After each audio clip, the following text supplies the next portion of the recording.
430.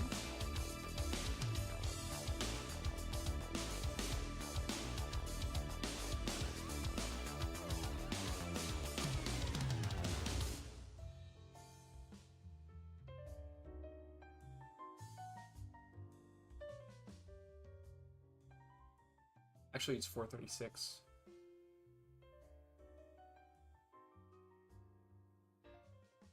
So if you're complaining about it being 4:30, then why are you awake? Go to bed.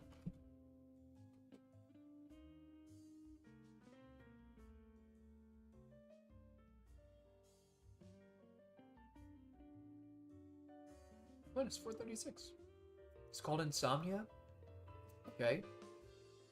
It's called insomnia. Think you're the only guy on Earth with insomnia, bro?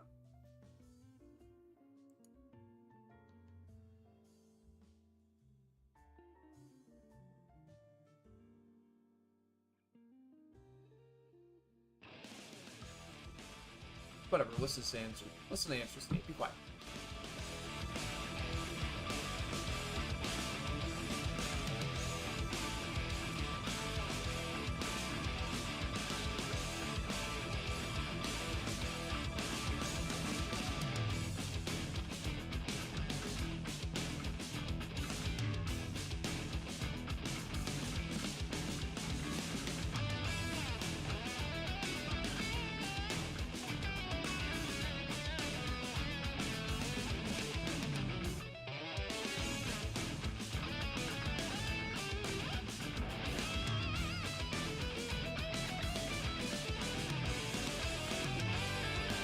Listen to this riff. So good.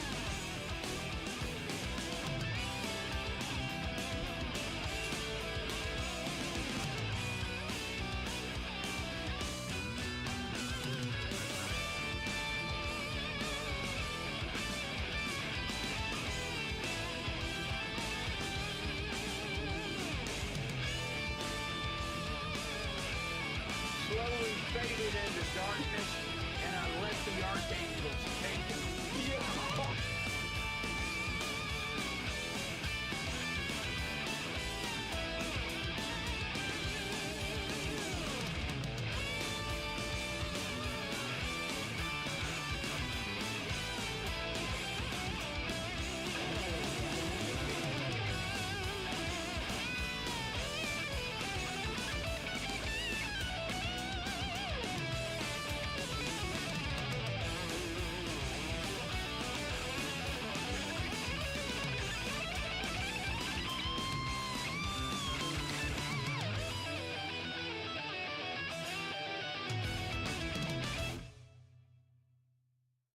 See you later, Slender.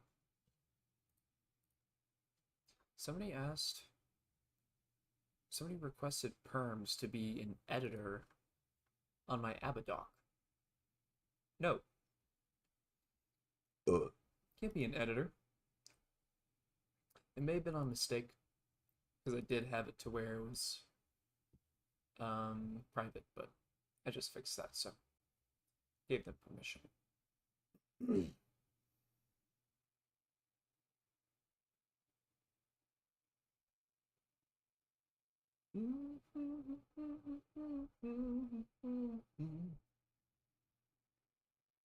The double record combo. Do normal carry at 2H. Doesn't work round star unless a mess can have a resort to just use. Balls pass from round star, I think.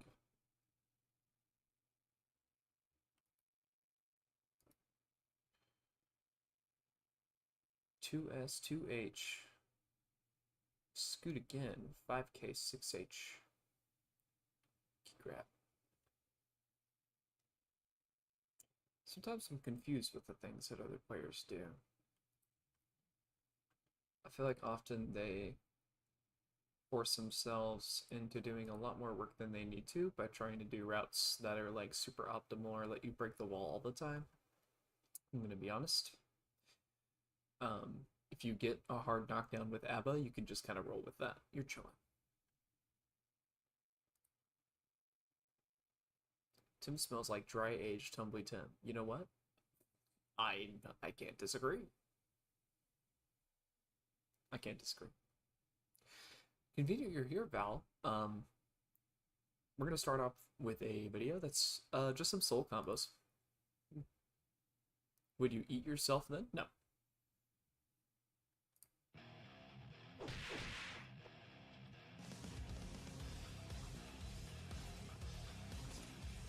So this is soul combos, but they get progressively more ridiculous. Make sure I got this in the highest quality. Yep.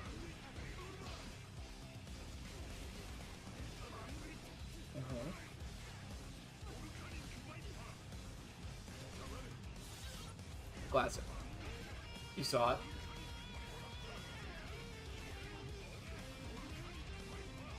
Yeah. That's all standard. Oh, this one, yeah. Soul Airlines. Yeah, that's the classic.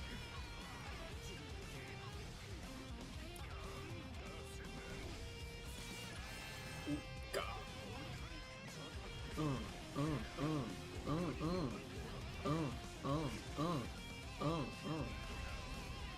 I really want some soul roots that use Fafnir in the middle of the combo and keep routing afterwards. Yeah, okay, the Dust. This is a classic. Yeah, of course.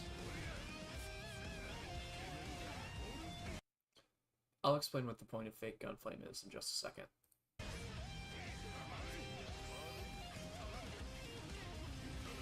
Mid-screen dust loop, that's pretty funny. I like that one.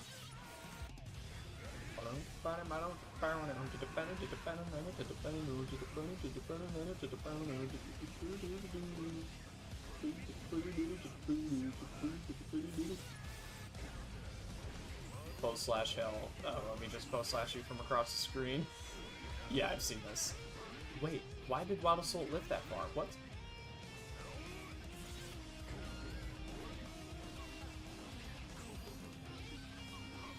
$16 5Ks. Bop, bop. Look at how little damage it does. It's really funny.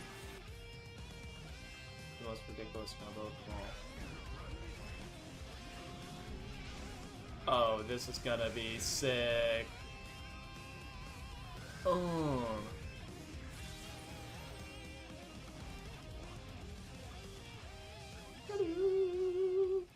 Spoon. Ice cream yumba. So, Fake Gunflame.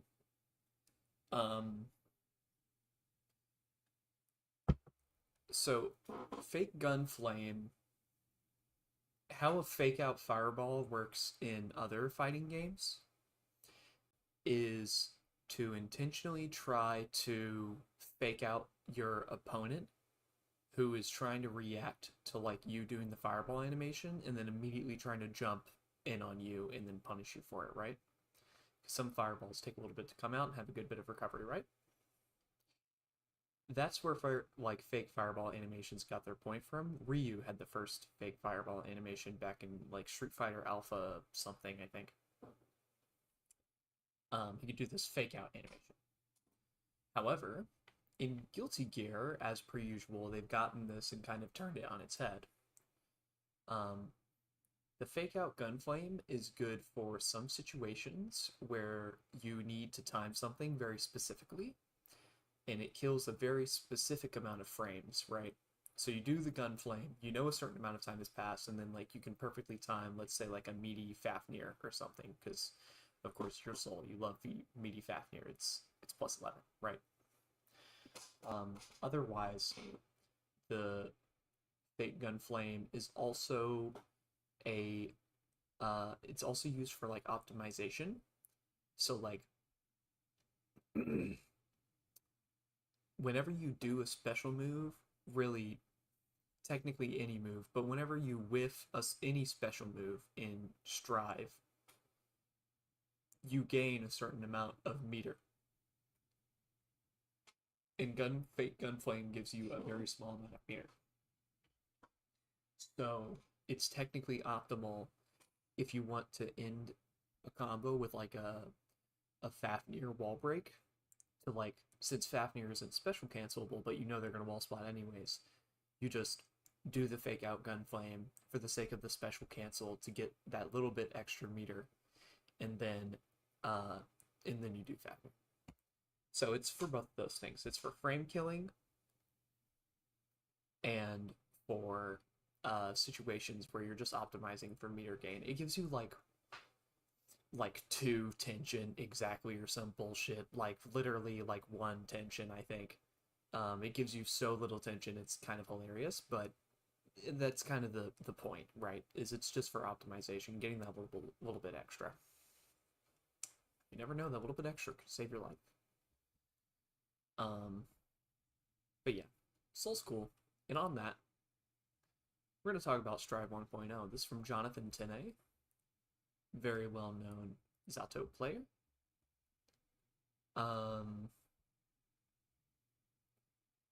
And Strive 1.0 was a game of all time, I can tell you that much. So launch versions of fighting games usually are pretty cursed, to say the least.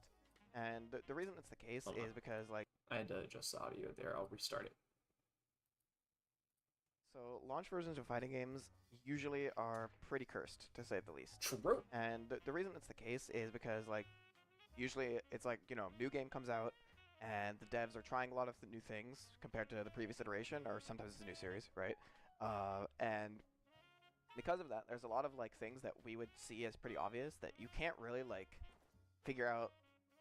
Oh, hey, this is like actually a pretty big deal, and this is bad until players actually get their hands on it.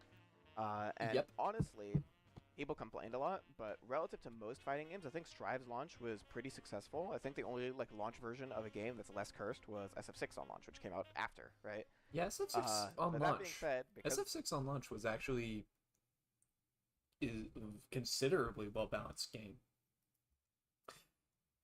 Obviously characters who were struggling and stuff, but like very considerably well balanced game. Once we get to the end of Street Fighter 6's lifespan, we're obviously going to look back and go, holy shit, that's very silly at some of this stuff. This is not Strive Tropical. You are an idiot. this is a launch fighting game, of course, there's a lot of cursed things about it. So But it's whatever. then I'm going to talk about a couple different things that were pretty cursed about Strive's launch, and some of them you probably are thinking of already, and some of them are pretty deep cuts that you might have forgotten. Our very first match of the top and oh, it's the 6-8. So before we actually talk about even anything in-game, this one I actually think is the biggest deal, and it's the input delay.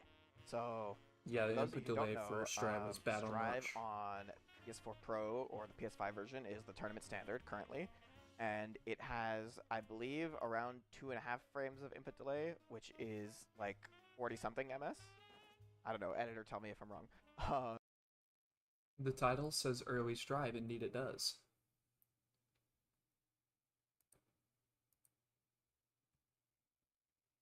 Yeah, so the worst one is the PS4 version of Strive. This is the worst. This is bad. Extra bad. Extra super duper extra bad. Not good at all in any way, shape, or form. Not good. Very bad. Because it had around 5 frames of input delay, which is very not good, very bad. PS4 Pro, the PS4 version of the game on PS5 and the PS5 version of the game on PS5 are all significantly better. And then Steam, the Steam version on a 240 hertz monitor is the best possible thing you can get. Right. Like 40 something ms. I don't know. Editor, tell me if I'm wrong. And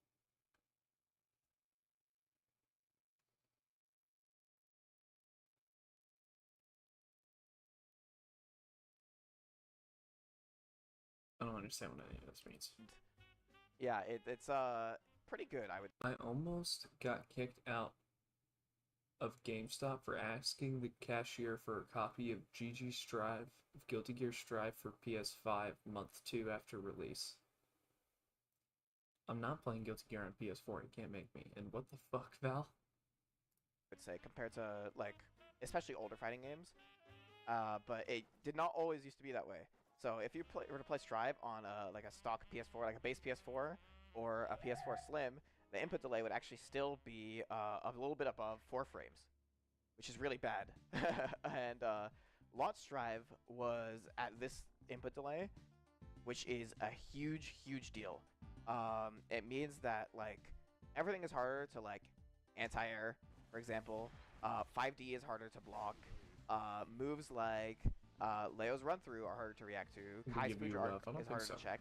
And I think probably the actual biggest deal is that whiff punishing is harder, right? And dashes are harder to check. Making this change in the first patch of the game. So think about it, right?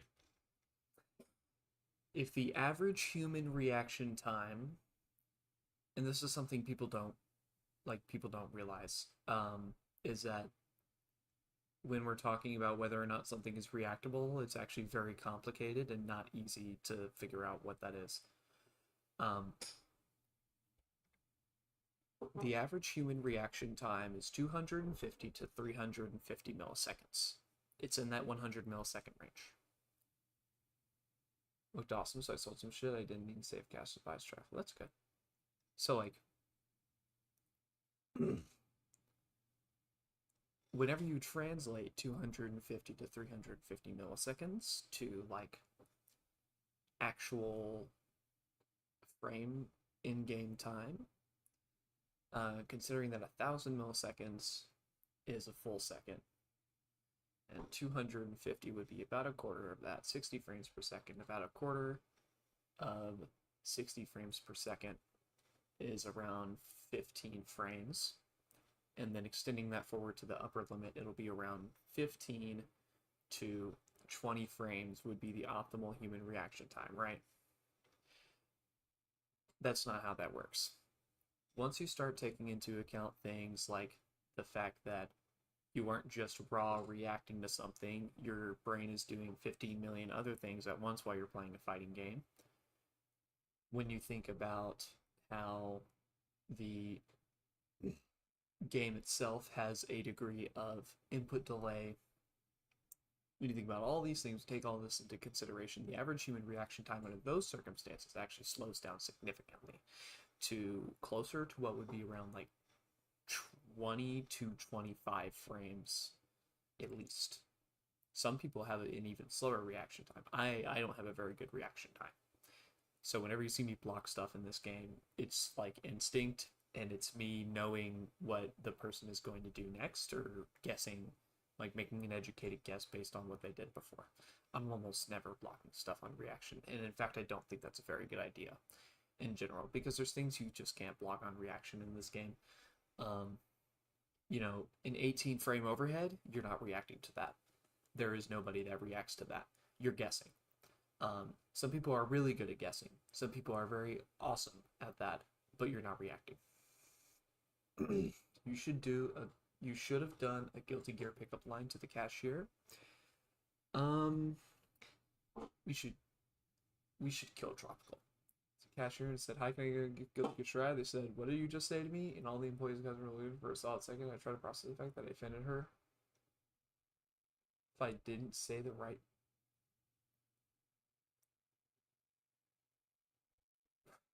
What? Val, it sounds like you were transported into a nightmare dimension. What the fuck was going on in that GameStop? Walks up to GameStop cashier, asks a normal question, is treated as if I just walked out of a damn loony bin. Hey, can I get a game? Can I get a copy of Guilty Gear Strive for PS5?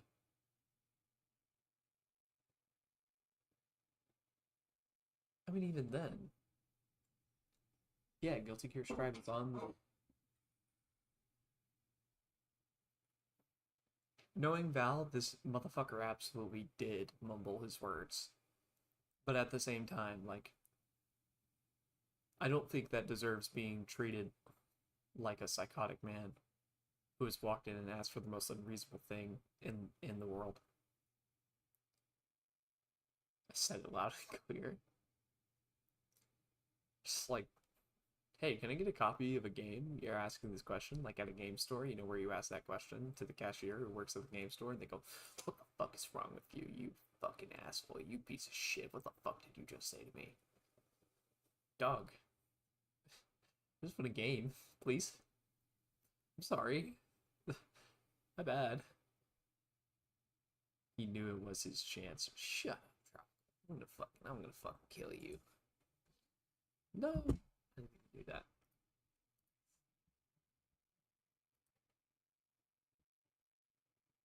Whatever. Shut up about GameStop. I don't care about that. Game in August allowed them to basically reduce numbers on a lot of moves in that they were allowed to make a lot of moves faster. For example, I'm sorry. I'm giving you those. Oh wait, no. Actually, I said I'm not giving anybody their channel points back. I'm disabling that channel point redeem. I don't feel like doing it.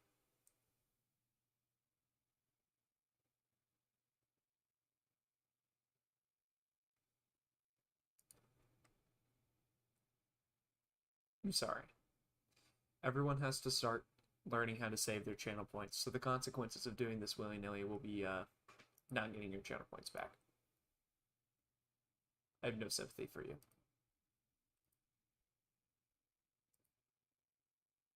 Rot. You know, I don't mind this feature, this power-up feature. I just wish I could make it cost channel points instead of bits. I don't want you guys to have to spend bits to make your emotes big. I think it's okay if you just like make your emotes big and it's like whatever. I don't really care.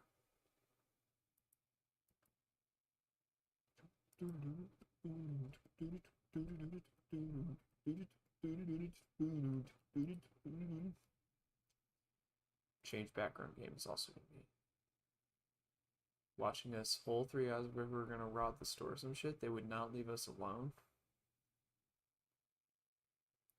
I think your local GameStop is ran by a load of paranoid weirdos, Val, and you should not be concerned about this at all. I wouldn't even care.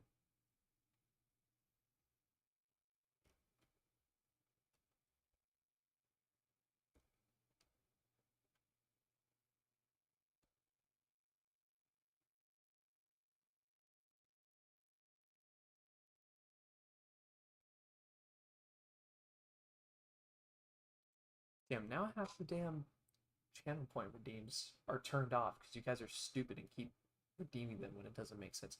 Like, why do you want me to play without my... Why do you want me to do stuff without my glasses on when I'm just watching a fucking video, you weirdo?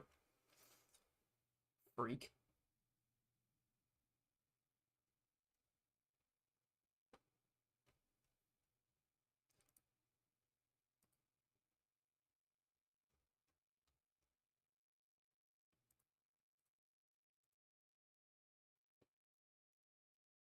Listen, man, I'm not listening. like Chip's Rekka 3 or Anji's Rin, they were allowed to make faster. And they also were allowed to give certain moves less recovery because now that the input delay is, lower, it is actually more feasible to whiff punish them.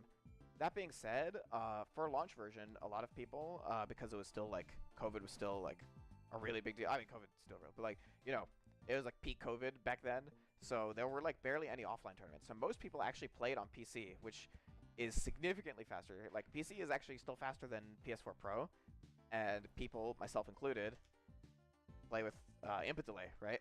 To When is actually, your slow never? it down. But especially compared to base PS4, it was a lot slower. So a lot Literally of people never. I'm actually never playing that character. didn't even experience I don't this, like puppet characters. It's not fun to play them. facet of launch stride, but it was really bad. It definitely felt pretty underwater, and it really it affected balance for sure. Like, Chip was like significantly better as a result of this, for example, right?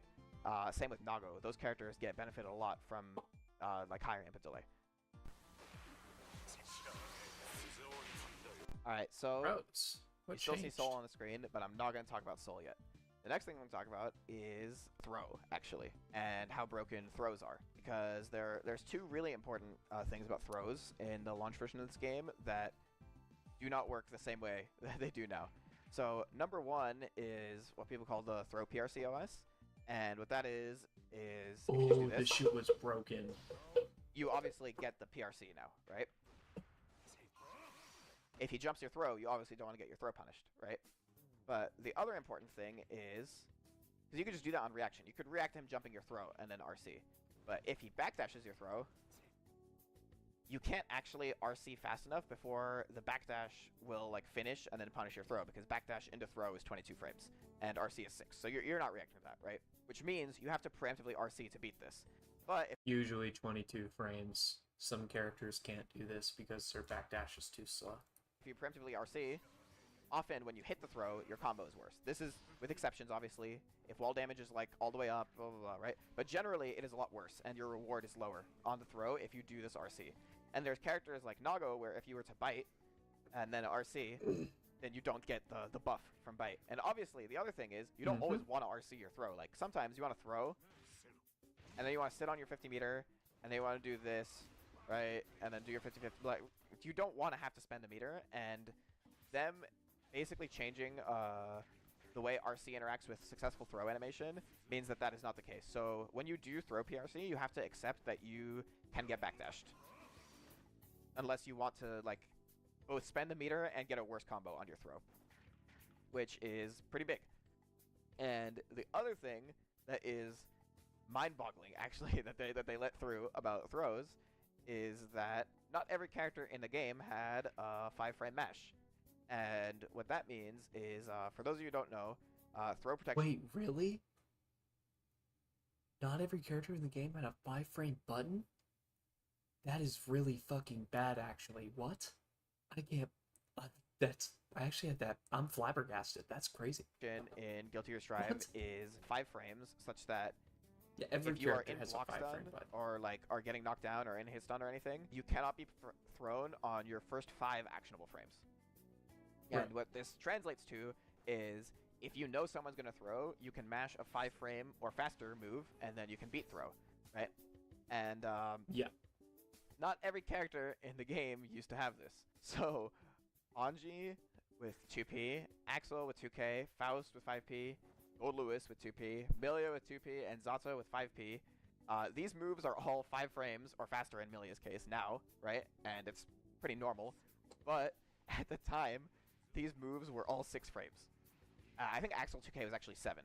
So what that meant is if you were to try and throw them, right? What it would look like is I'm going to make Zato press 2P here because it's 6, right? There you go, right? So Zato is not able to mash on this throw. You could just throw loop him? And this combined with throw PRC Oh my god. means that if you were to, like, if you know that they're going to throw, right? Right now, even if they have meter, if you know, right? You can either mash on the throw because they can't obviously throw PRC if they're getting counter hit, and you can backdash because most people do not want to have to spend that meter unless the throw PRC combo will kill. So generally, mash and backdash are the hard call-out options, and neither of these worked. So characters with 6-frame mashes had no way to actually call out a throw if your opponent had 50 meter. You had to just jump and then take their like meter and then B minus, which is what people do mostly nowadays. Just like even still, just because it's really safe. But like if you like no, you know, like you still couldn't do anything, which is just absurd. So these characters all like suffered a lot as a result. I think like out of all of these characters, the only one that I thought was like anything better than like low tier was Gold Lewis, and we'll get into why that's the case. But Gold Lewis still suffered this a lot, and it hurt him a lot as a character. But the rest of these characters, like, I think were all literally like the worst characters in the game.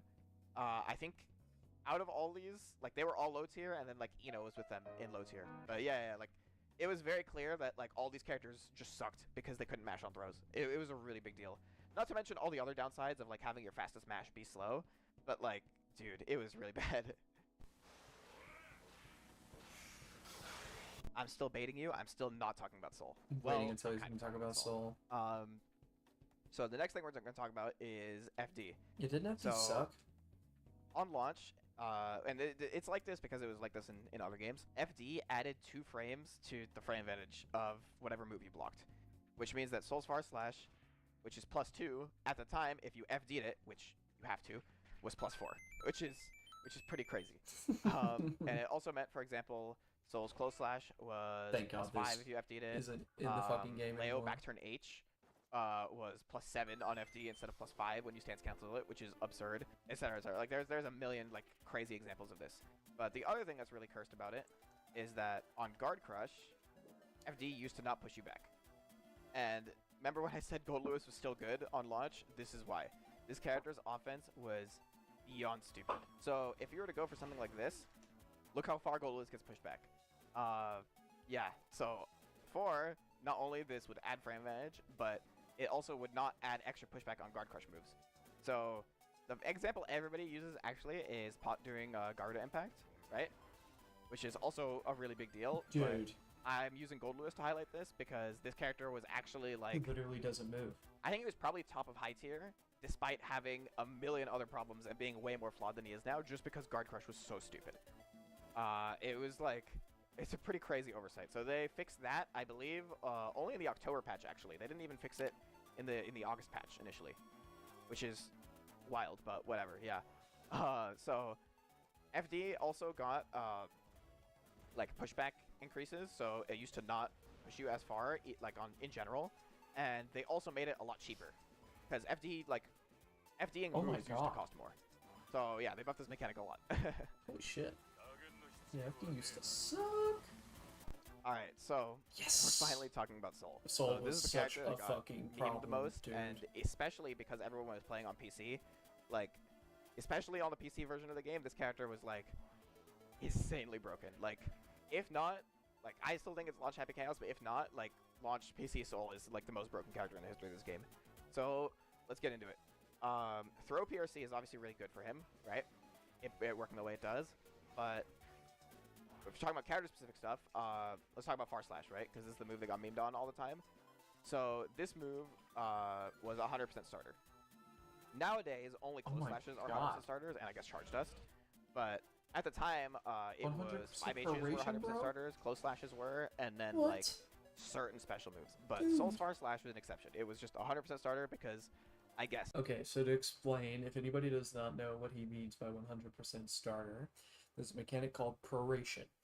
Whenever you're doing a combo and you hit somebody with a move, certain moves are going to, like, decrease the amount of damage that the rest of the combo is going to do after that point, if that makes any sense. There's a base level of proration for hitting any move into any move. Just like by continuing the combo, inherently the damage gets lower, and like your damage scaling gets lower and lower as you go along to make sure you don't fucking explode people. But otherwise, they intentionally, at least now, have made it to where, you know, moves don't just like keep your proration at like 100% like the whole fucking time, because that shit's fucking broken and will lead to you getting TOD'd every 2 seconds. It is very funny that every 5H and every close slash and some other moves were 100% proration. I don't know. There's some differences in character balance between the open beta test and game upon release. However, as far as Soul Bad Guy being strong, this is something intentional on behalf of the development team. It would not be in the form of, well, everyone said Soul Bad Guy is too strong, so we'll make him. That would not be the situation. However, there are changes to the character coming. And then the other thing that is somehow even more stupid than that, because Soul would actually like do 300 off like every counter hit Far Slash, which is insane. But the other thing that's even more stupid is that it had way less pushback. So right now, like Soul can do this and do like the infinite haha, right? But if you FD him out, you know, it's not gonna last forever. And also Far Slash 5H will whiff if you FD him out, right? So he can't actually like frame trap you mashing a button, right? So a couple things were different. Number one, if Soul dishonest. Technically he can if the button you hit extends too far forward, but that's neither here nor there. he did close slash on block and you didn't FD it, or sorry, if he did far Maybe not dishonest, but not the whole truth. slash on block and you didn't FD it, you could get close slash. And the only way I can showcase that now, like even if I run all the way into him, it doesn't happen. So you need to have wild assault momentum to make that happen, right? This was just normal. If you blocked, if you blocked Far Slash, Wait, what? which is +2, He then does close slash, which is a 7-frame move. So it's a 5-frame gap, except if you mash a 5-frame, it trades, so he gets a combo. And also, remember, not every character has a 5-frame. So, yeah, that was pretty stupid. But also, it's like, oh, okay, you have to FD him, right? Obviously. So, if you FD him, this move becomes +4, right? So, far slash is a 6-frame gap, and not every character has a 5-frame move. Because if you mash a 6-frame move, it'll trade, and he wins off the trade. Not every character has a move that they can press there, so they would have to press 6p, which Soul can just whip punish, right? So, yeah, it was pretty bad. It was pretty oppressive, because you're spending a lot of meter on FD just to put yourself in a situation that still is really bad. So this situation against like 6-frame characters especially had very little counterplay, but also against 5-frame characters it was still really broken. Yeah, Soul Far Slash was insane, and that's also not it. Let's talk about this move. This move was debatably as absurd as his Far Slash. Soul 6S. Classic. I can turn on hitboxes actually, right? So we look at this move now. It's pretty good, right? Its main downside is it has pretty long recovery. It's like 40-ish total, I believe. And it's pretty slow, which is 15 frames, right? And the reason it's the case is because Soul's main like weakness is that he doesn't have a traditional like Far Slash poke. And basically everyone has a disjoint Far Slash poke that's like 10 or 11 frames nowadays, because this game just power creeps itself a lot, right? So believe it or not, this design philosophy is also the philosophy behind ABBA. If you've ever wondered why ABBA has that monstrosity of a 15-frame 5H that goes like half the screen but has 16.7 billion years of recovery on it, this is why. Because her Far Slash is fucking terrible. Not a good move. You only ever use it in some of your combo routing, occasionally. Otherwise, I basically never use that move unless I'm trying to do a meaty from like a decent distance away, because it's forward advancing. And Soul Success, compared to those, is pretty good. It's just like 5 frames slower, which it has to be, right? Because if I had to describe it, like, ABBA's Far Slash is basically just Soul Far Slash, but really fucking bad. that's supposed to be this character's weakness. That and the whole, like, he doesn't have a normal 5k in the same vein, right? Because his 5k and Far Slash are very good at different jobs. But this move, on launch, they were like, hey, this move is slow, so to compensate for that, we need to make it anti-air a lot better, and also we need to make it beat 6Ps, unlike Far Slashes, right? So this move both hit way higher and way lower, and also that hitbox at, like, Soul's foot was a lot shorter. So you couldn't really beat this move with lows, you had to contest it with, like, your own mids. Which Soul could 6P or 2D. Okay, I get it. Yeah, it's Kai 6S, or 6H. Have y'all ever seen what Kai 6H looks like? Are you ready to be horrified? Tropical, are you still here? Are you ready for this?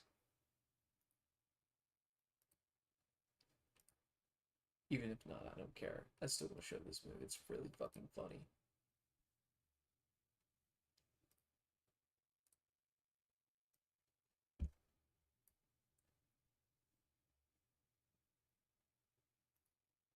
Look at this goddamn monstrosity.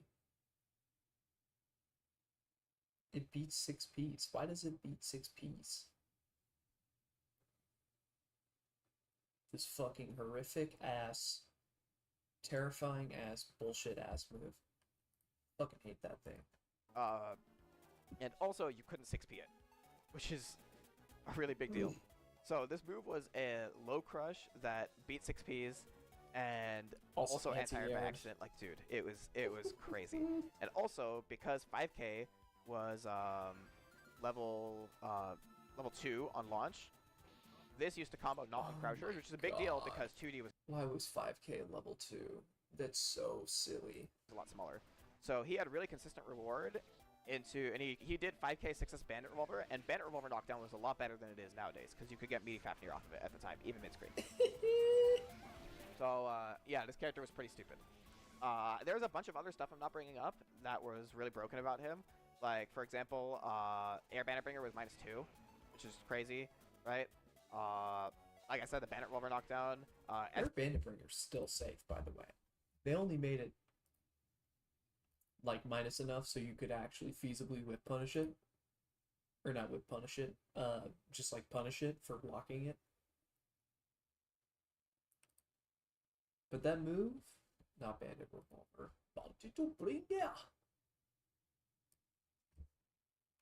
That move is literally still just -3. Why?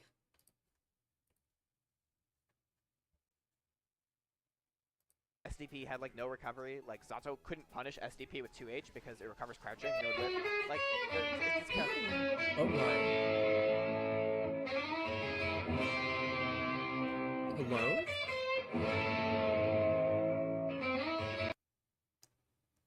Satani Chia?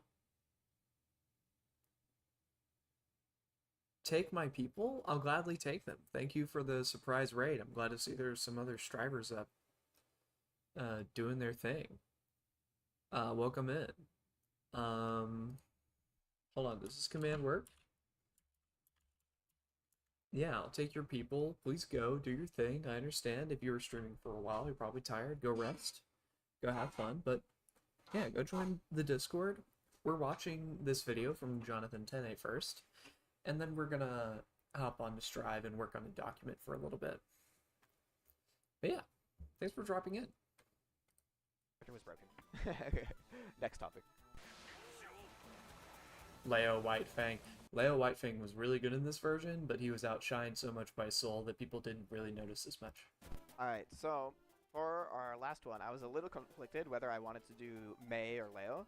And I think Mei's stuff is actually a little funnier, but Leo is actually a lot better than Mei on launch, so I'm going to talk about him. So, couple things. One of them actually got fixed a lot later, so actually let's start with that. This move only got changed in Season 2, but Turbulence, or Pillar, you see how he, like, it's a really good knockdown because he can get that off of it, right? So he gets a meaty high-low, which is insane, but if you can believe it, this move used to be a lot better. This move used to hard knockdown. And what hard knockdown means is instead of like teching like he does when he lands, Zato would not get up, like his throw knockdown. So Leo could do a left. Yeah, he could left right you and then do it. That's so fucked up. What the fuck? Why? This video is about 1.0 Strive, by the way. In the current version, Leo can't do this. He just high-lows you from here, which is already really powerful because the high is 18 fucking frames. Left right. So he was mixing you all kinds of ways off of Turbulence, which is a hit that is not the hardest for him to get. And the other thing I wanted to bring up before we talk about the last thing is that remember that this was +7 on FD, which is a huge deal because Dash 2K is 8 frames. Man. So him doing why did FD FD make the frame advantage worse on launch? Unbelievable. Thank God they got rid of that. Turbulence hard knockdown only got changed in the Season 2 patch on June 10th of 2022, which is a year after the game launched. So this character had that hard knockdown for an entire year, which is crazy. So the last thing I want to talk about, which is the funniest thing about this character to me, is that remember how I said they lowered the input delay and that allowed them to speed up moves? Well, I was mostly telling the truth, but this move, everybody's favorite, is white. Oh, I hate that See how thing. this is 25? This move used to be 23 frames. Why? Which means that with the increased input delay, it was effectively like 21 in terms of how hard it was to react to. So imagine this move, but it is 4 frames harder to react to.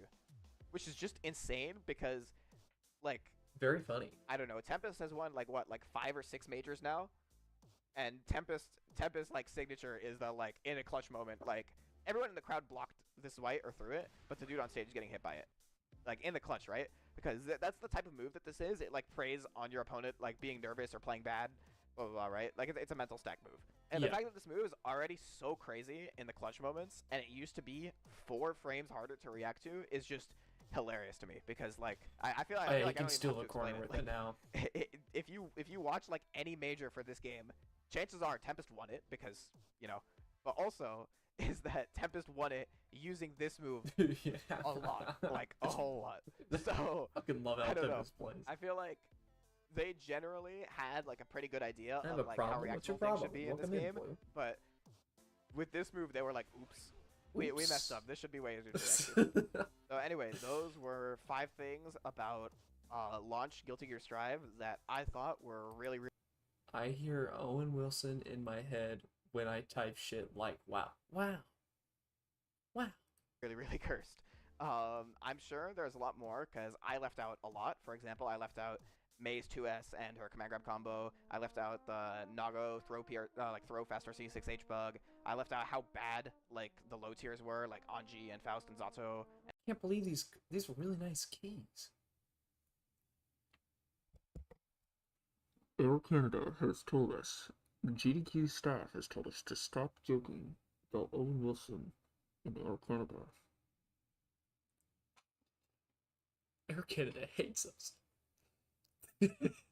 Yeah, the Bonesaw GDQ run is a classic. And Milia were like unplayably bad. You know, I'm sure there's a whole lot. Yeah, Faust was agonizingly terrible. Let me know what I'm in this forgetting version in the of the comments game. anyway. He literally could And not super also, well actually, break. let me know if you would be interested in a video about like history of like characters through patches in this game. Like I'm gonna start with. My cousin is playing ABBA. By cousin, do you mean like your little baby cousin who's like 5 years old, or like your cousin as in somebody who can understand the Dustloop page? This is an important question.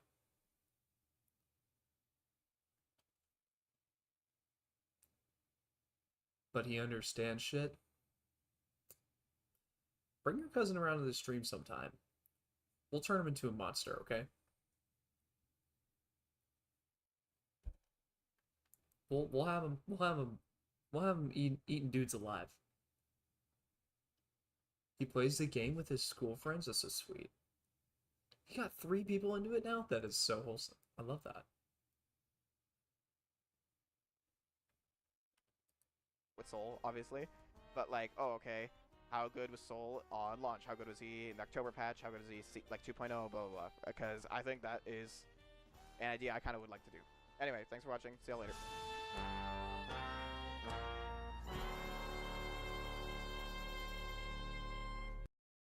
Oops, I didn't even click on a channel link.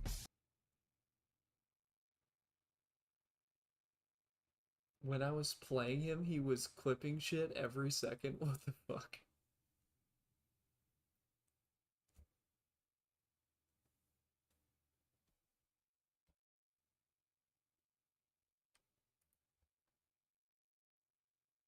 He wants to show those to his friends. I beat the shit out of my cousin. He sucks at this game. That's really funny, though. I like that.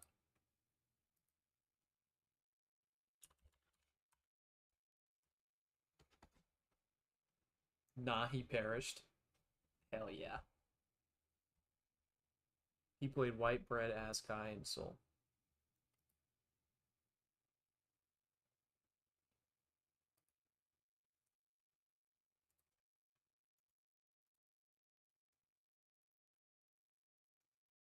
That's what he gets, frankly.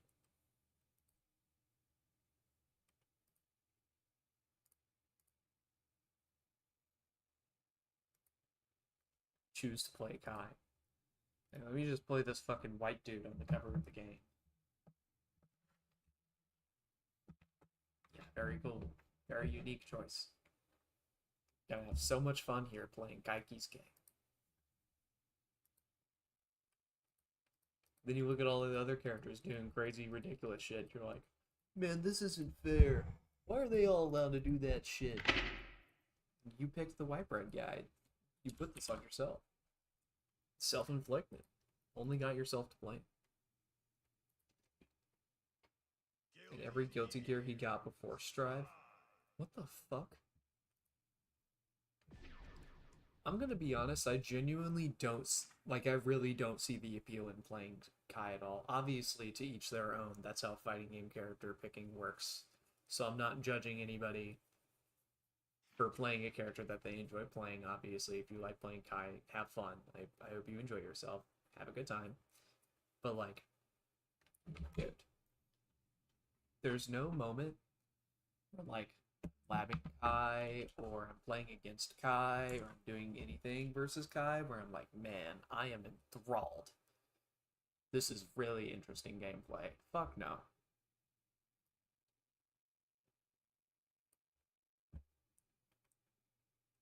All Kai players do is stun they dippers, eat hot chip, and lie.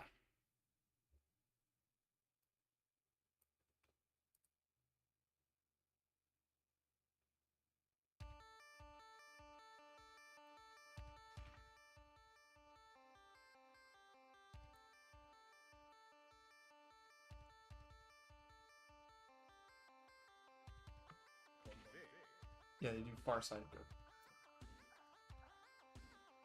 My footsie's clean.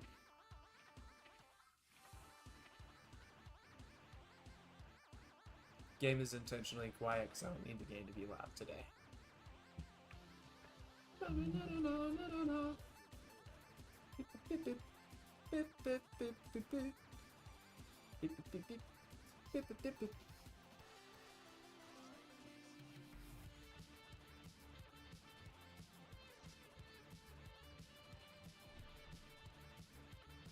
Same thing with like his theme isn't even that cool. It's very generic, very whatever.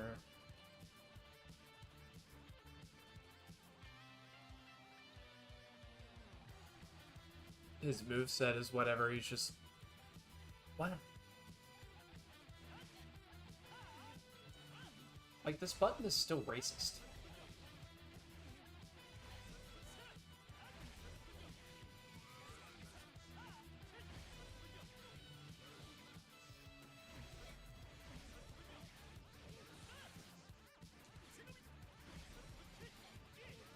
That's the one.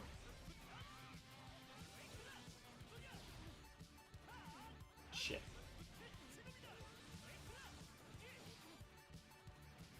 I'm doing the wrong combo here. Oh, run up 5H, not 6H.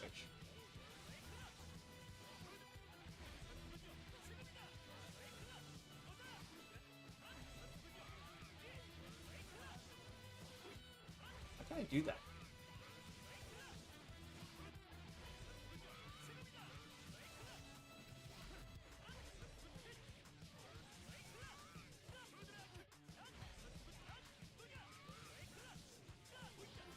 Oh, okay, hold on. You don't even need to do that. You can just do, you can do 6H stationary, and then just do that. Probably not optimal for damage, but I'm a fucking play Kai, so.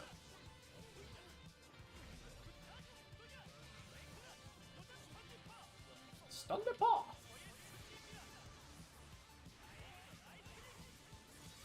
My Kai clean! Okay, I will admit, the kind of Kai playing that I don't care for is like,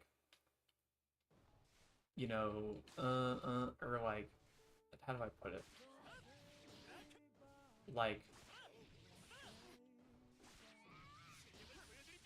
you know, this kind of stuff. They're playing a lot off of just CFC and Oki.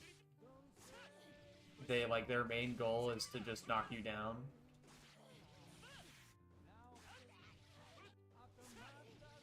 Stun Dipper or something, right? This is the kind of playing I don't care for. Now, when I actually do think Kai gets pretty cool, literally that. Here's the thing. You're calling it the JD funny route. This isn't a funny route. This is literally the best route. This is a route he should do off of Close Slash. Say you want to do the easier one, right? Okay, okay. That's cool. That's cool. That's pretty cool. I like JD routes on Kai. Yeah, the JD routes are sick. I think they're pretty sick. If there's anything I can give Kai players who like use cool routes, you know, if someone hits me with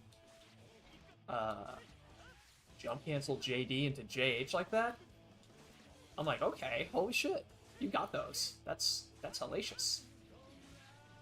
Like, respect. That's cool. If you can land that JH, I can't even consistently get that JH. It's actually really tough.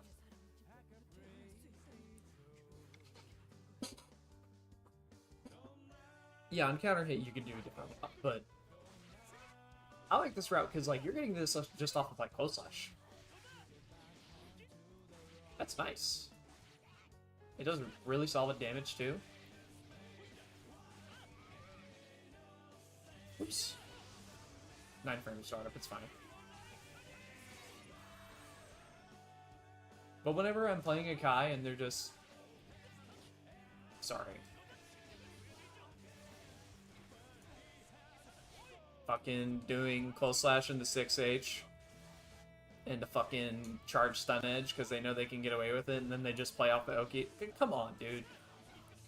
It's funny because, like, that's really not even that good. Like, that's...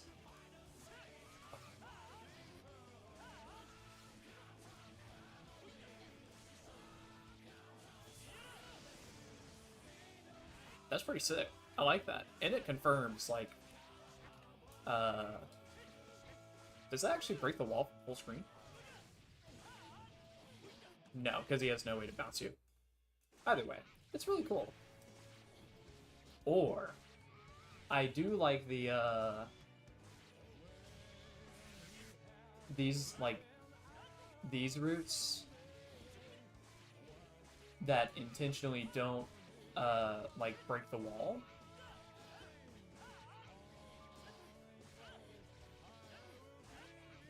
What am I...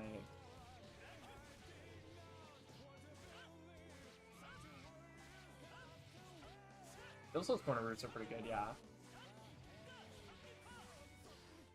She does like the 5k, 5k, 6h, 5k, 5k, 6h stuff.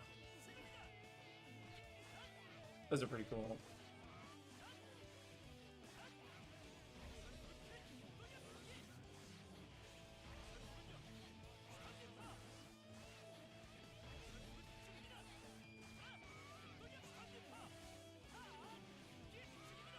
But whenever the Kai player is just...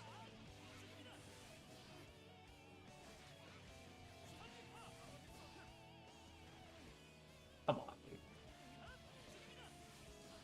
Come on, dude. Why can I not... Oh yeah, he doesn't get CSE off of that, actually. That's right.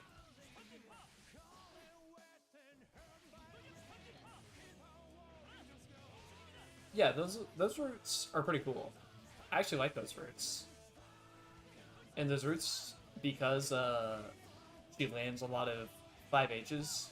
Sorry, not 5H. A lot of 5Ks during it.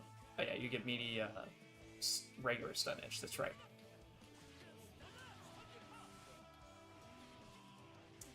Because she's doing a lot of like 5K stuff, it's really good for tearing down characters who have high guts ratings.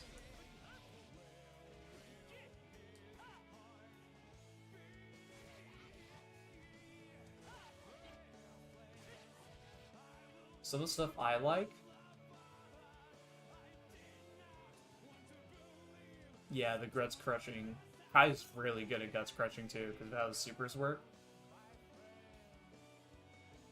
JPPPPPP. Very funny.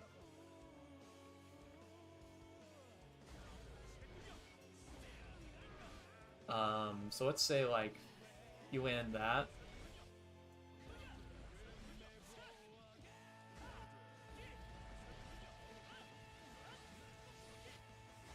Fuck. Actually, can you do that off of...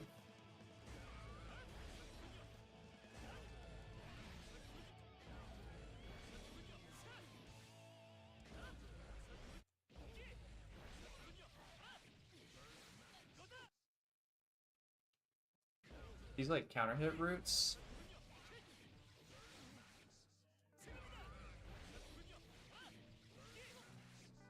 Fuck, why can't I do this?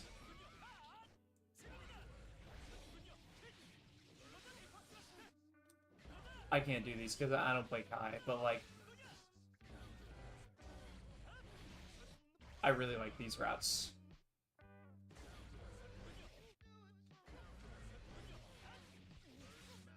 Oh, yeah, okay, here it is.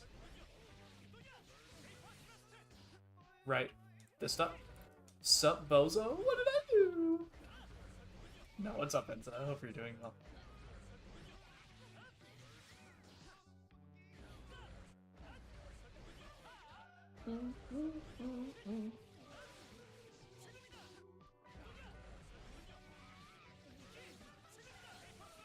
This stuff?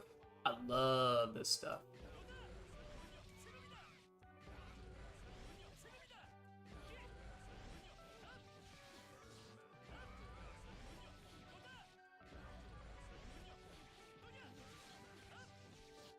Yeah, you can't do two of them. This stuff's really cool. Especially if you have a shock state on. It does more damage because of the... At the end you have the DP. I'll do it sometime. Electrify my golden tooth.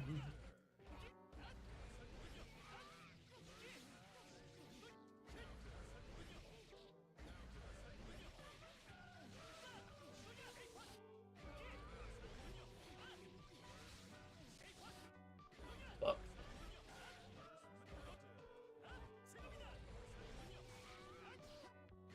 Can you route into it like that? Not from all the counter hit starters. What about this one?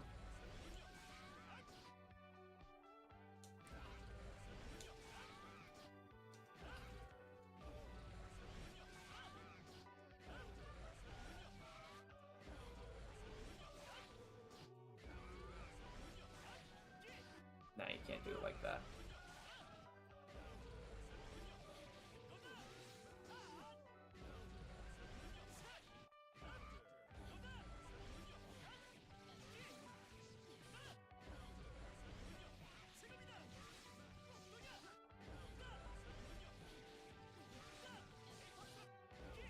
I might have did it once.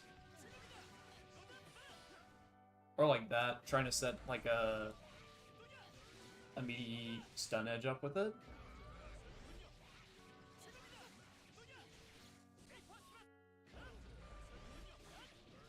Or if you have meter, you can just go straight into RTL from there.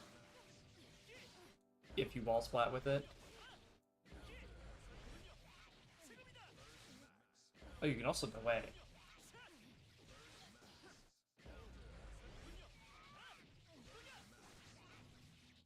Go into the ground route.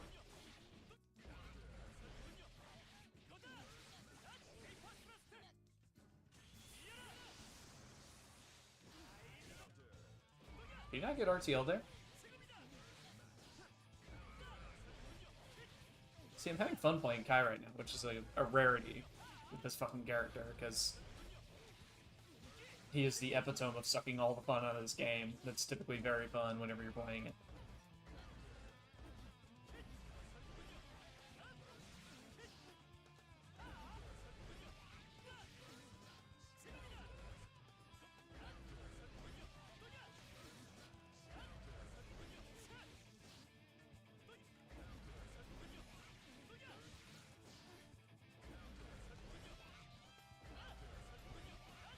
They should get Owen Wilson to voice Kai in the next Guilty Gear.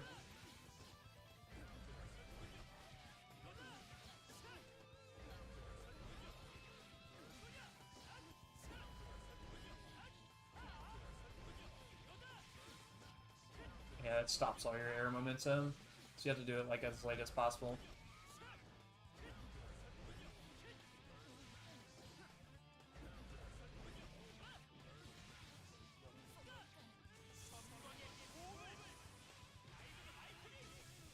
Ride the lightning!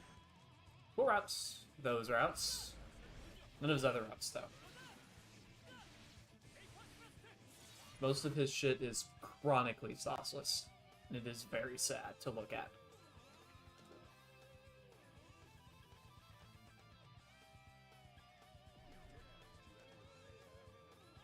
Wow. These routes suck. Wow. These routes are ass. Wow.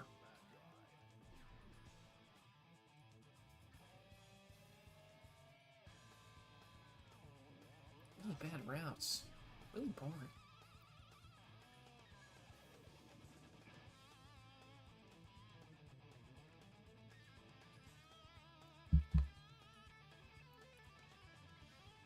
Separate Twitch into its own tab.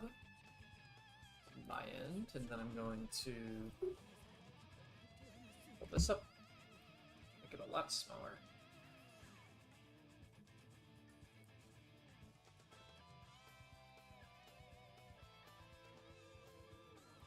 Oh, Venta, are you here?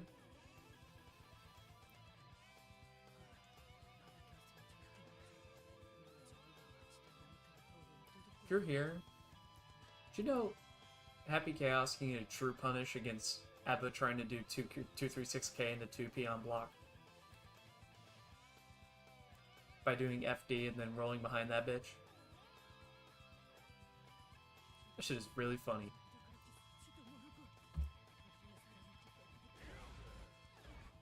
This guy. I'm just talking about this guy. Does he get there? Oh, he gets...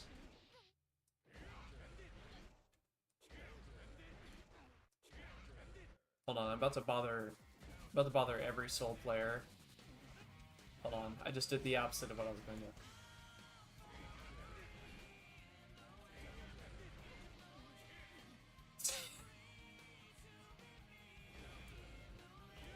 to do. 2D!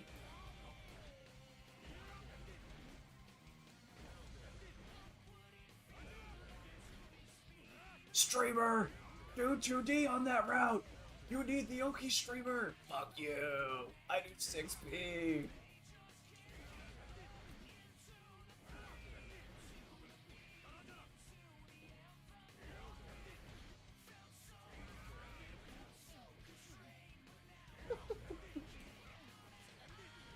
He can do that. Streamer! See, I literally called it. I literally called it. That I was gonna bother a soul player by doing that. I literally said 3 seconds ago. I said 3 seconds ago, watch, I'm gonna bother every soul player by doing 6k here, by doing 6p here instead.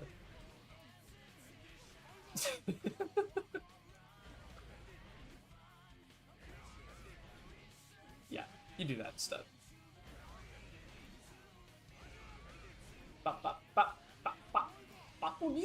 Whoops, I did not mean to do that. The funny meaty Fafnir? I mean, it's less of a funny meaty Fafnir and just like actual meaty Fafnir.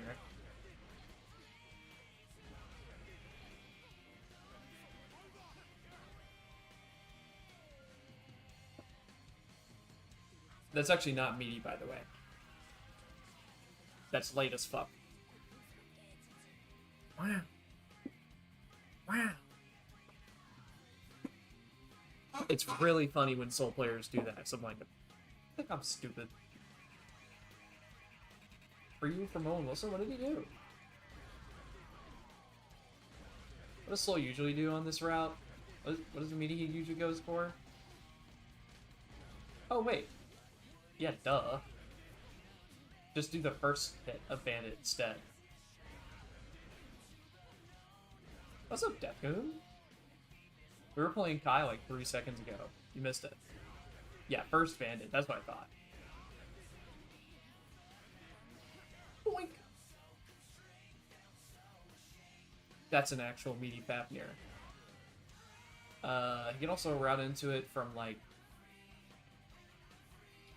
If he doesn't get a counter hit, he can route into it like if he lands close slash, he can just like take the L.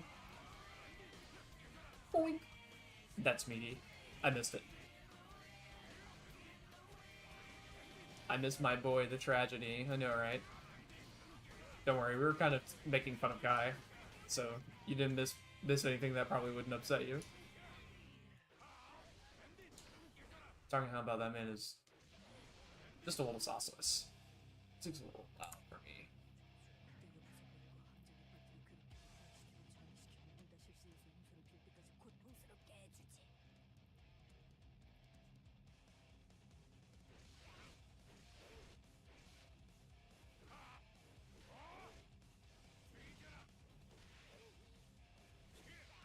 Can you believe this asshole used to be able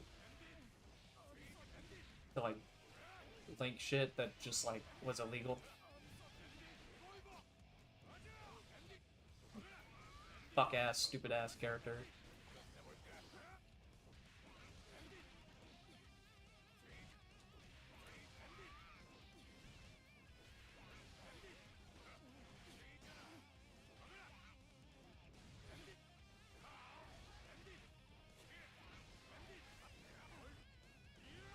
Oops.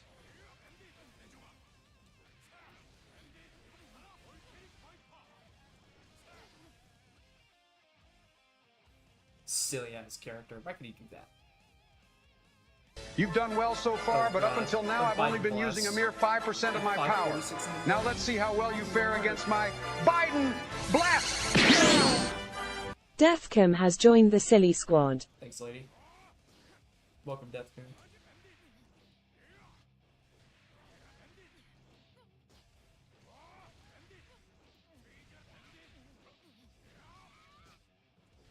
Hey, isn't that the actual route? Uh, uh, uh, uh, oh, nope. I suck.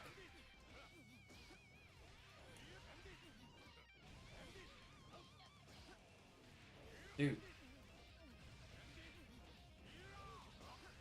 Fuck.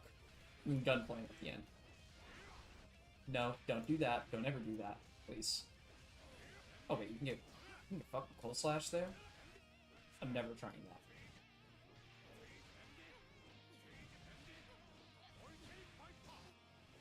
Yeah, obviously no Viper there, just wanted to try.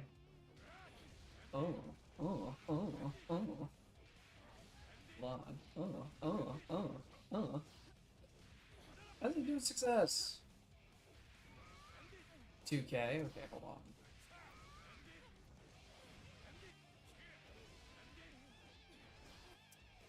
Dude. This corny ass character. And his corny ass routes.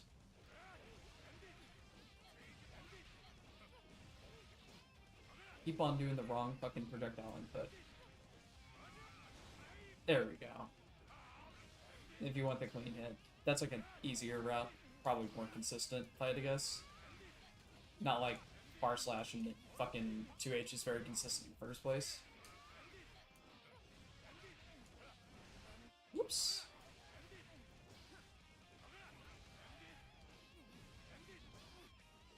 Oh. What? Fuck. Dude.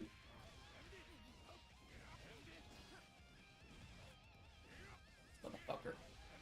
You do not. There we go. For clean hit, but you don't get wall splat off of that one, so. That's why you do the gun flame route there instead. Keep doing fake out gunfire.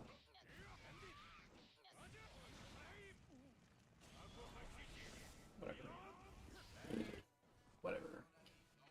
What are you laughing for? I'm just kind of warming my hands up right now, playing a bunch of.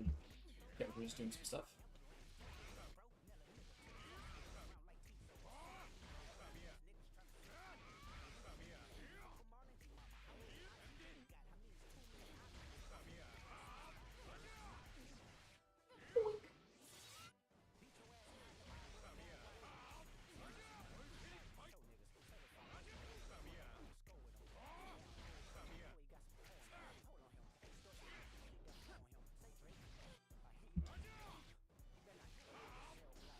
Yeah, do that.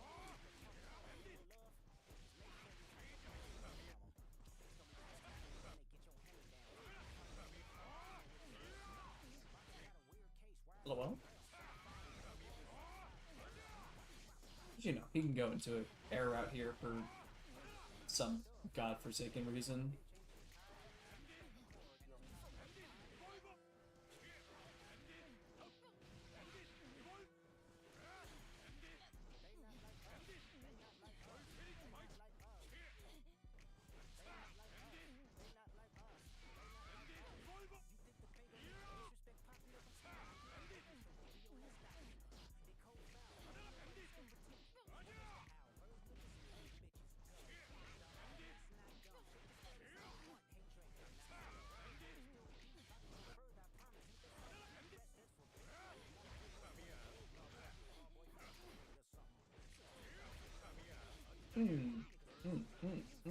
Oh, what?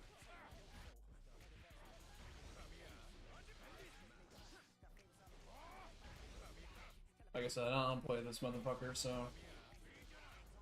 Oh, okay, you can just like do that.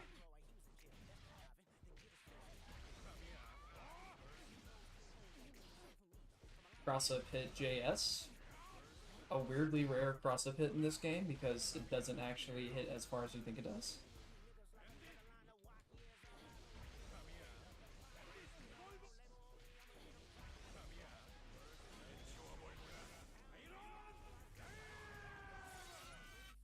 Routes where they bounce back into their Tyrant Wave is really cool, but obviously not optimal.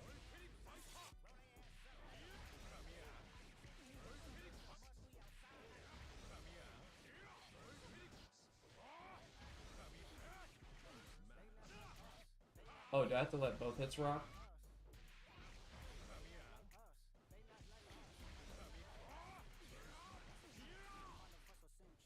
Whatever. I suck at this game. Wait, what? You can do that?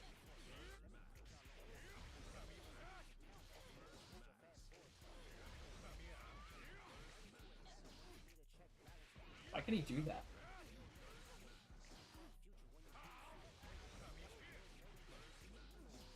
Cheating ass character, dude.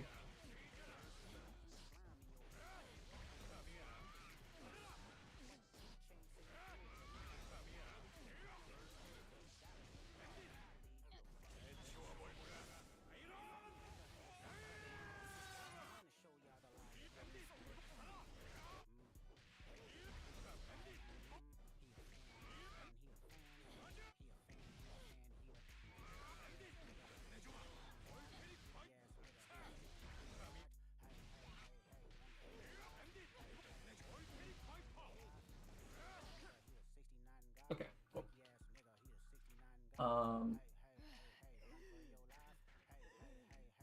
Let's see.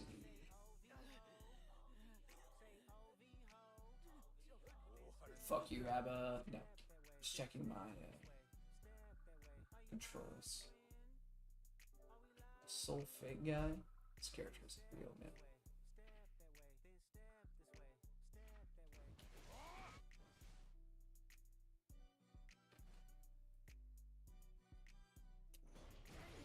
So, what we need to look at today is I need her not to be in this mode.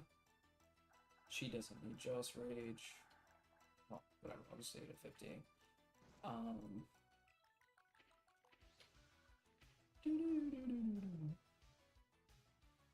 set it to point blank. Cool.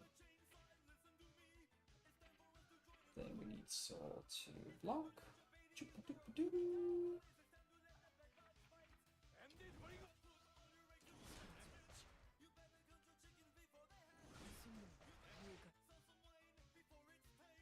Okay.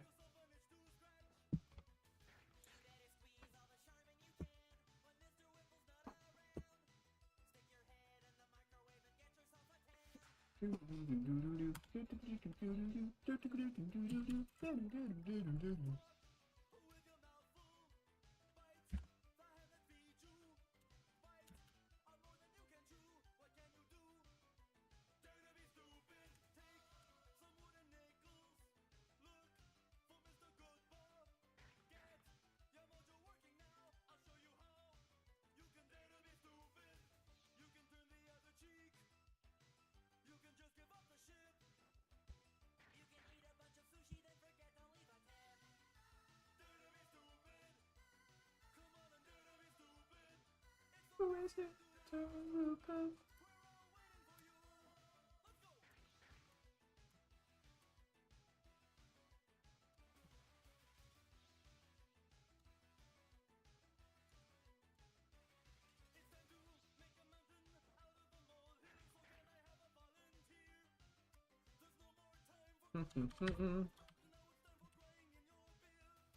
GP 214K.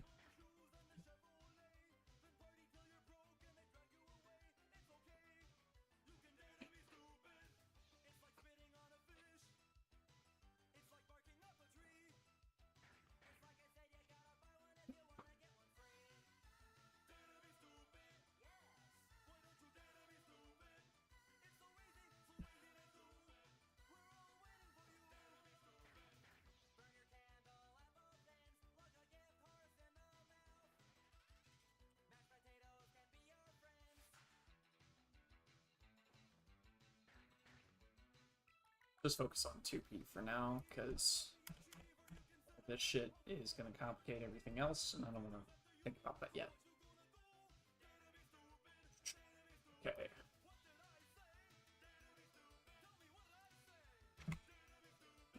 So we need a recording for Classic.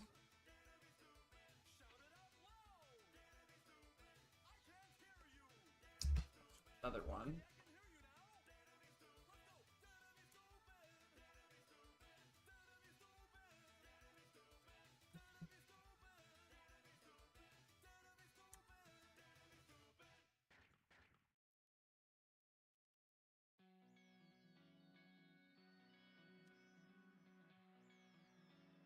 Need an option for when they retreat.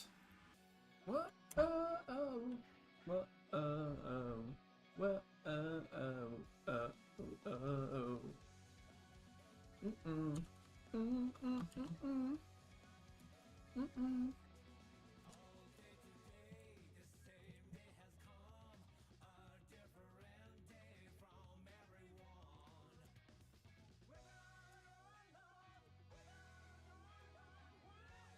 It's like my time had frozen still.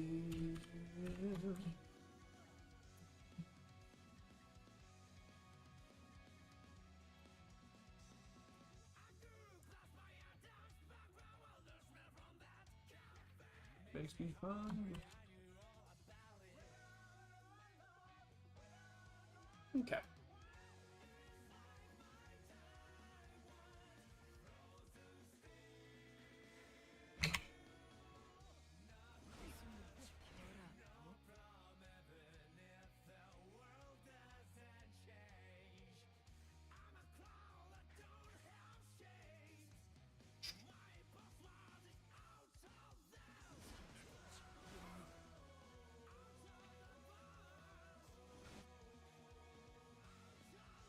Oh wait, I need to make sure I'm being smart about this.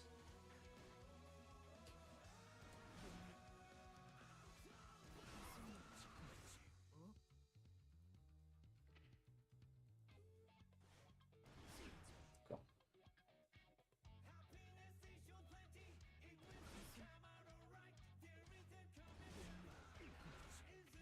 Oops.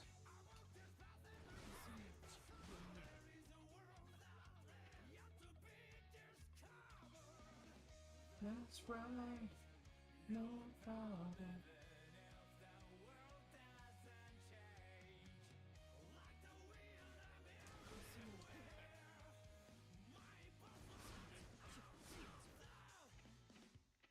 Need the opponent to be crouched guarding too.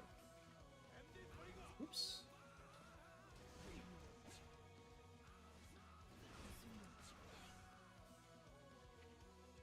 Out of the box.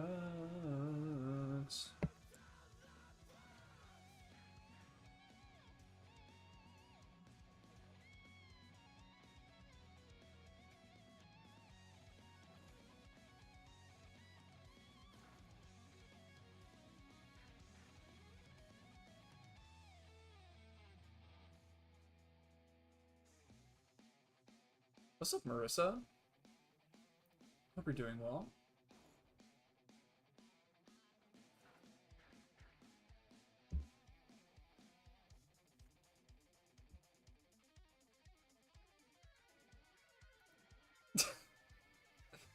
Okay, I gotta ask.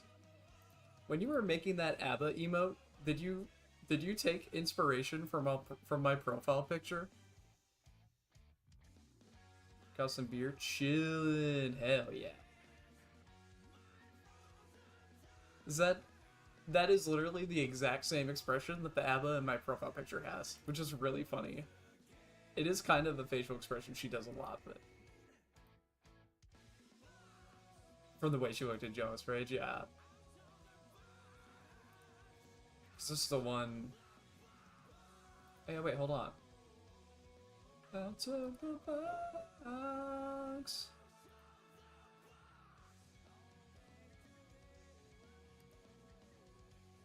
I can gigantify it for you guys. It's Very strikingly similar to mine.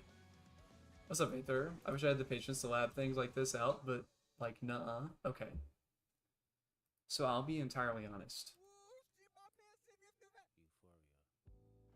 You will never notice in 1,000,000 years. You will never need in 1,000,000 years to do this depth of labbing. You need to understand how petty I am. When I say I'm a hater, I'm the next level. However much of a hater you think someone can be, I'm the step above that, okay? I'm not just a hater. I'm not just mad. I'm not just upset that people keep complaining about 236K on block when you can very easily deal with it. We're hating on people who complain about ABBA 236K on block. Okay? I'm gonna give you the resources to deal with ABBA 236K on block in every single possible iteration of sequence or actions she can do afterwards. All of them. So that you no longer have the right to complain about ABBA 236K on block.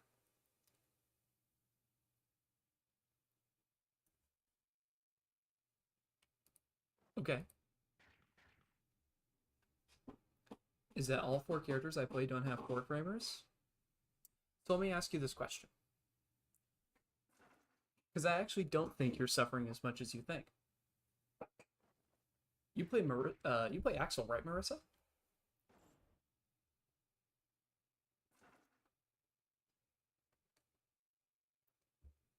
I don't think I'm suffering.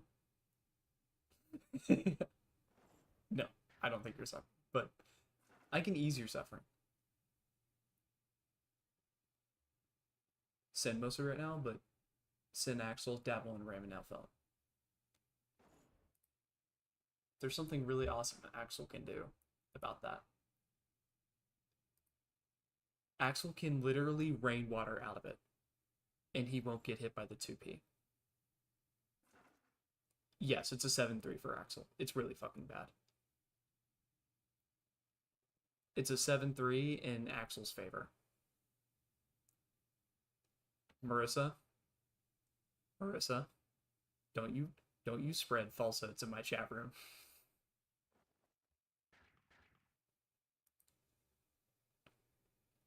If you try to say that matchup is fine for ABBA, all right, this is gonna be me in a second.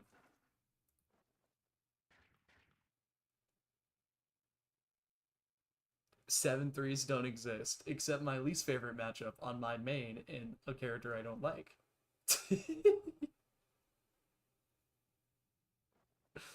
Hum hum hum hum. Ain't no way Kai can DP out of 236K on block, brother. I don't believe it. No way. I got 2 things to say.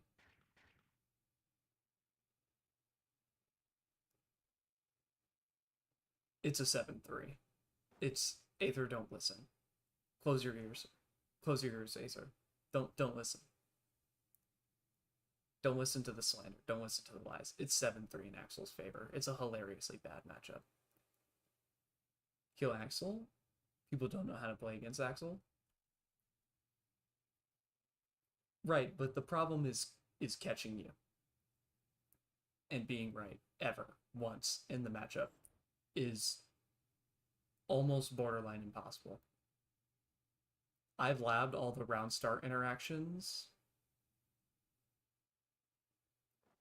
His best possible round start interactions with ABBA all leave ABBA at a disadvantage. There is literally no way ABBA can escape from round start against Axel and be like in the advantage without the Axel player playing very dumb. And I do agree that a lot of people don't know how to fight Axel. That is true. I think that's fair to say.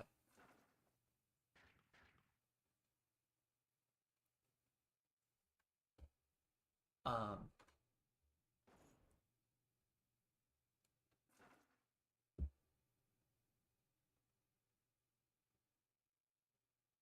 but I just press shit. Yeah, you play Soul. That's how that goes. That's how that goes. And also Axel can 2k trade out of it and B plus. So he's actually got two different options he can use. One that's a mash and one that's a like movement tool.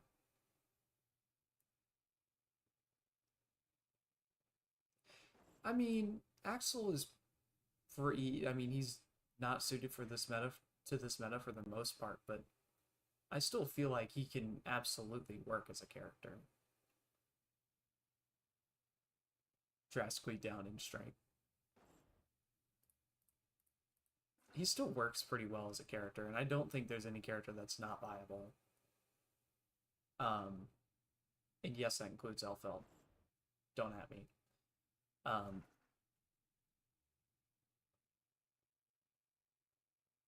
he's in the game and playable. I will not tolerate Axel downplay in my chat room. That character is fine. You get to do shit that nobody else gets to do. He's definitely better than Elfeld, Bedman, and Zato, yeah. So, shut up, Aether. You're gonna make so many people mad. Because they collectively rot my brain. I'm gonna be honest, every single character does the exact same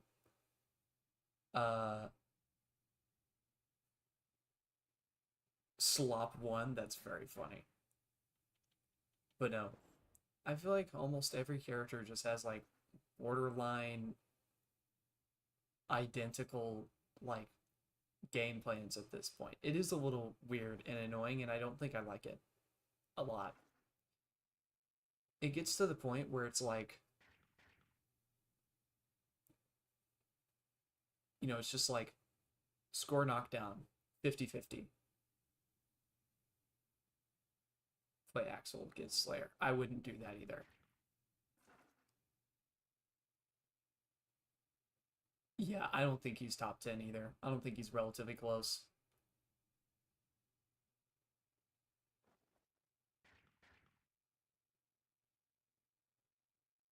Yeah, Slayer can be wrong a lot of times and get away with it. Or I'm killing this game personally. That's very funny. Like, I don't know.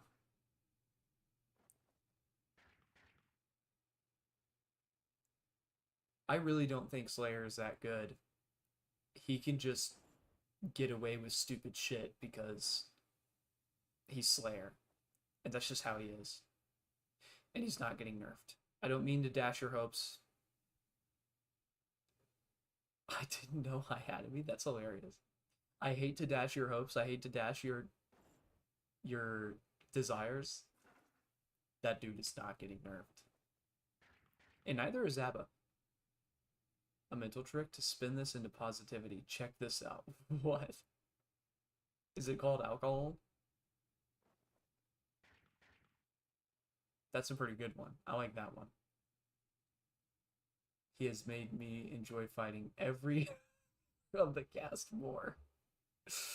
That is a feat of human engineering. I agree. That's yeah. Be fake way too much without punishment. Yeah. And no, ABBA doesn't need a nerf. In fact, they probably shouldn't and won't touch ABBA at all if I'm willing to bet. Anyone who thinks 236k on block needs to be like -3 or something literally just wants her to be completely unplayable, and well, maybe not completely unplayable, but really fucking bad. I mean, in install it's -2, so like if you block the overhead in install, 9 times out of 10 it's a free throw. Nobody ever punishes me for it. Nobody ever stops me from just doing 2p afterwards and doing it again.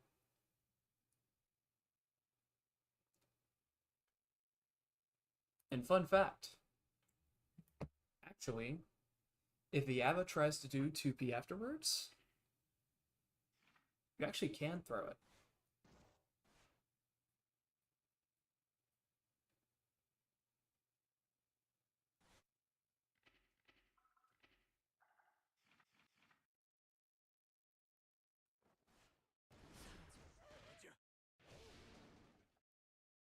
Do you see that?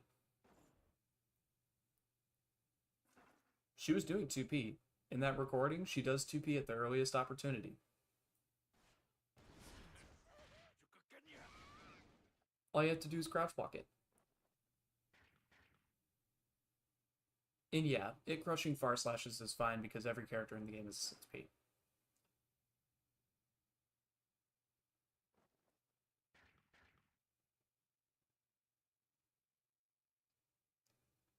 Slightly different version of the game. And no one wants to fight them. Yeah. They're very weird compared to the rest of the cast.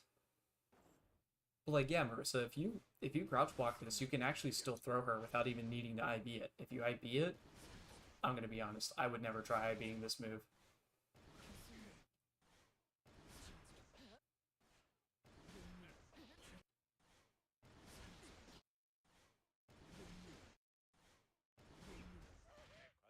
If you IB it, it's even easier.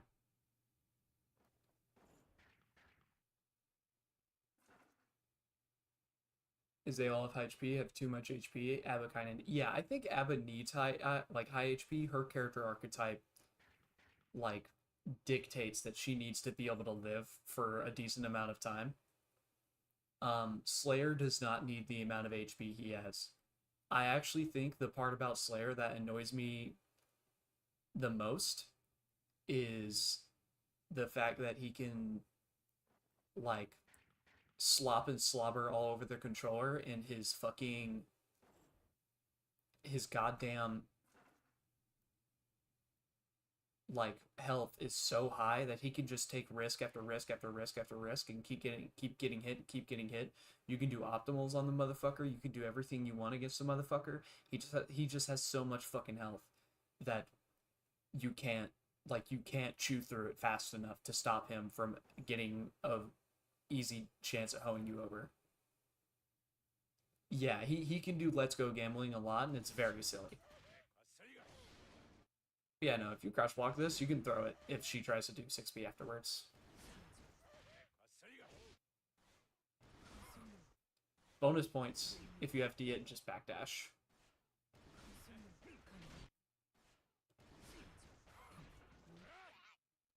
So then you can whip punish that. Oh, dang it.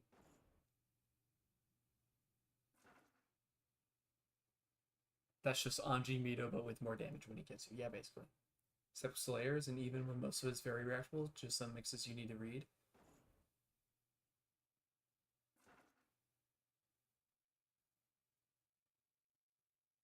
I actually disagree that the mix is reactable. Elfeld's Rekka is technically fuzzyable. It's a two frame gap, okay? If you ever want to catch somebody who's like, it's fuzzyable, and then shit on them for being stupid, you can say, okay, I'm gonna put a gun to your head, you have 2 frames to get out of the way. Good luck. And tell them, see how confident they are. Yeah, but can you fuzzy it? Exactly. He does cross identity on a string, you are not. Yeah, you're not reacting to that shit. You fuzzy it, motherfucker.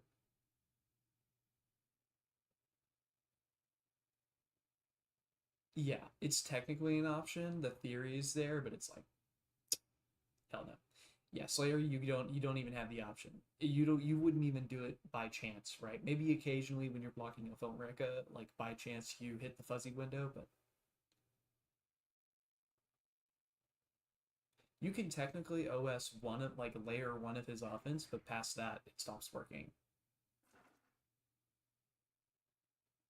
So if you meet a Slayer who's, mouth breathing and picked up a controller for the first time yesterday, then sure. But otherwise, OS isn't really that useful. I'm generally not attempting that. Yeah, like it's a random, like it just happens thing. It's kind of there just to give you a little bit more wiggle room in terms of trying to block it, honestly.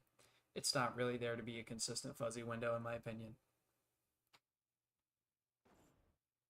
Yeah, she has to have attention to screw over afterwards.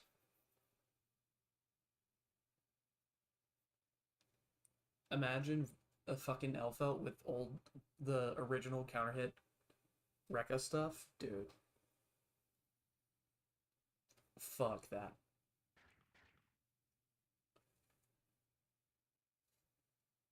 It does mean that, yeah, you can DP her, reversal her if she does the overhead. I swap to Sen, then say nuh-uh to Rekka. Yeah. Not because she's OP, but no one is having fun when she's on screen, not even the LFL. Hey, I couldn't agree more. And most LFL players couldn't agree more. And yes, I would imagine she's very fun whenever you're drunk and not able to think very hard because she's easy as balls. Like, I'm not even making fun of the character when I say that she is the one that you like hand the controller to your little cousin and say, "Hey, can you do a back quarter circle, kiddo? Welcome to the big leagues."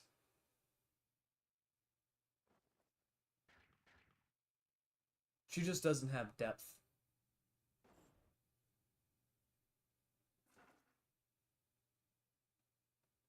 Yeah, no, the right way to play her is to spam the Rekka. Literally. That's it. There's no strategy other than that. You route into the Rekka as much as you can. That's it. Period. There's no point in doing literally anything else.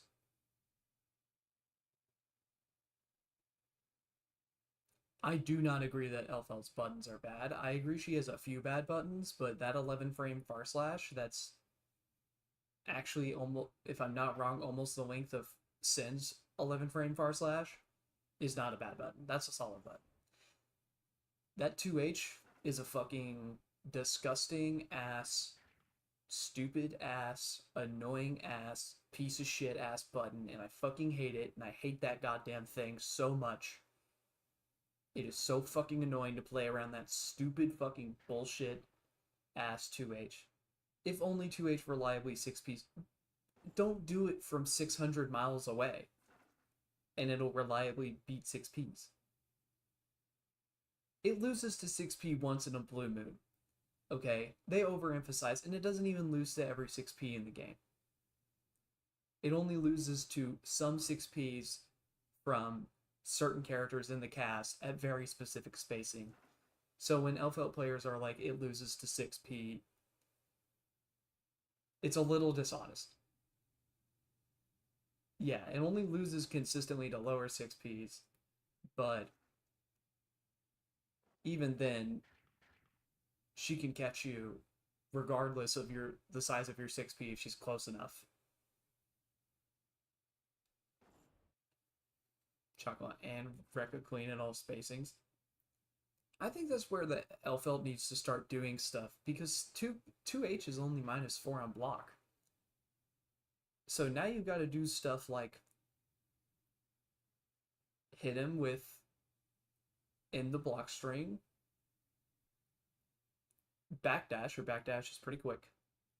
Not a super fast backdash. But it's not a slow backdash, I guess. She just backdashes and then does far slash. She gets punished. Yeah, 2H is a good button to end on, 5H isn't.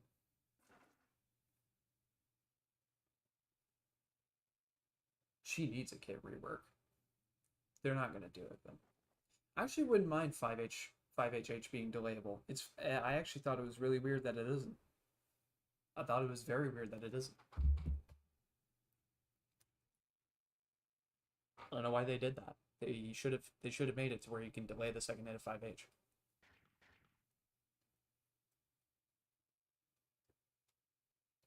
Yeah, it could go a long way in terms of like scoring a counter hit with the second one. I would prefer that she plays around stuff like that, like frame trapping you at a distance and stuff. That's actually interesting. She frame traps you with the second hit. She gets a counter hit. She does bomb. She gets a conversion off of it. She breaks the wall. Like, that's cool. I like that.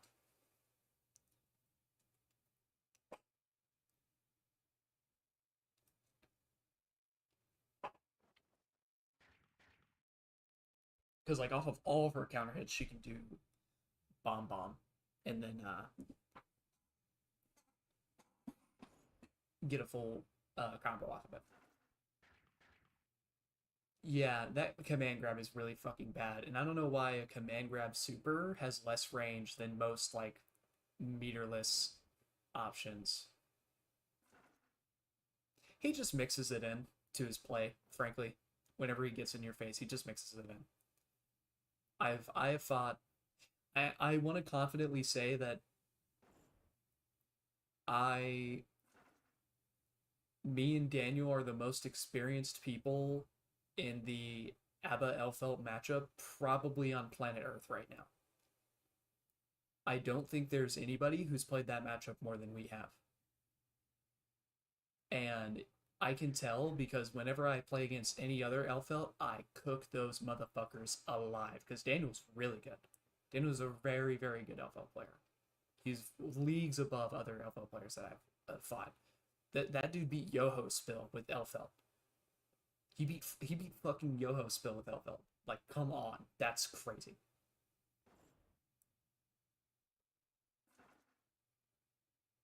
And it's Daniel amazes me because it's not even. Yeah, Pada is the best Elfelt in the EMEA. I've known about that. Yeah, it's not even his main character. I remember talking with Pada. Oh yeah, because not a lot of people play Elfelt competitively. But like, I remember Pada talking about why he plays Elfelt, and he explained that he actually literally got bored because people were so stubborn about not actually wanting to learn against or like learn any of the counterplay against Sin, and just wanted to be lazy and not do anything. And so it became too easy to beat people with Sin. So he picked up Elfelt because it was literally too easy to beat people with Sin. I was like, holy fucking shit. That's crazy.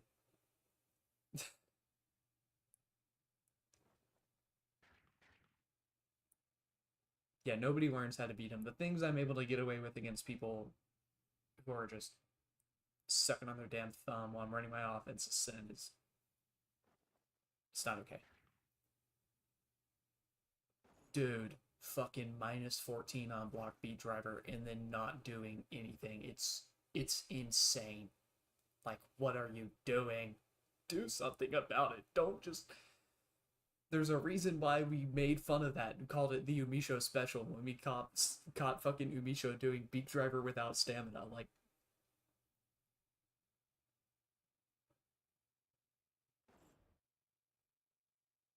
I play Sin and get win a game, get one and done. These motherfuckers hate Sin. Oh yeah, they do.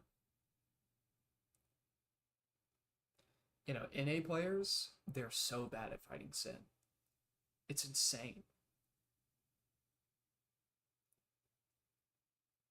Yeah, I agree, Marissa, and it's mostly because like Patachu is there, and y'all had a Sin rep in season two. Like Pot is a big reason why people know how to deal with Sin. But whenever Sin does a fucking safe jump post super wall break and the other person doesn't 6p it, I'm just like, oh my god. Oh my god, please. Please, come the fuck on. This is just this is this is step one.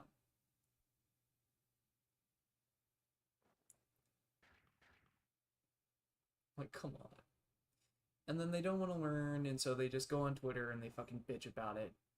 And the same thing is happening with ABBA. And I was like, yeah, welcome to Sin Gaming. Yeah, because people don't like fighting Sin. Which is very funny, because I'm going to be honest, he has a very straightforward game plan that you're going to find in literally every single fighting game you play. So welcome to fighting games. Sin is everywhere. 21 frame high? Yeah, that's literally Ryu. That's a 21 frame 2 hitting overhead that can lead into super. That is literally fucking Ryu from Street Fighter. He has a move that is exactly that. 21 frames, hits twice, can lead into super. It is literally fucking Ryu. Whoop-de-fucking do. Oh no, he can go into super and do a billion damage. Yes, so can fucking Ryu. Okay, the most basic bitch, literally the basic bitch character. Oh yeah, Beatrix has been, dude.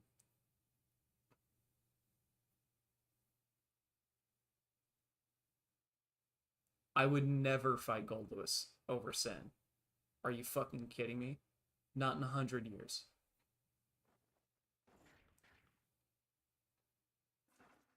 Were they out of diamonds in the clip?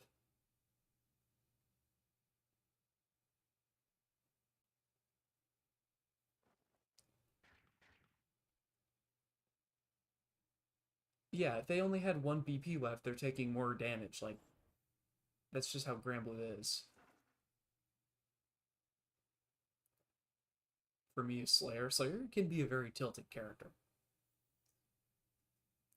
Counter hit with her Delta Clock, including the micro dash to get another CH after.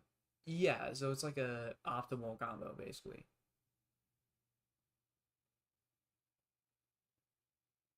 I don't. Honestly, I don't mind fighting Slayer, but I also have the HP to like box with him as Abba, right? As Abba, I have the HP to be able to get in his face and box with him and like take some hits, and it's all right.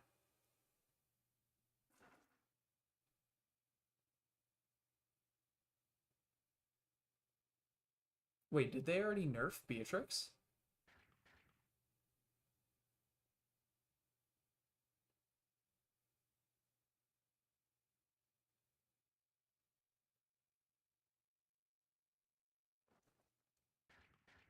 Oh, did they? Oh no, they kneecapped her. That's not good.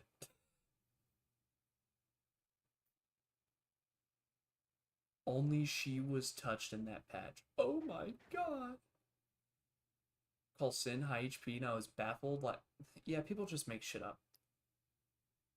He's literally lower HP than average, and I've also heard people say Sin. Oh, what is it? Not that he's high HP. What's the other thing people will say? Oh, that he does soul damage. No, he doesn't. That's the risk meter. Please look at the risk meter before you're saying X character does soul damage. Please stop. That is the risk gauge. Okay, this isn't season 2 Sin with 90% damage proration on Beak Driver. Okay.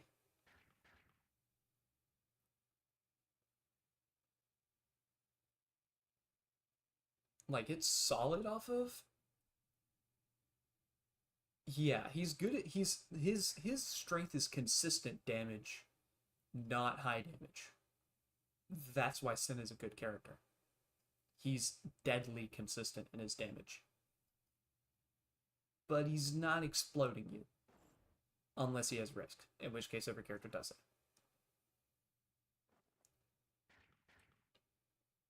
She can get 2 of the time slowdowns in one combo at low HP. They shot that.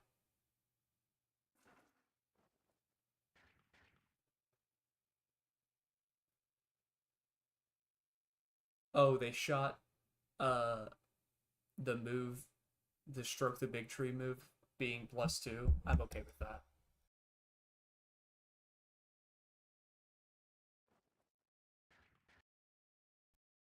Accidentally unplug my mic like a dingus.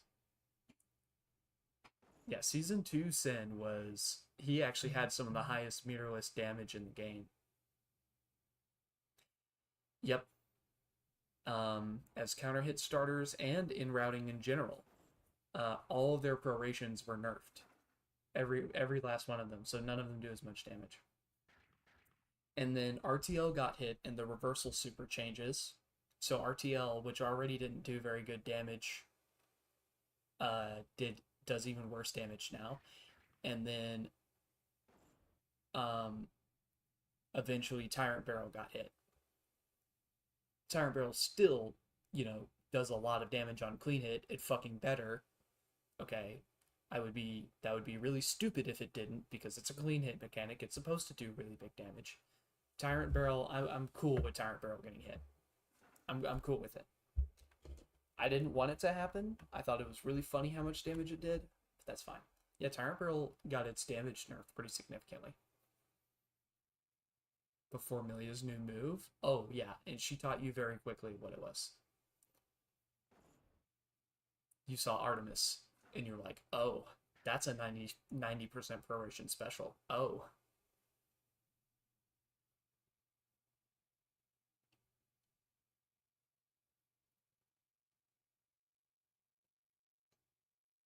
Meter gains post wall break. Yeah, that's what I think. Like, Sin is fine. She can't combo out of DP anymore. So, oh, you're talking about Nier.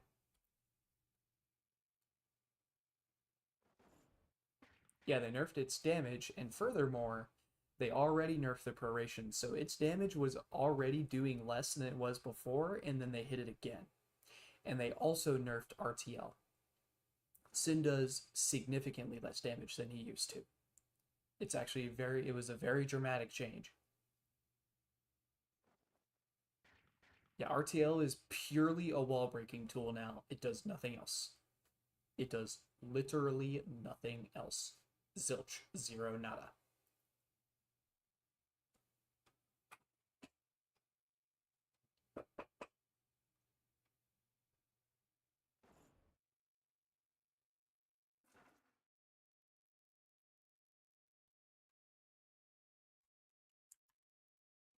Mid-screen wall breaks are epic. I love them.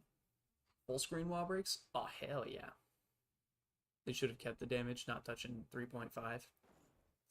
Yeah, I feel like RTL's damage could have been left how it was.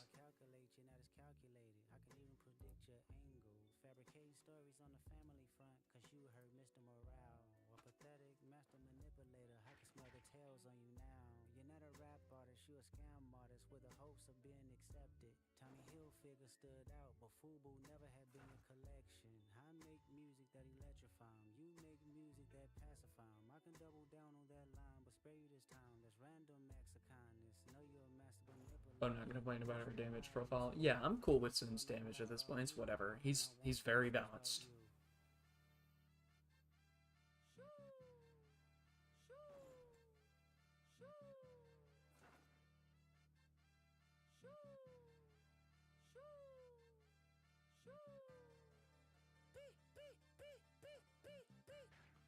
Subtask.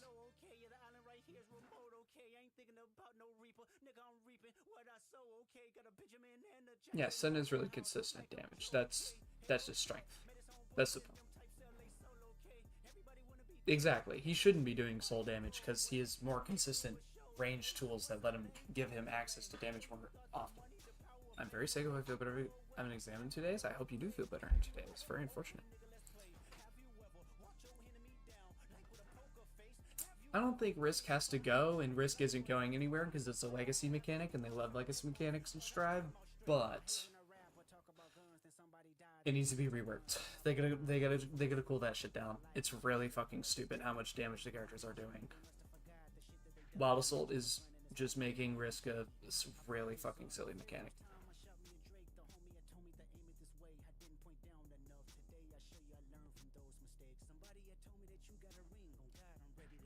Yeah, he gets half Risk, and it's over.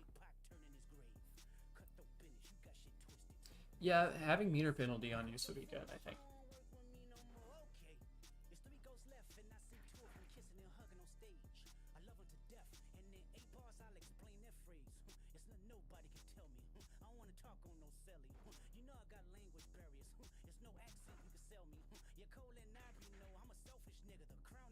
Holy shit. Okay.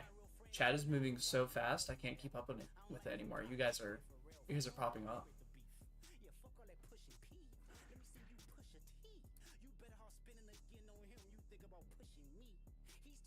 I'd be cool with also crossing tension.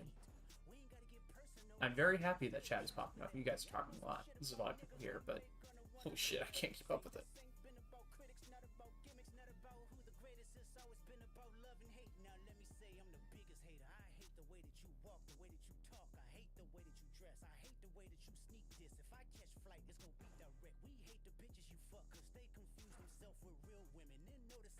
Okay, you know a change I want so fucking badly, just for the sake of the game?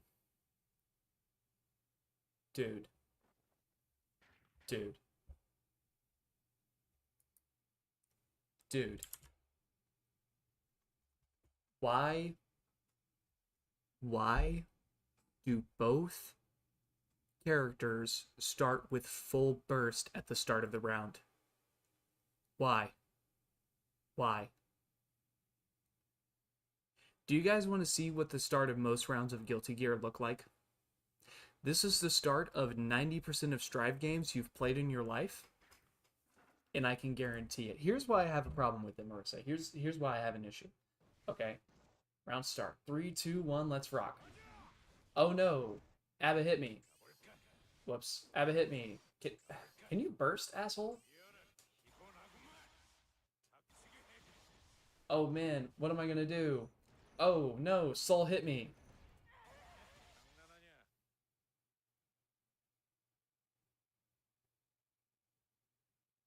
This is the start of literally every single game.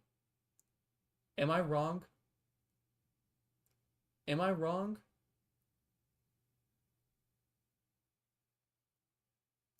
Tell me a game of fucking Guilty Gear. Tell me a game of fucking Guilty Gear Strive that does not fucking start with person A lands hit, other person burst, person B lands hit, burst. Tell me that this is not how every single fucking game starts. It is so fucking boring. I'm tired of it. It's so boring. It makes the first screen mean nothing. Actually, it's not every Guilty Gear task. Here's the thing that you're not taking into consideration is that other Guilty Gears intentionally made it so that burst had limited range, right?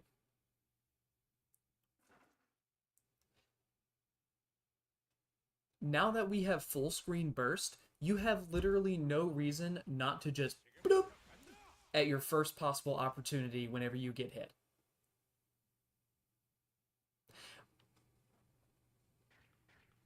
And the thing is, Marissa, is that I don't think you should be able to orange Wild Assault right at the start of the round because I don't think Wild Assault should cost half meter.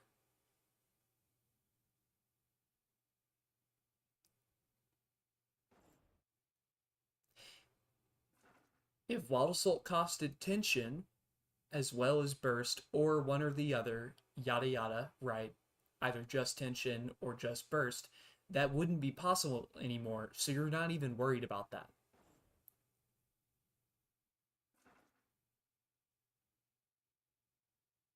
Just have deflect shield cost burst, and what's great about that is if you make that change and you have both characters start at 50% burst, right? Then you're actually incentivizing the use of that mechanic.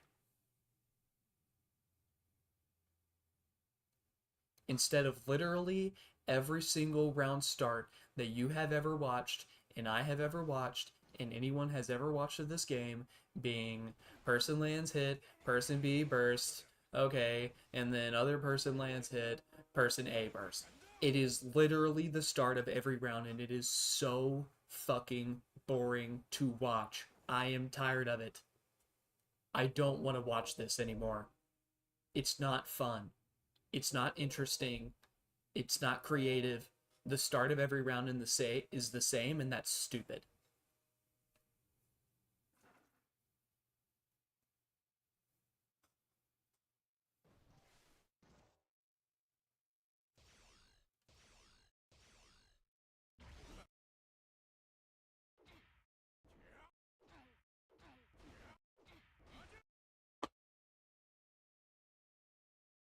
And task, I think it's stupid.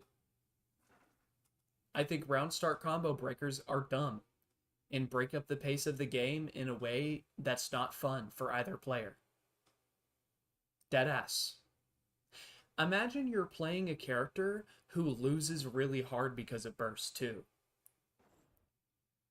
Do you know how hard it is to even get started at round start with Abba sometimes because of just how hard she loses to burst against most of the cast?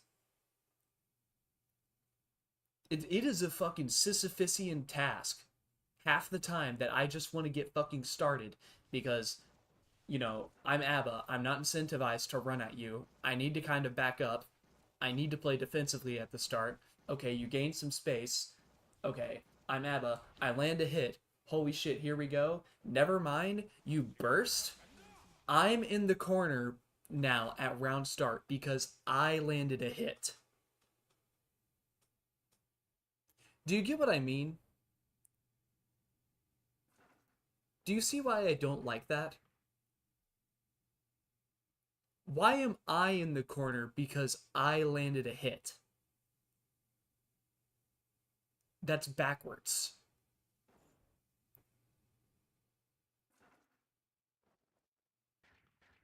It needs to be the other way around. You go in the corner because I landed a hit. No, if I'm playing a character who isn't incentivized to just fucking run at you like an idiot right at the start of the round because half my shit needs meter to be threatening in any way, shape, or form, then like, if I'm fighting Asuka and I hit him once after forfeiting even a little bit of space and he immediately puts me in the corner, the round is over. I lose. The game's over. Done. There's like a maybe 5% chance of me winning that game now because I'm ABBA and I'm in the corner against Asuka. It's just not fun and it's boring. It's not fun to watch. It's not interesting. And I honestly, I don't care for the excuse that it's like, oh, it's a legacy mechanic. Oh, it's in other anime games. Yeah, cool. It sucks there too. It also isn't fun there either. And actually, fun fact, in the Blaze Blue games, most people don't round start burst whenever they get hit. That's actually not something you do in Central Fiction. In fact, it's a pretty fucking bad idea.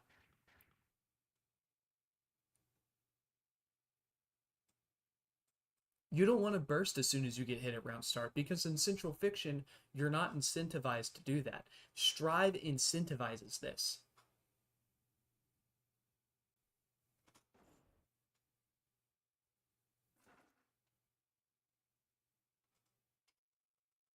Yeah, you want to get active flow as quickly as possible so you can crank your damage up.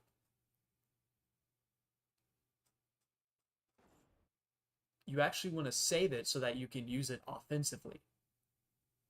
This doesn't incentivize that. This incentivizes I landed a counter hit at round start, I guessed correctly, and now I'm at a disadvantage because I guessed correctly. That's really fucking stupid and annoying. I'm not gonna lie to you.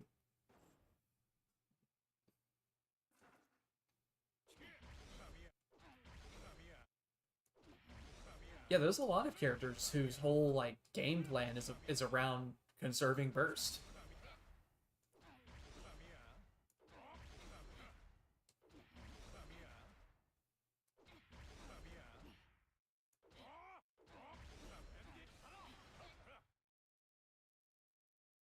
Just I'm sorry. That's my rant.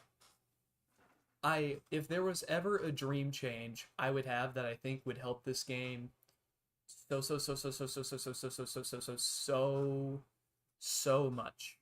So much that I think would help this game so fucking much is making it to where both characters don't start with 100% burst at the start of the round. And what I mean by helping the game is literally making it more interesting to watch. I have gotten so fucking bored watching some sets at the beginning because I already know what's going to happen is someone lands a counter hit, somebody bursts, and then the other person lands a counter hit, and then they burst. All right, cool. It's either the character who's incentivized to back up at round start is now in the corner, or the character who got hit a little bit further maybe has slightly less frame advantage. We're basically just at round start again. That's not interesting. It's not interesting. That's not fun to watch. Nobody wants to watch that. If you mean cost tension on top of burst, sure. But like getting to burst if you have full tension, fuck no. Some characters build tension way too fast in this game for that to be a thing. Yeah, I don't like that. I wouldn't like that. Characters build tension way too fast in this. They build meter way too fast in this game for that to be a good mechanic. That would be disastrous.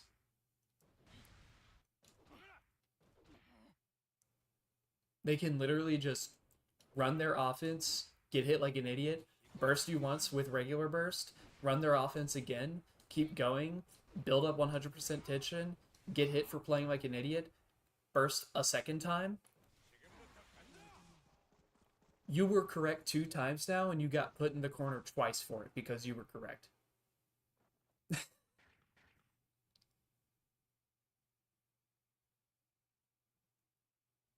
Like, actual Cro-Magnon brain completely empty gameplay. To cancel and deflect shield from any normal to auto bait burst. I don't know how that would work.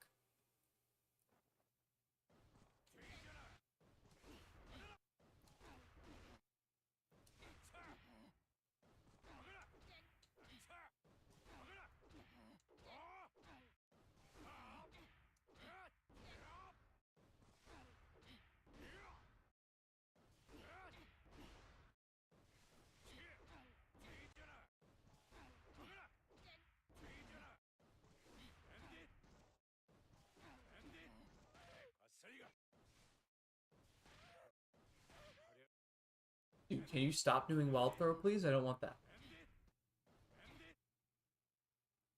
Wow.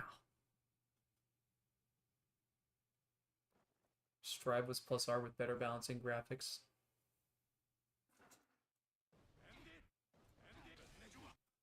Let's play Exerd.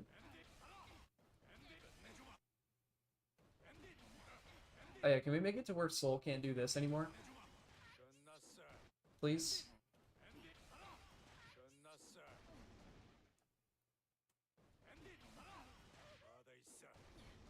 Can Soul not be able to do that anymore? That would be really nice.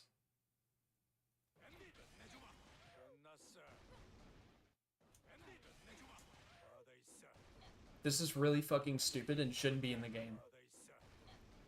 I don't think you should be able to mix somebody with a high instantly into, like, throw low mix. Because you're either going to do that or, you know, into wild throw. I fucking hate this. This is really stupid. This needs to fucking go. And it's needed to go for a while. Let me guess right 3 times subsequently. And then he does it there, and then he can just tick throw you.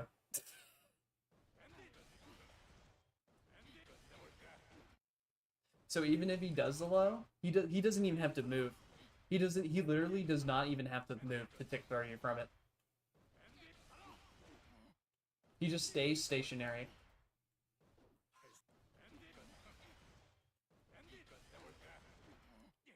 If he does 2 JPs it is, but...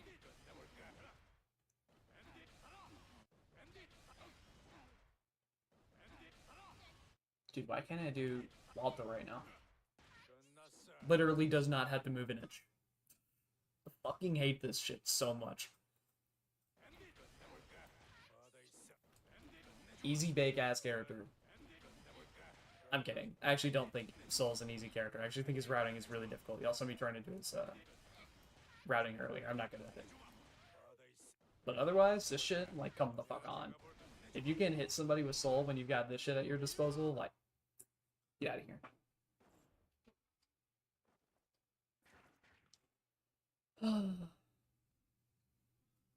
Anyways, I need to focus. I need to focus and work on this doc some more.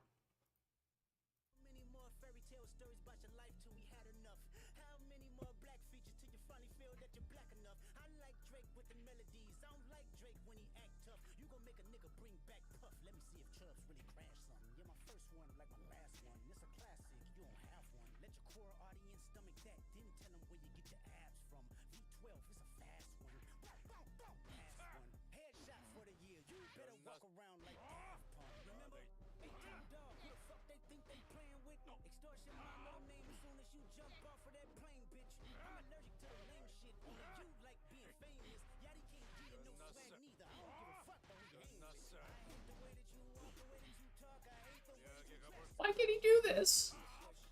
He has to dash for so short to get the command throw.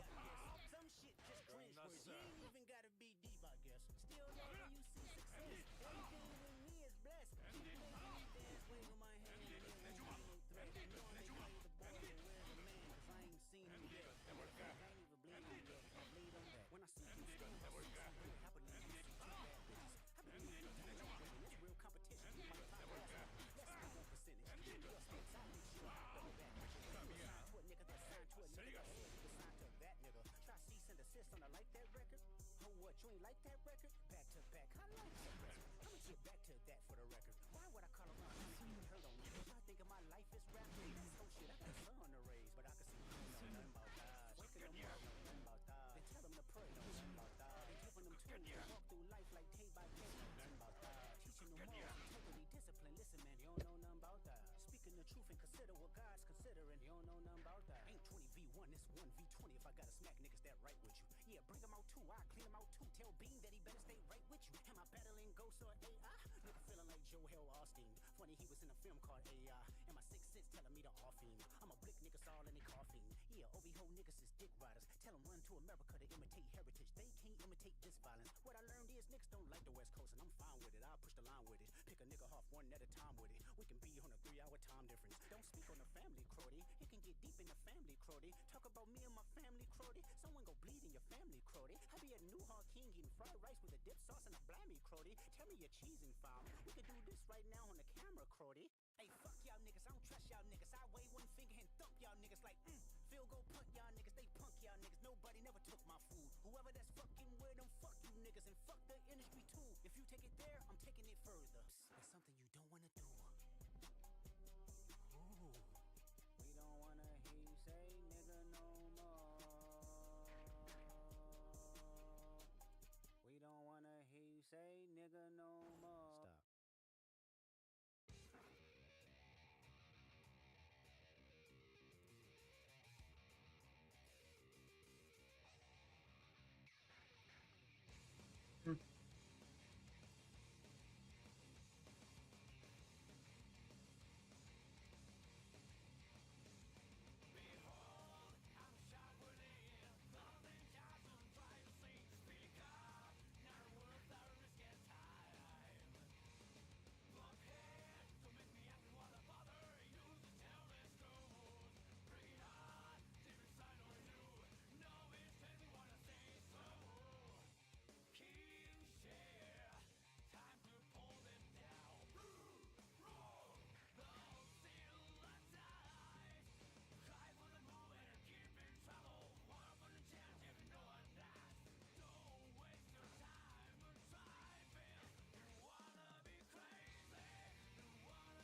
Oh, it's a song from Doom.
Cat is being loud.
between the tensiometer, if anyone knows. Display settings. Virtual controller position.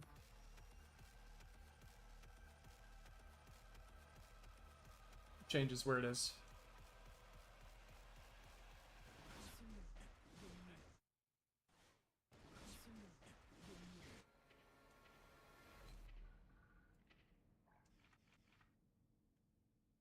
Yeah.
What's the shortest backdash distance in the game?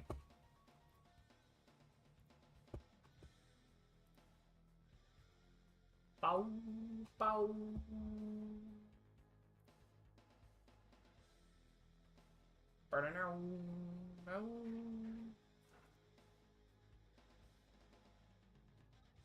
Uh, uh, uh, uh, uh,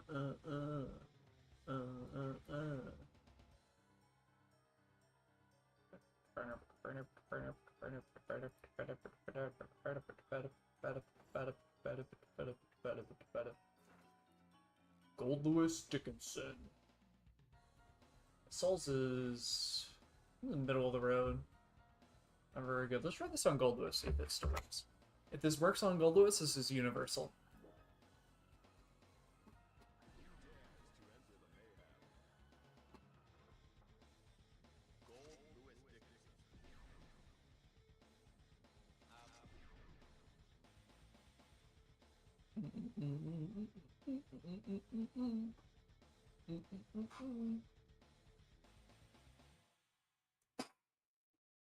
Kiss death.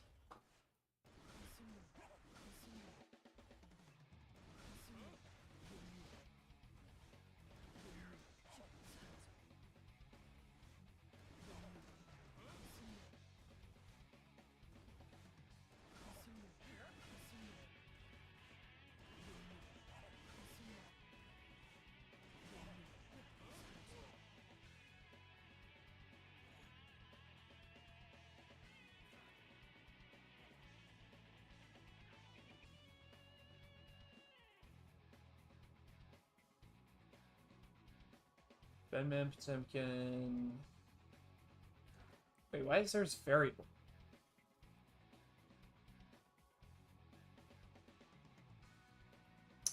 It's weird. That doesn't make any sense. Why is there's variable?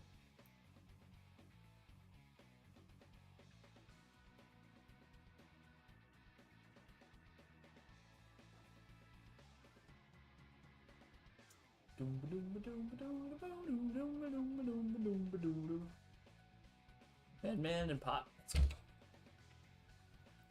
Try them. Gold Lewis Dickinson.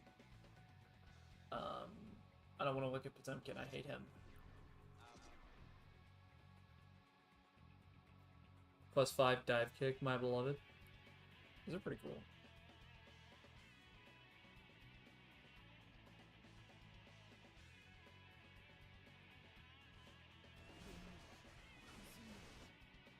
So what's the cutoff here? That's what I'm wondering now.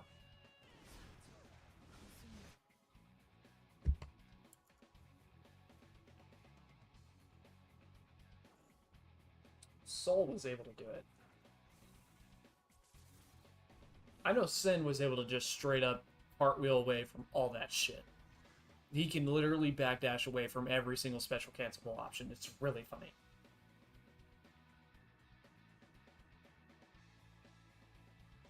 Bow, bow, bow, bow, bow.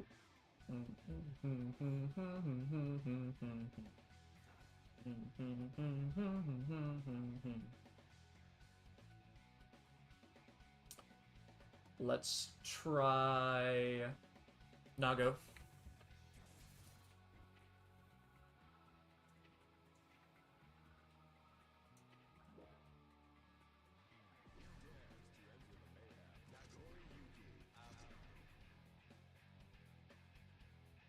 I'm +5 and I get the world. Showed up with Persona 4 AU.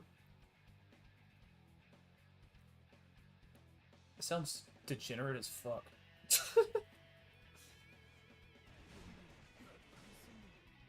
Aha!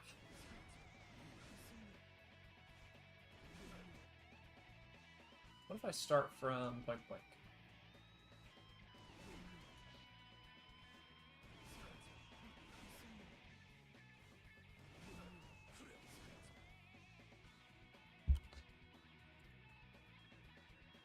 Oh, stop that.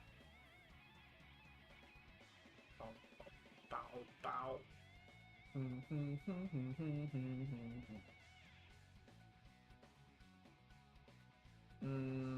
I need to zero in on what distance is good here. So how about Ram? Test her next.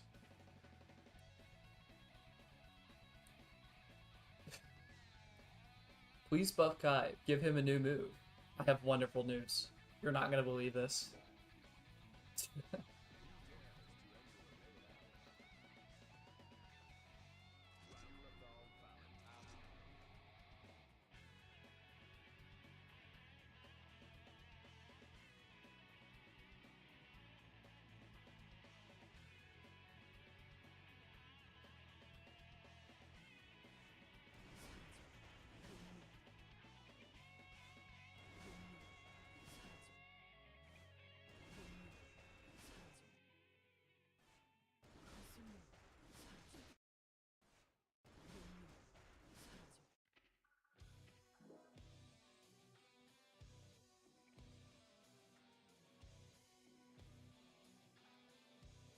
Narukami, what is the news?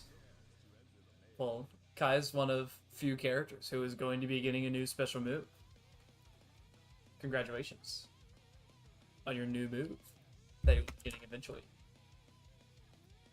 Okay, so Ram can do it.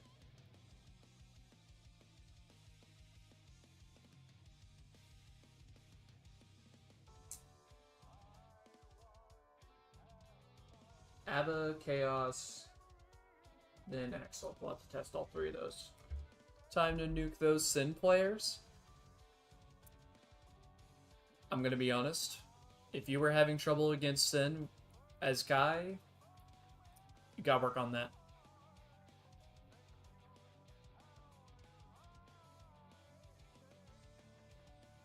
That matchup's easy bake for Kai. He wins those. Abba, Abba.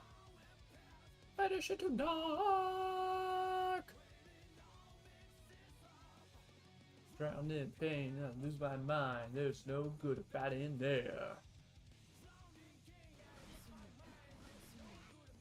Oh, Abba gets caught.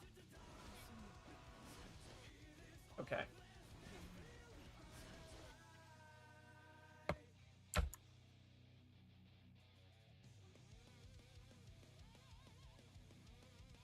I'm also wondering if it... No. Does it have to do with the total duration? Goldowis got caught at 22.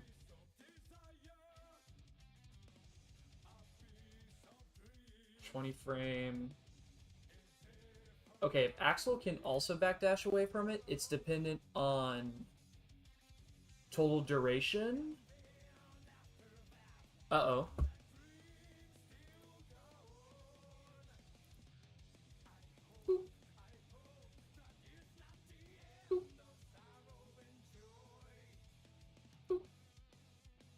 Cool.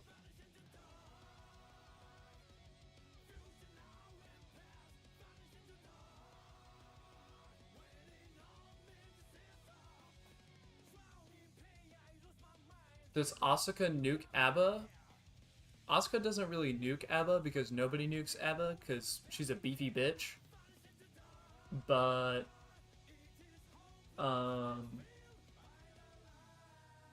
Abba generally just can't play against Asuka if he has that dumb red orb at round start. The game ends right there if he has that dumb fucking orb. I really wish they would make it to where he can't have that at round start because it's really fucking stupid. I'm gonna be entirely honest.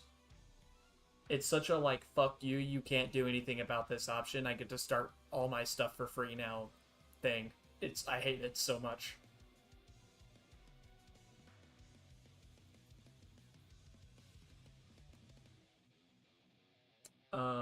I think this might have more to do with duration than distance. We'll try it on Axel, because Axel's is, okay, either really good or really bad. I don't understand why it's variable. That's what confuses me. Let's see.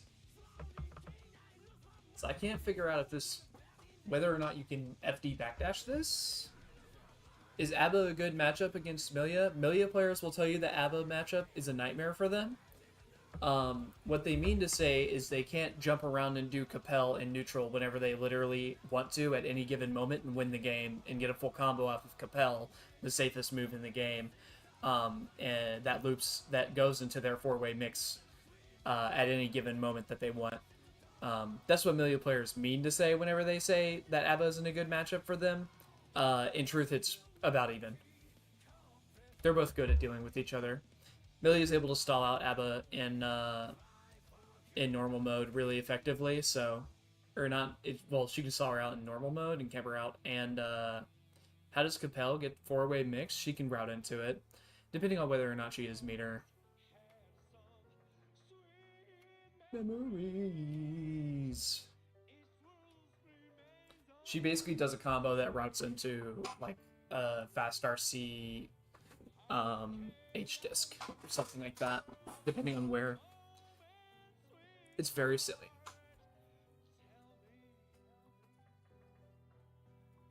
Tell me.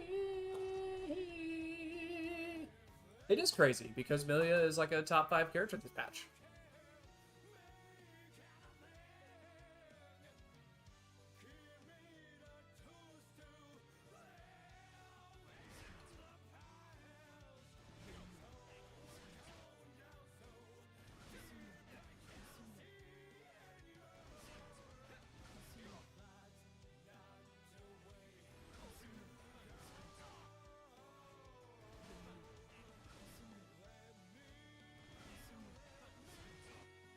Let me carve your way.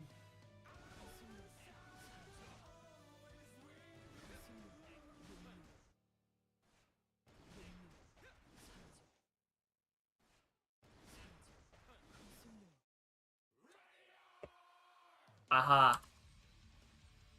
It is dependent on how fast the backdash is, not the distance it travels. I think the cutoff is 20 frames. We're gonna test biking.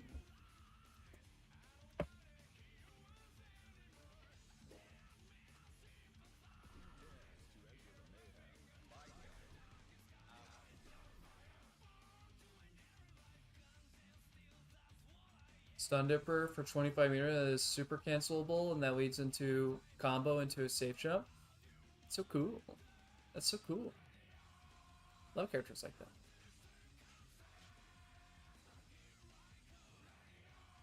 Still sillier than anything Milia does. That's not true, but that's fine. I'm still debating about a main, so I'm mainless. I would still consider myself in the intermediate almost. No, Bluesper's talking about a different game, not this game. Don't worry. You don't have to worry about Stun Dipper that only costs 25 meter to cancel in Guilty Gear Strive. That would be a fucking nightmare.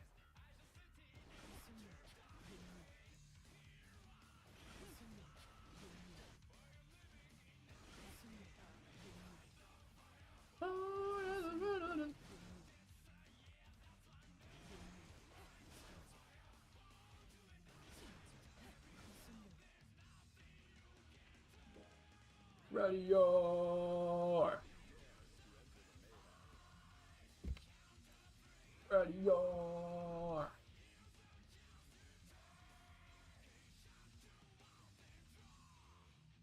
Well, no, Nago was able to get away from it. So I think it's a combination of duration and the distance traveled, which is going to make this a pain in the ass to figure out. Which means I literally do not have the time humanly to be able to test out all the iterations of this. Fuck.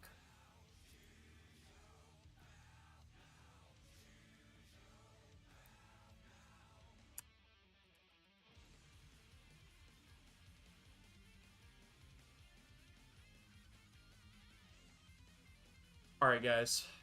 I'm gonna introduce some very upsetting terminology into this doc. If you have a hard time handling nuance, if you have a hard time handling things being more complicated than just every character having the same option that beats it every time, then I hate to do this,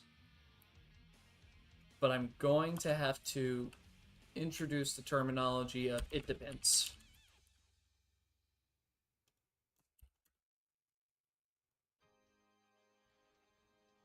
I'm sorry. I'm sorry. I don't have a choice. I don't have a choice. There's literally no way, because of how many different options you can do here, that I can test this all. Okay? I'm sorry. I'm sorry. It would take me way too goddamn long. Way too goddamn long to do that. Okay? I can't help it. So it depends. But I do need to write something in detail here.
Yeah, Sudoku becomes soft.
What's it being like this? There we go. Oh my god, no. Please.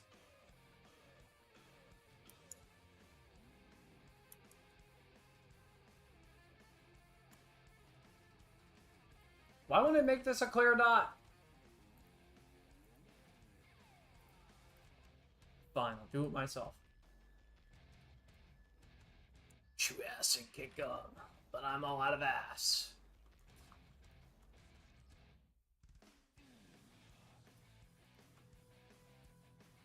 Well, oh, don't do that.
God, not this song.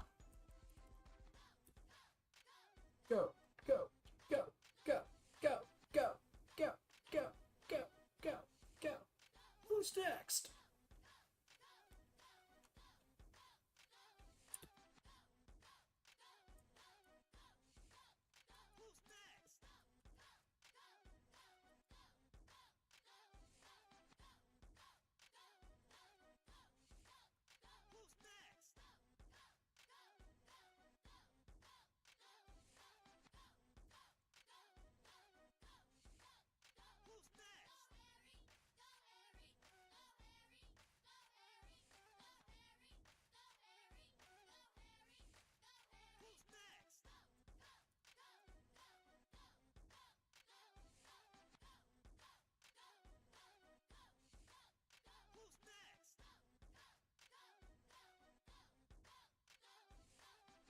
I want to hear about Narukami.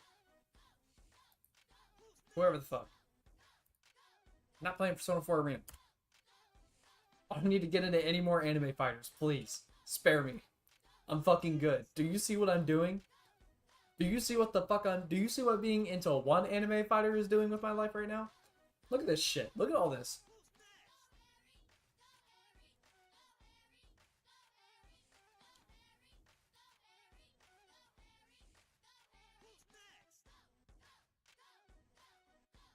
By the way, this isn't what I'm expecting someone to read. I actually just need to get all my thoughts together about how to deal with this move. And I need to lay out like how I would instruct someone how to figure out how to do some of the stuff they're on. Because honestly, something I wish is that we, instead of just giving people answers, we give them the tools to find those answers themselves. You know?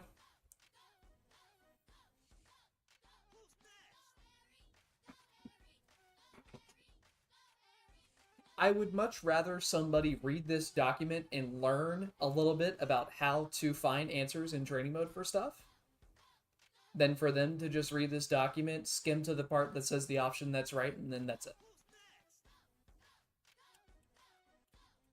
And if somebody is going to do that and still bitch about the move, that's their fault. They don't want to learn, they don't want to figure out how to deal with it, that's not my problem.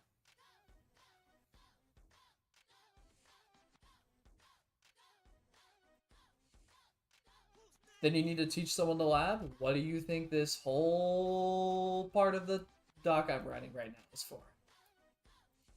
I'm actually about to make it even more detailed.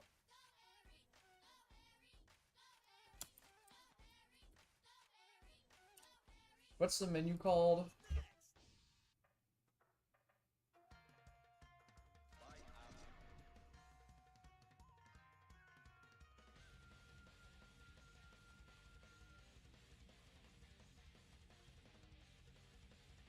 Yeah, most people want to press buttons, but we're going to do our best to encourage people to not do that.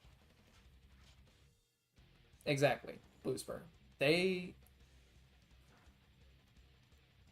know how to hit you, they don't know how to fight you.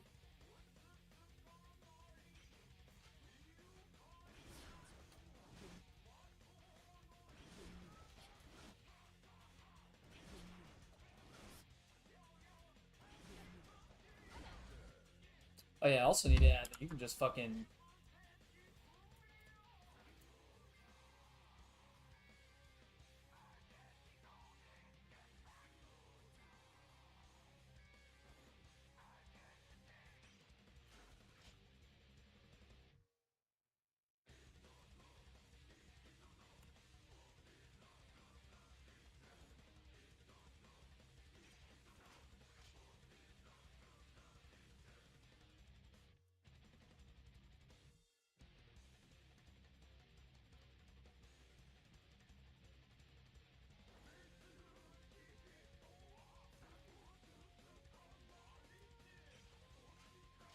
simply backdash the 2P. This is one, I don't know why people don't do this. You got like a 5-frame grab. Why are you pressing? You don't need to press. Backdash, get away from me. Run.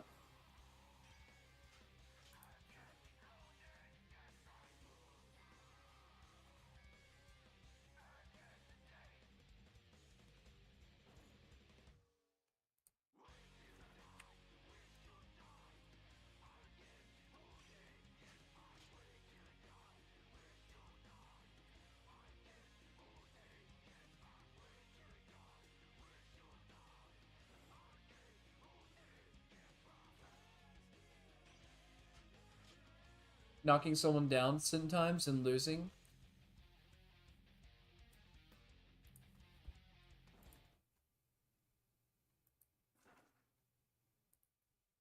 Do you want to know how much I've been getting my ass kicked in Exerd? Do you want to know how much I've been getting my ass kicked in Exerd?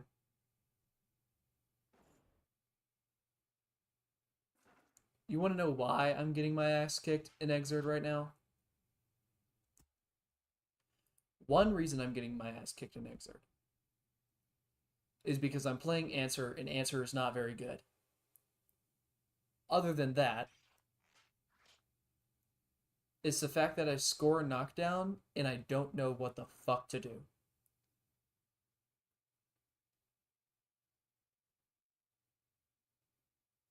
It's natural.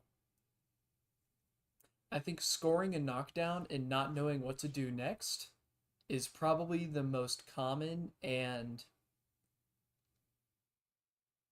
you know, probably one of the most common difficulties you can have while you're trying to learn either a new game or even a new character. One of the reasons I don't play Soul is because I don't understand Soul's knockdowns. I don't know how to meaty with Soul.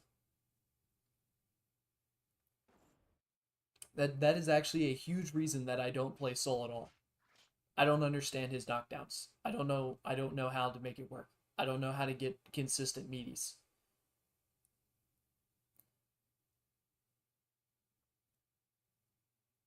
I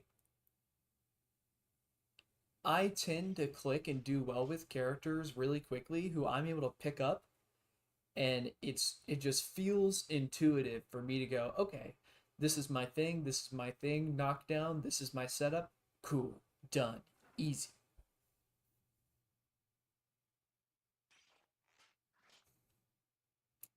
And with different characters, learning how to work off of your knockdowns is going to range in difficulty. There's some characters who very naturally, because of how they work, end up close to the opponent whenever they score a knockdown. There's other characters who don't. Mix-up characters are going to be really difficult generally to figure out what to do on a knockdown because a lot of the time they have setup that enables their mix-up, or they need a very particular starter at a particular spacing or something, right?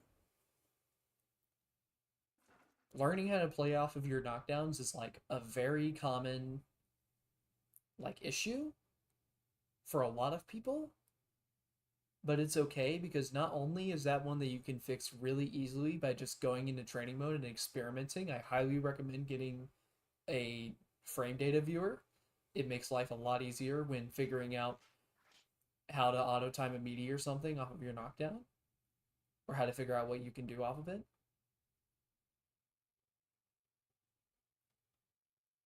Just go in the lab and experiment and try new stuff and just keep working at it and look at, like, okay, in my gameplay, or at least in this character's gameplay, it seems like they get this knocked down a lot. What am I supposed to do?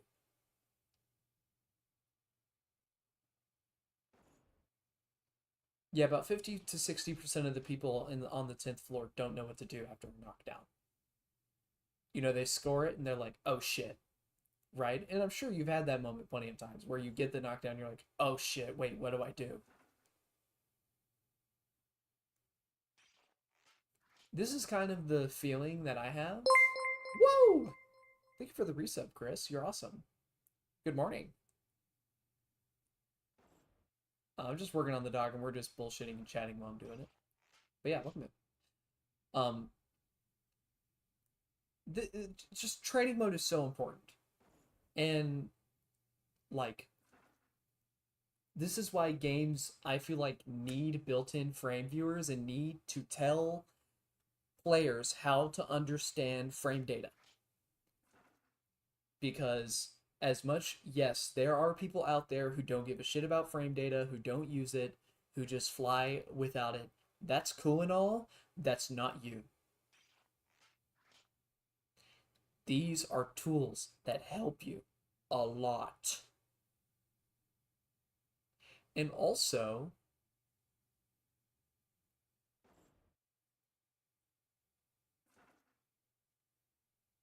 it helps you understand the game better. Something I didn't understand for a while was that the knockdown you get off of, like on most characters, off of 5K 2D has a different frame advantage than off of 2K 2D. And that's actually important to note, because some characters can't do the same setup off of 5K 2D as they can off of 2K 2D. It's actually an important thing to know.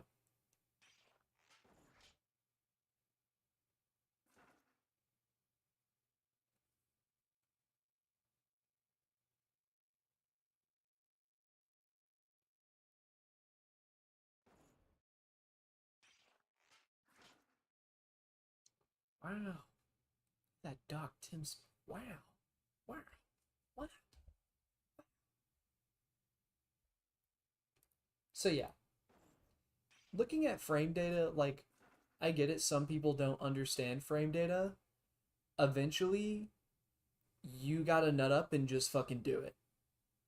Bite the bullet and learn. I get a little annoyed when I'm talking with friends who are like, oh, I don't understand frame data. I don't get it. And it's the sixth time that they've said that to me while I'm trying to explain something to them. And it's like, well, if I'm having to, for the sixth time now, tell you about the frame data and why that's important, then maybe you should probably look into that and start understanding what all that means. I literally have an intellectual disability that prevents me from being able to do math correctly in my head. I have dyscalculia. I literally cannot do math well in my head in any way, shape, or form whatsoever.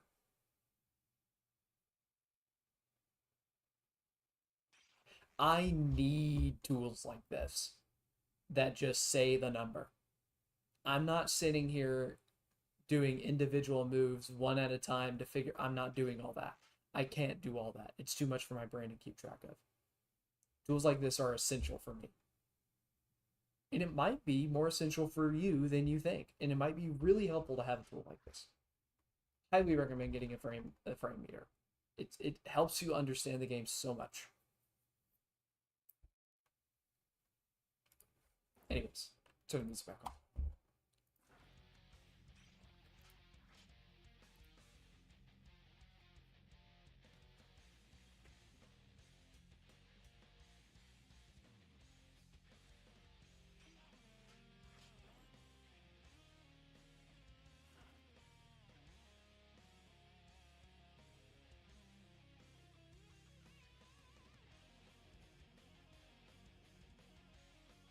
Yeah, no, I understand math very well. In fact, like, I always did well. I never did really poorly in like regular level math classes or anything. I just could not do it in my head.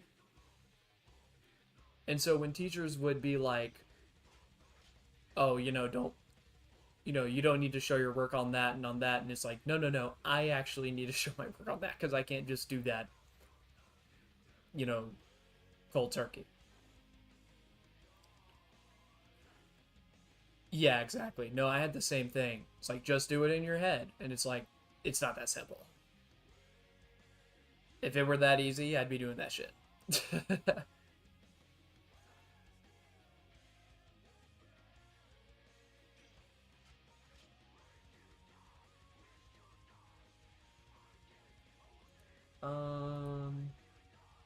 see. Okay, what the hell was the name of this menu?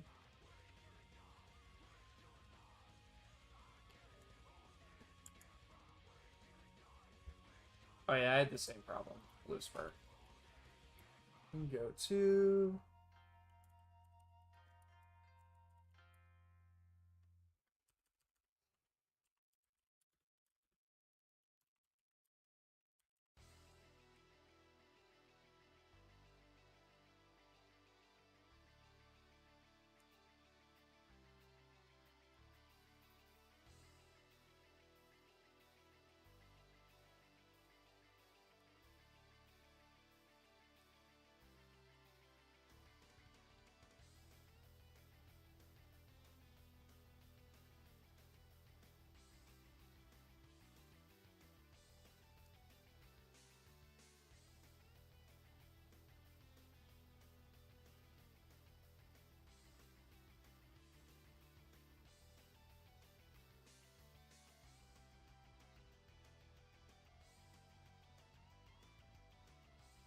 Oh god. People who say you should smile more are really fucking annoying.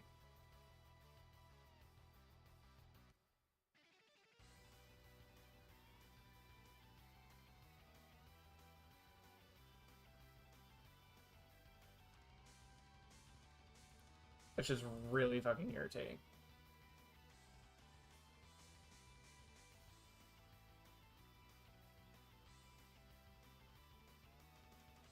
I don't get really happy. I'm cursing at that motherfucker in my head. I hate that dude. I hope they die. No, I'm kidding. um,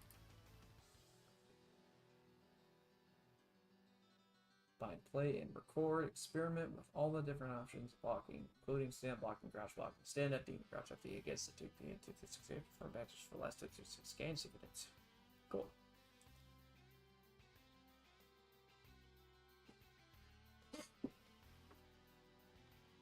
What's up, Cam?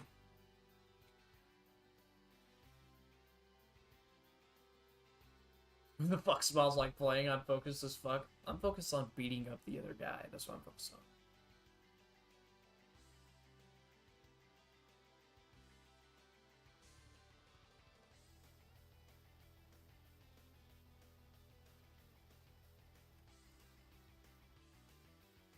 Um.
No, you're good, Bluesper. I'm chilling.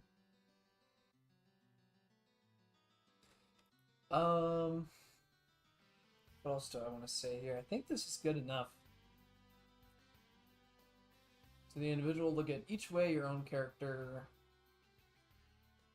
It's you try this at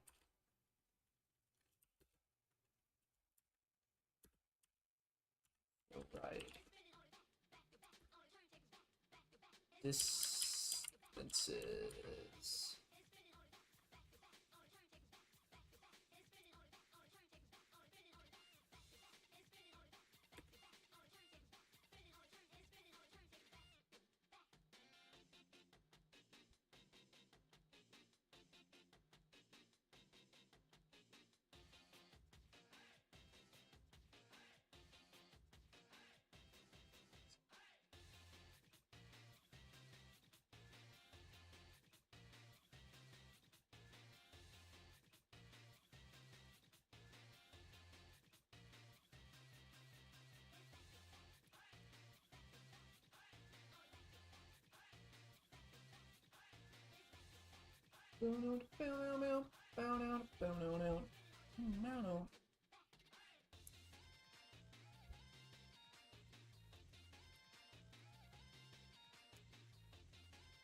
Scooby.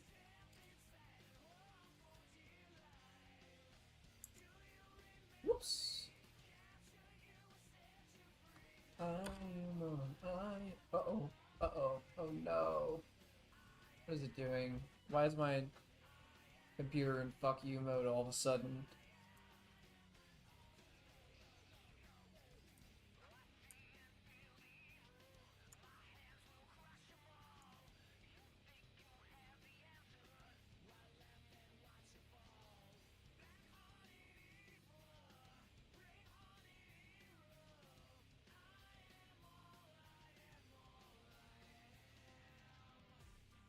Okay.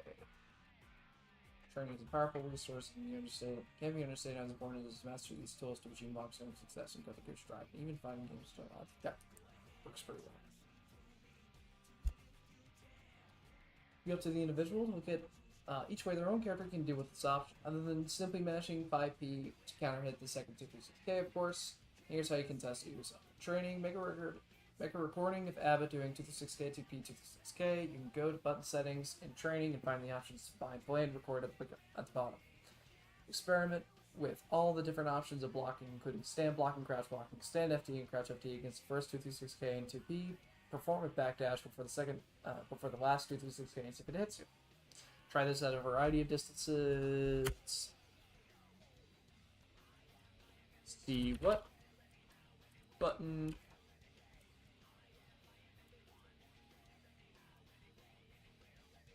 punish move or force Abba to block. Start board turn.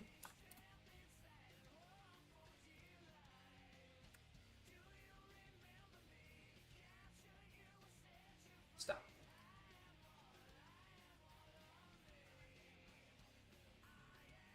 What's up, Marco? Hope we're doing well.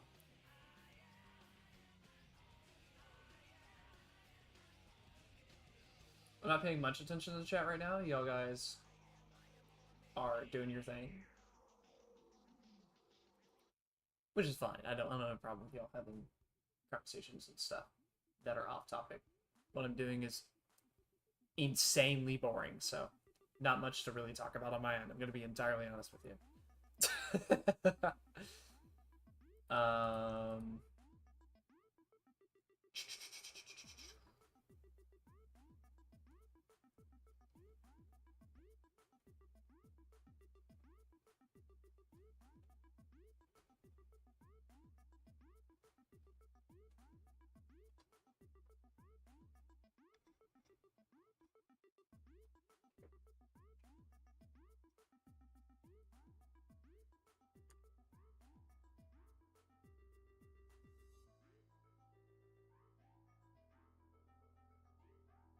Yeah, exactly.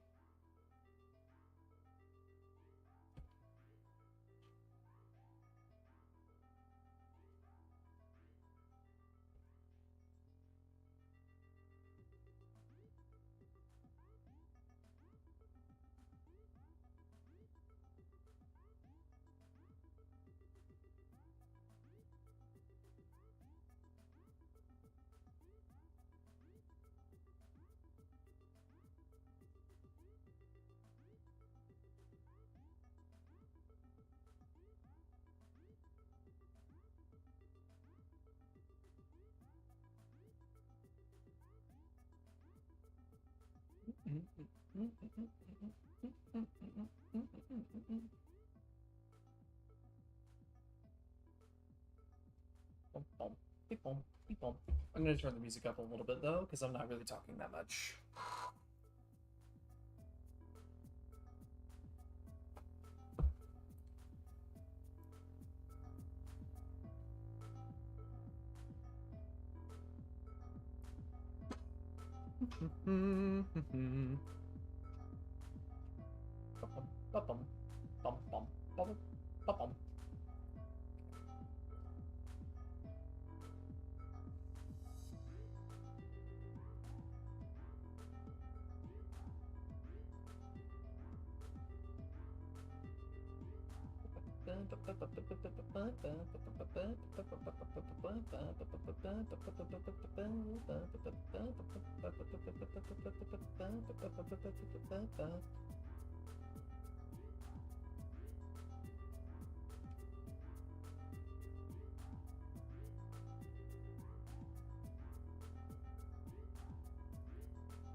How do I want to say this part?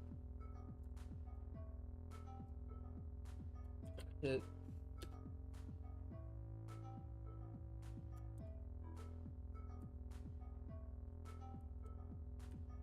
Punish.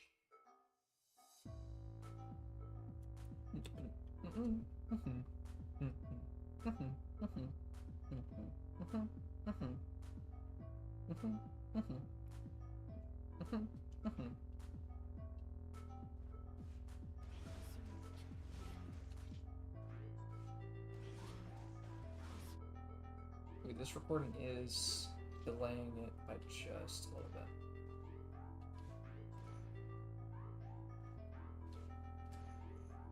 Oops.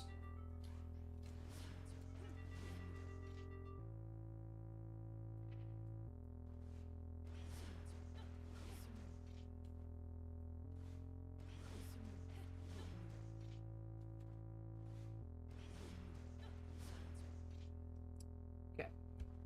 1, 2, 3, 4, 5, 6, 7, 8, 9. Is that 9 frame gap?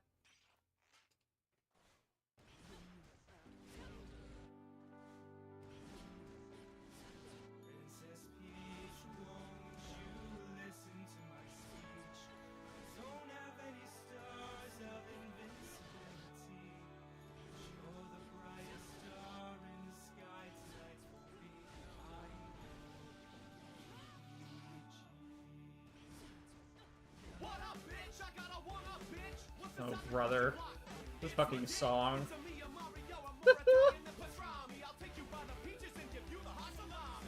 Yeah! Ah. Oh. Oh. Oh. Oh. Huh.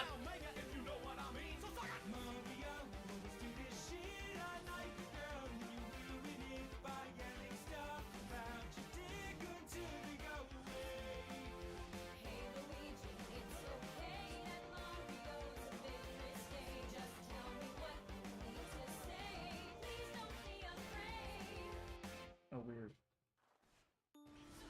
Bink, bink. It means so much for me to Bink. hear you say Ah. that. The only thing Bink. I've ever Oh. wanted to tell you is that, God damn it, I'm here to pleasure that ass. I'd like to go first. God damn it. They always come last. And you say we'll get together, but I'm This song does smell like 2013. the only drop on. I am Your playlist is more messy than my than my bedroom pink.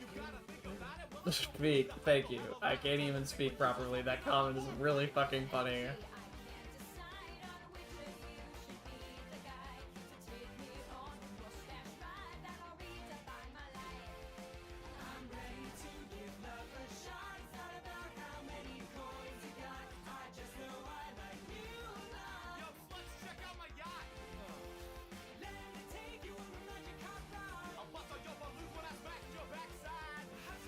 Song is so 2013, it's like it's fucked up how 2013 this song is actually. It's like not morally acceptable.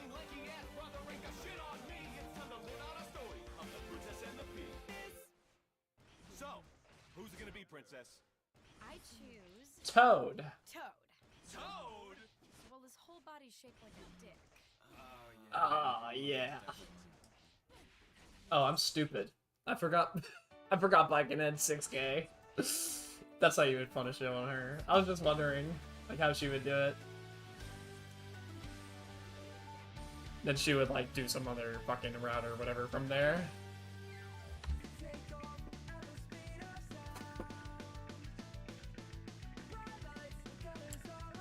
Here's a more normal song.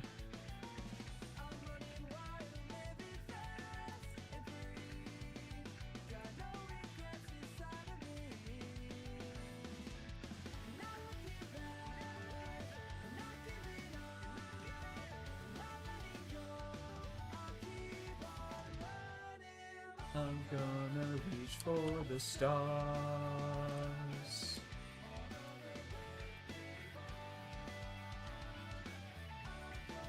Find my own way.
Alright. Whew. This section took a lot of thinking, just like trying to make it as cohesive as possible and make it easy to understand, but I gotta piss. I'll be back.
will not let up until the clouds. Blah blah blah blah. I don't know the lyrics. I'm a big fan. Okay. Until I find my dreams have disappeared.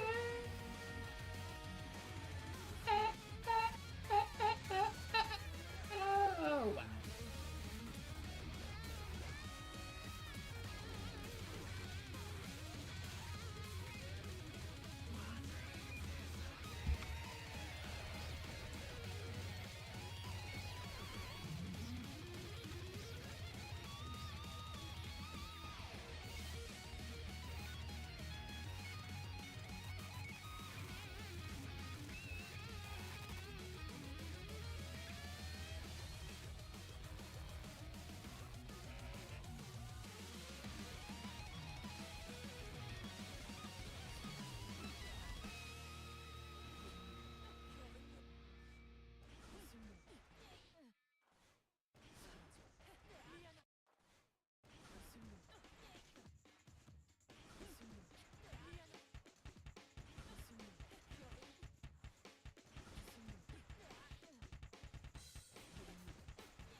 What's going on, gamer? I am making my dock for Ava 236K. What's up, Clarence?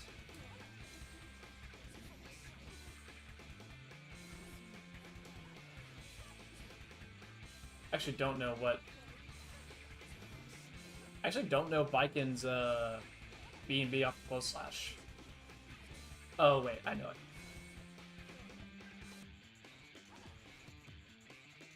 Hold on, let me do it so I don't have to.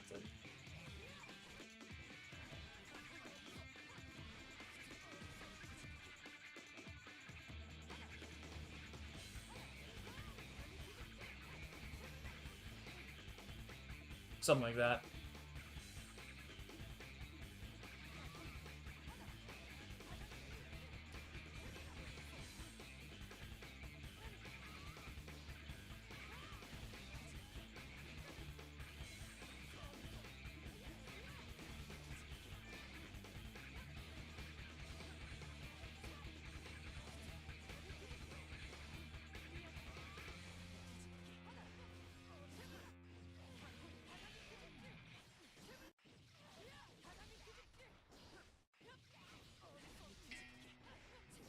Speaking of Biken.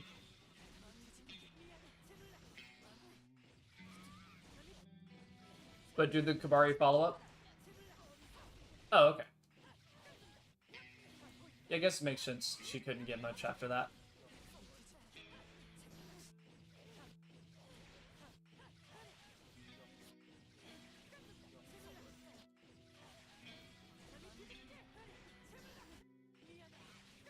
My favorite song? W.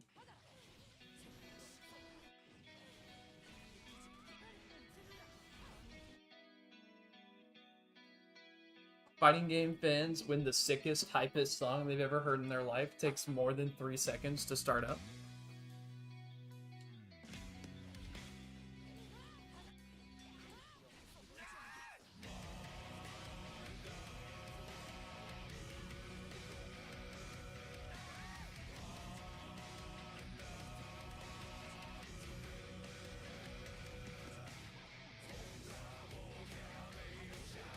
Hey, maybe the round starting with a little bit of silence actually kind of helps build hype for something, right? Maybe the whole point is that it's like a samurai duel intro. No? Okay, whatever. Yeah, whatever. That song's lame. It takes too long to get started. Wah, wah, wah, wah. Okay, yeah. Listen to this shit.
Just because he's slightly throat singing doesn't make it the Kermit portion, weirdo.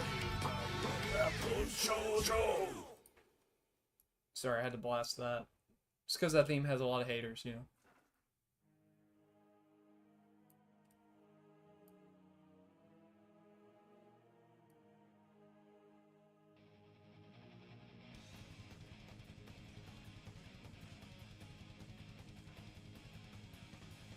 No problem, of course. It's a pleasure.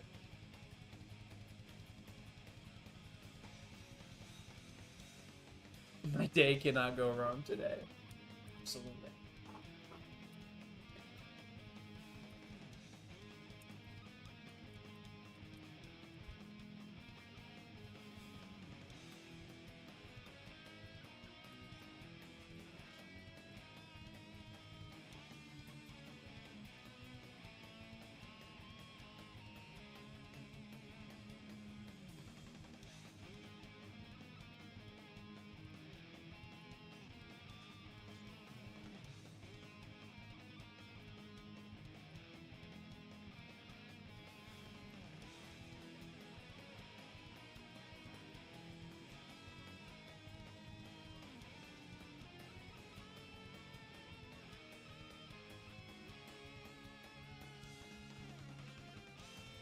I have a correct.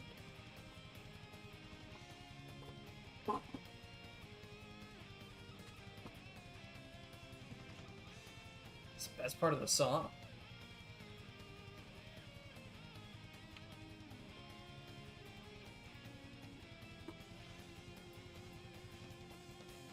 Actually, that's probably not my favorite part of the song, or that's probably what most people consider the best part of the song. It's whenever it slows down and gets quiet. I like the synth part. Whenever it gets into like the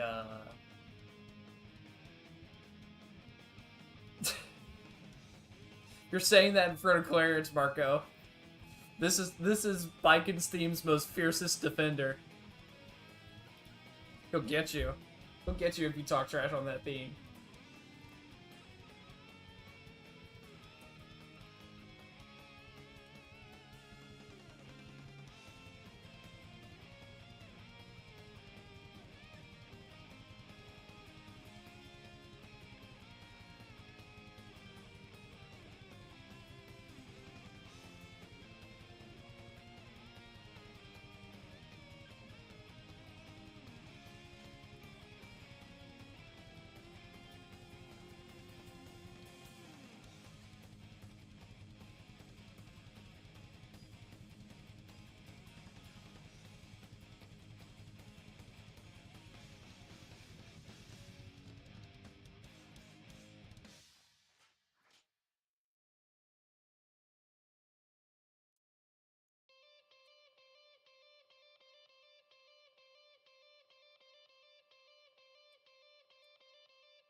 Symphony's so good.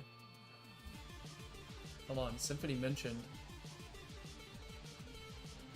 I'm gonna queue it up to be next. That song is absolute heat.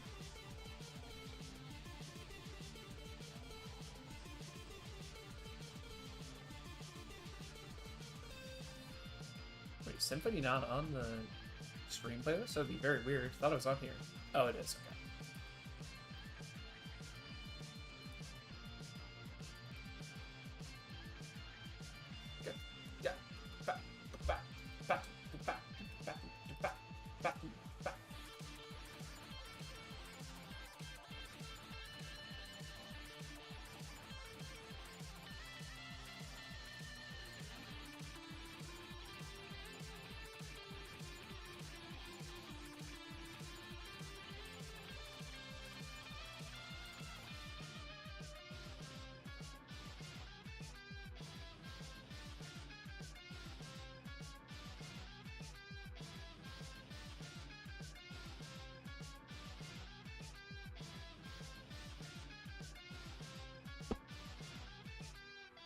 Yeah, this is Pizza Tower. Pizza Tower music is ridiculously good for just no reason at all.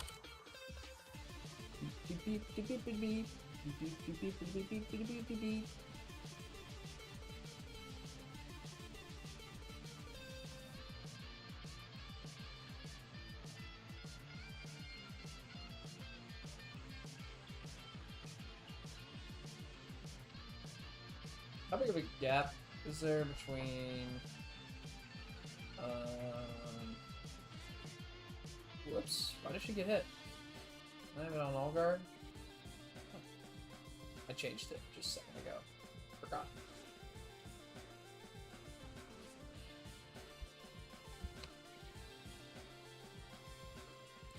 All my homies love insert name of song. As soon as I figure out how to make something like that work. I haven't played that game, even though I own it. I've heard it's fantastic and amazing. I haven't had the opportunity to play it either, but I don't own it.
Symphony was the shit. I love this song because my dad was a speed metal musician growing up, and I listened to speed metal, and this shit is peak speed metal. Do you hear that double pedal?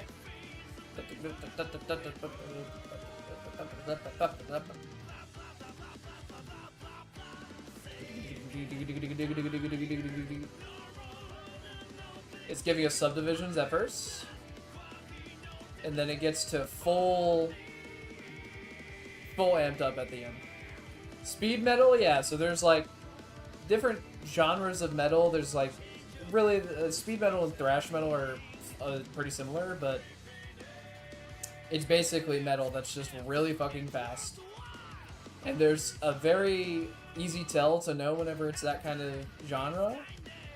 Whenever you hear double pedal in the background at some point in the song, just giving the subdivision. So you hear it just going like on every single subdivision. I'll turn the song up even more whenever it gets to the part in the symphony that it does that. Oh, right here. Hear the drum. And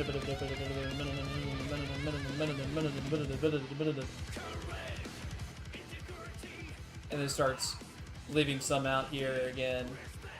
But almost all metal in that kind of genre is gonna have some point in the song where it's constantly going. This is why I like this song a lot. Drift is the same thing, actually.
Please desk in there. Never change. Naruki follows me on Twitter, guys.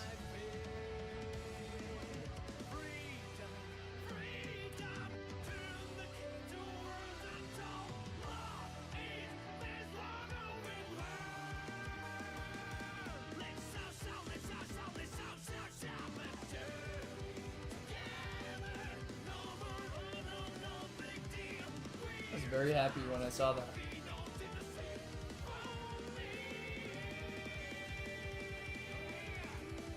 He can see the elf out boobies now. Yeah!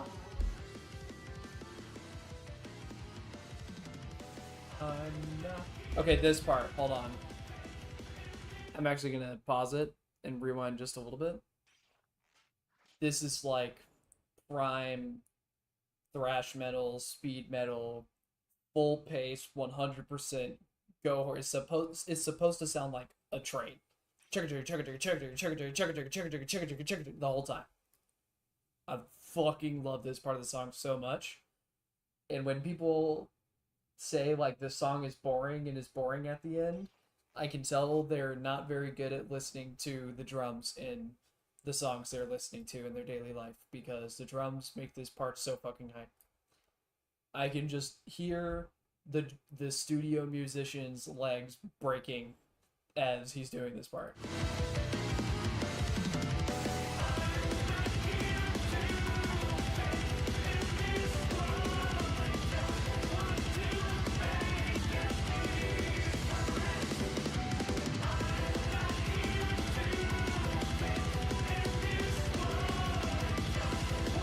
Yeah, they hear a Pink Floyd riff with the hypest drums you've ever heard in your life and think, boring.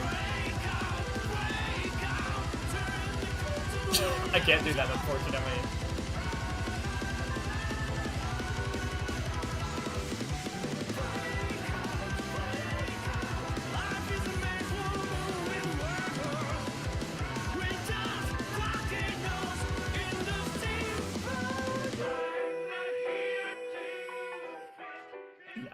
The drums in this song are so fucking hype. It's insane. They were cooking so hard with whoever wrote the drum set part for this song. Just, it just keeps it locks you into the song the whole time. Keeps you in it. So good. I love it.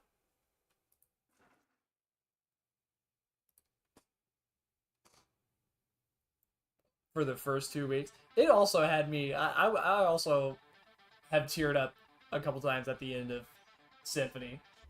You know, it's just such a such a simple but powerful chant at the end. You know, it's very easy to relate to, and it's part of the reason that I'm gonna take a break from. Well, actually, hold on. Before I go on my rant, let me look at this last option. I'll talk about why I like Abba so much as a character whenever I take a break in just a minute here. Why I'm sticking with this character through thick and thin. Why I like putting so much effort in shit like this for her. Don't want to get too sidetracked.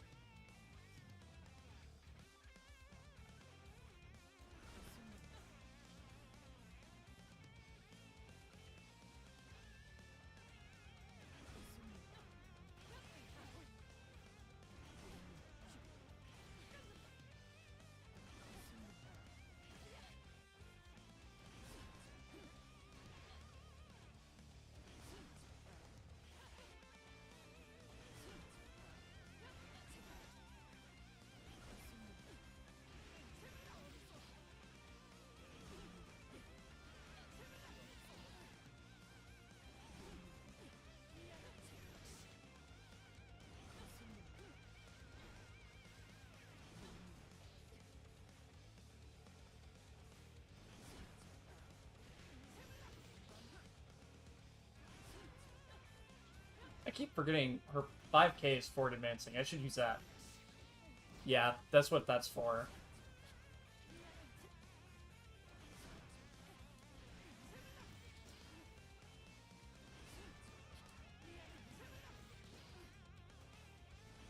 Microdash?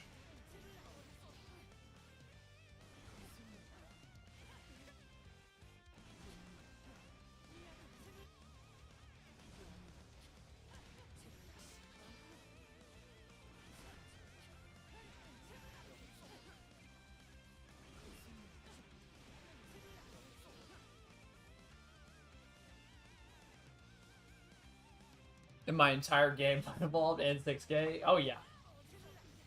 Oh, hold on. I kind of get it. Yeah, you can do that on air hit. That's good.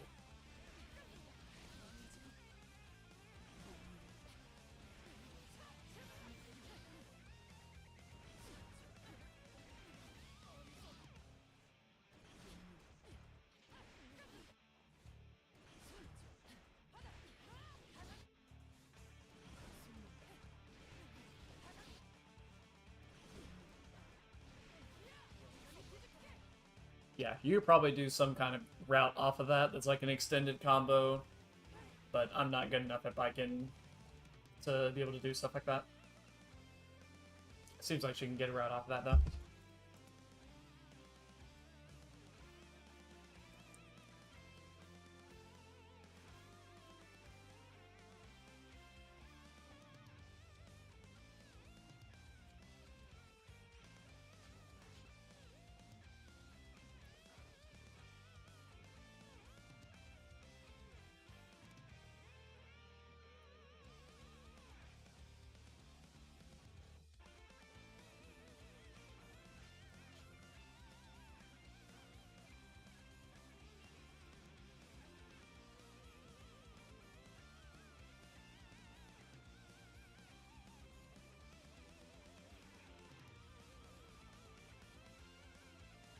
I'd use Waddle Soul at the 2H hit.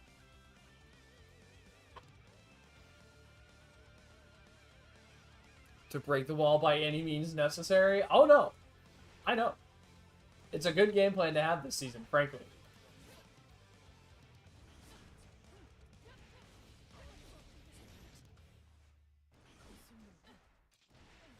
Oh, I see, yeah. Uh-oh. Oh no. I can stop being jank. Behave for 3 seconds, girl. Come on, mama.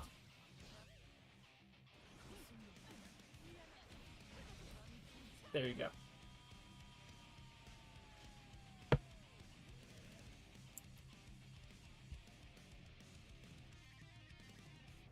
My girl Jake. As a good old Mr. Tommy Galaxy would say.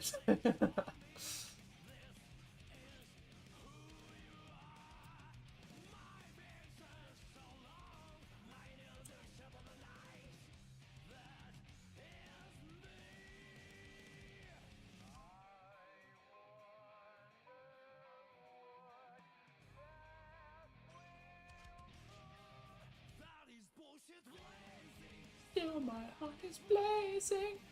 I'm not the only one who... The objective best Strive song? I think it's probably the best one. I do love me some Smell of the Game.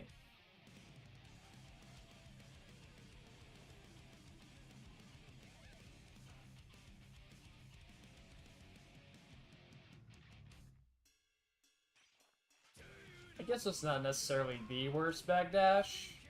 Technically, other characters are just as slow and are airborne for a little longer and don't travel as far backwards, but those are hit.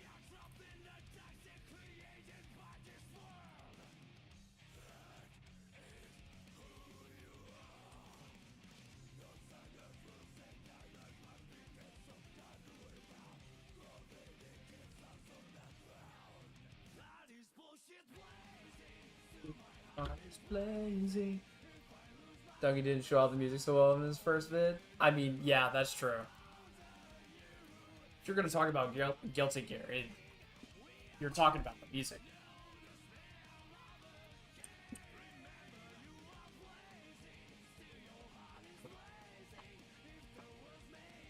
Welcome, new world order.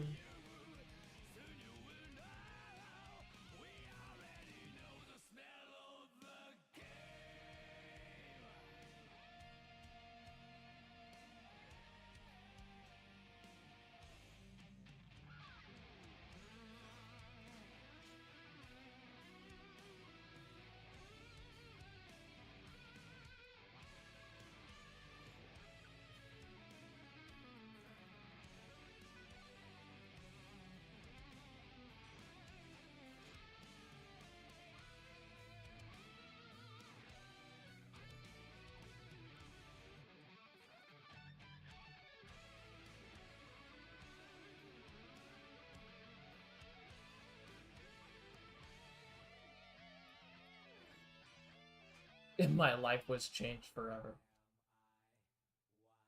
Discord! Potemkin players looking at their phone when they get a notification. Discord!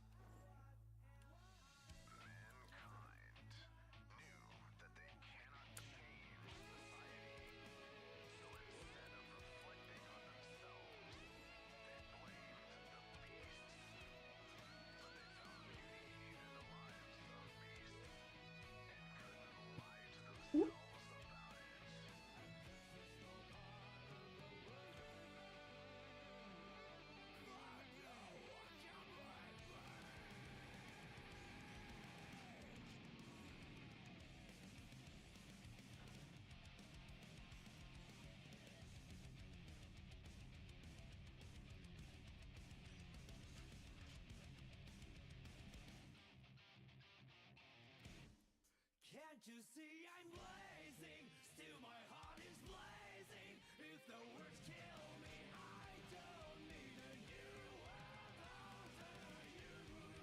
My time is my word. Your words will never let me disappear. That is bullshit blazing. Still my heart is blazing. If the words kill me,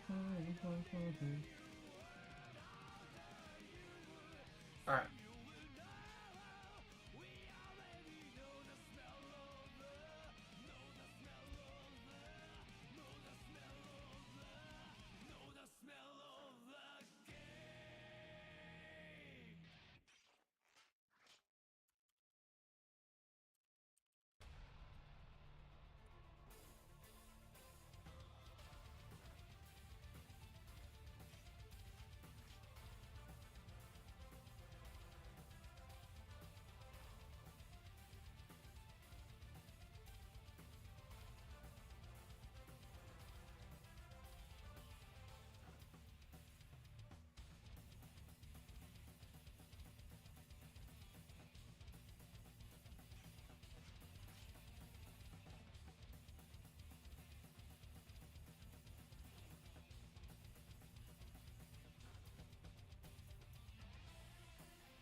Alright.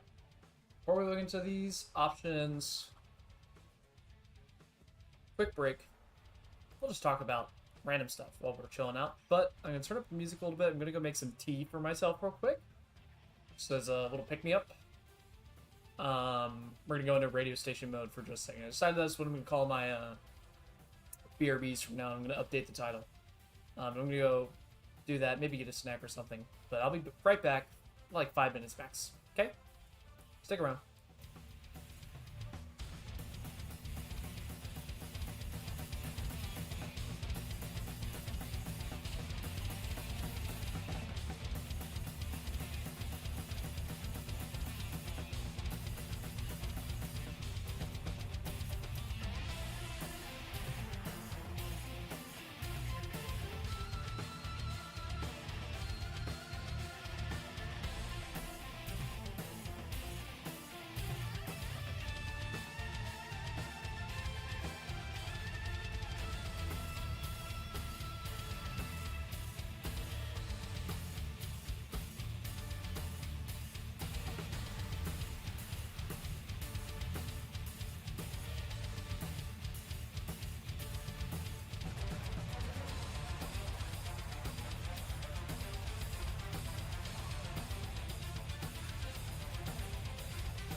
strangers say hello to me. Tomorrow they names will be carved on the stone. We're going home, but I'm a terrible liar. Forgive me, that's not the art of prayer. For the sake of the day, keep crying out. Swing the soul, swing the soul, swing the freaking soul down.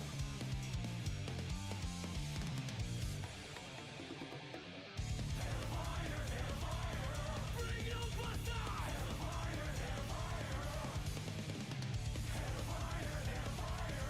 All the men are going down with us.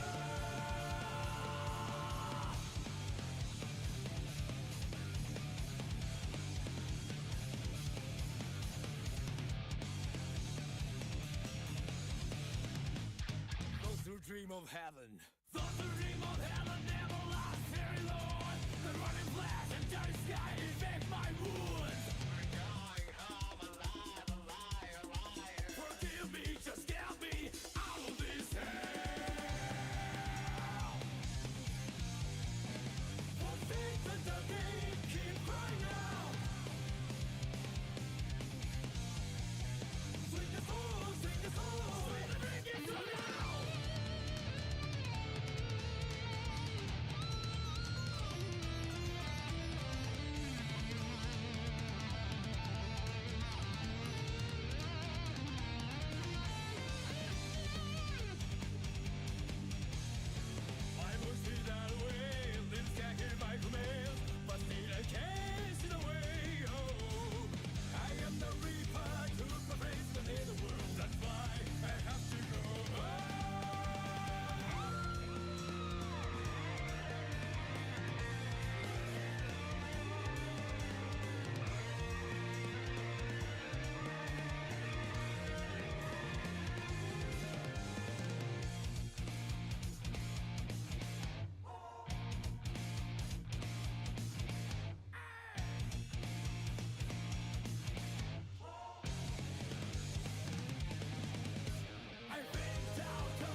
challenge for me. I will believe in myself. This is the only start for me.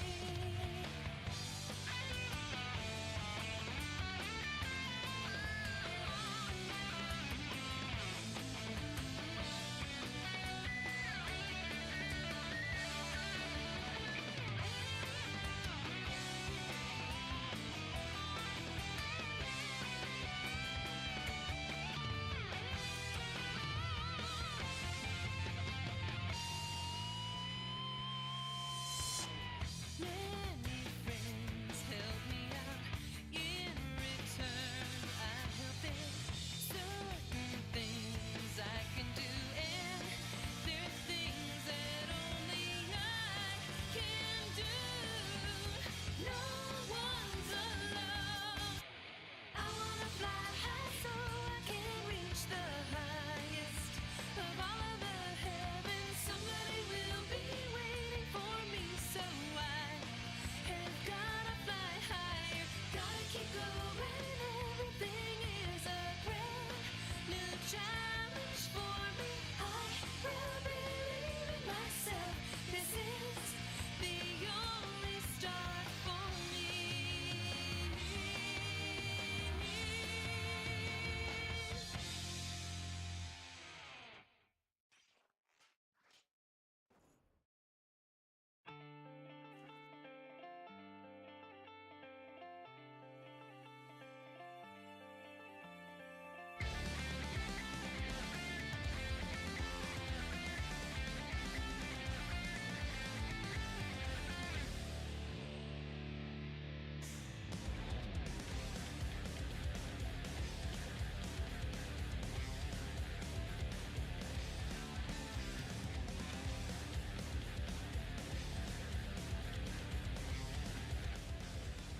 Yo, it's the trauma song?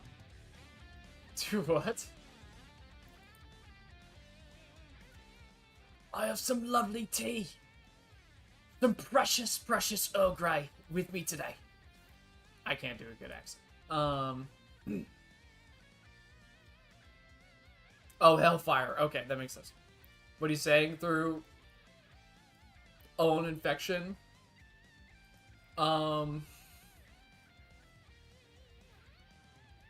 We share only one sky. Messiah will not come. I don't fucking know. Honestly, half the shit he's saying just goes right over my head. There's some neat stuff in there. The first Guilty Gear, if you complete the game with Faust and beat Justice at the end, which, good luck. Beating Justice in GGTML, my wishes go with you if you're not playing Soul and spamming one move. Because you can cheese it. If you do that, then keep in mind that, sorry, I'm stupid. If Faust wins at the end, his ending has all the, like, spectators saying, like, the Messiah is here.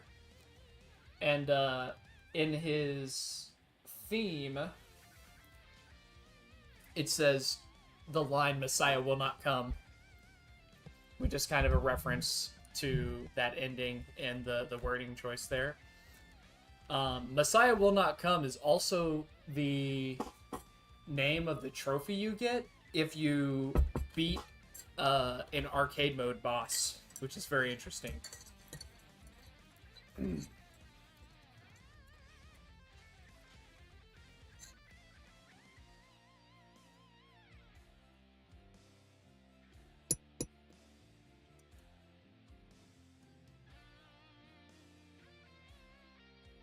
Yeah.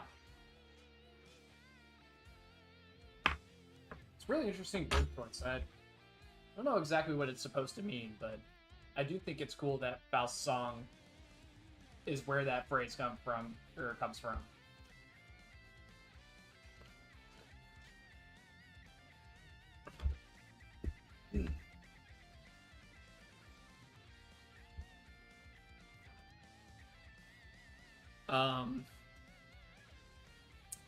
But yeah, One of the reasons I love Symphony so much, is like, because you know all the songs are from the perspective of the character, basically, at least usually, and it's not really even just about like fitting in. It's like, you know, ABBA as a character just kind of like showed up in one game, was there, wasn't that important, and then finally came back, and it's like, what do you even do with that character's story? Right? Like, what do you even, like, where do you go with that?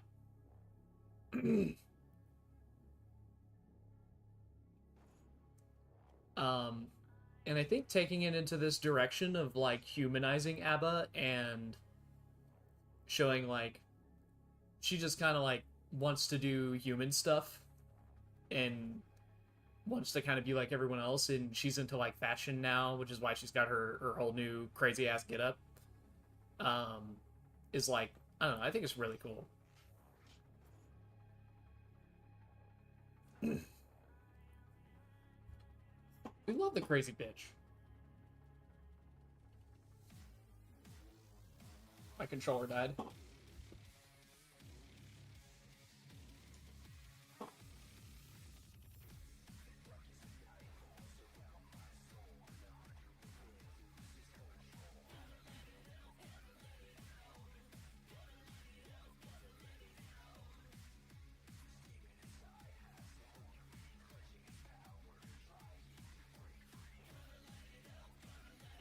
I don't know, I'm being silly right now. Yeah, I just think like her just kind of wanting to be a normal person is very cool, and I like them taking her in that direction. And like the fact that she just, you know, she just like wants to do something important. She wants to, you know, do something impactful.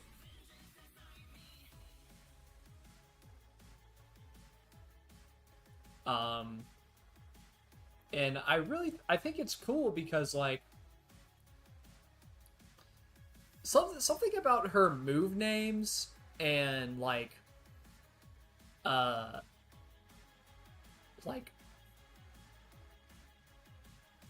in everything about like how it kind of characterizes her makes it like feel like the fact that she has Paracelsus is kind of important. Like, this really is just some random lady running around with, like, an ancient artifact. Like, that is an ancient battle axe that she's holding in her hands that was, like, used in wars all across time. She just has it. And instead of it, like, looking how it always looked, it's, like, actually turning into the battle axe now. So she's kind of like finding her role kind of in that way.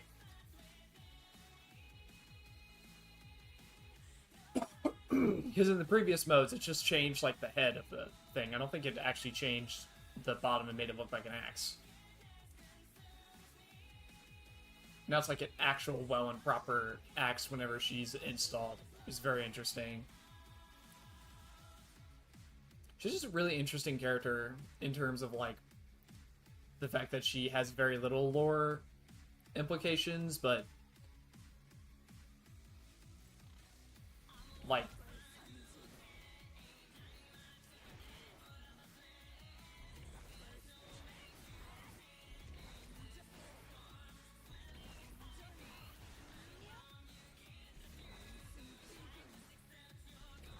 yeah, it like totally changes how it looks. And it's almost like she's like starting to gain like a level of like mastery over the weapon in a weird way, right?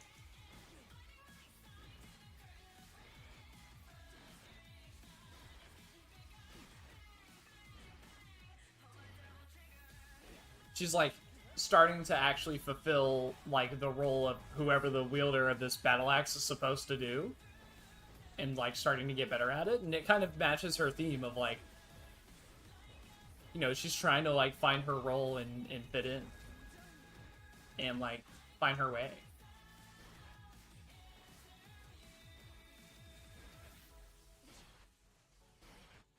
She's trying to find the way that she can make a difference in the world, I guess, because it does say that explicitly, I'm not here to fit in this world.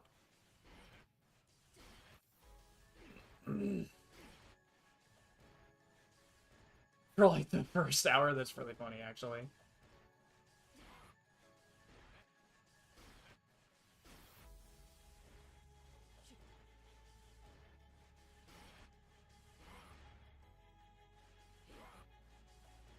I just think her story is like really cool because it's like, in a weird way, I really heavily relate to that feeling of like, you know, well, I didn't ask to be created, right? I didn't ask for somebody to make me. Why the hell am I here? What's going on? I'm just supposed to drop in here and do stuff for people and do things, right? You kind of have that existential moment as a human.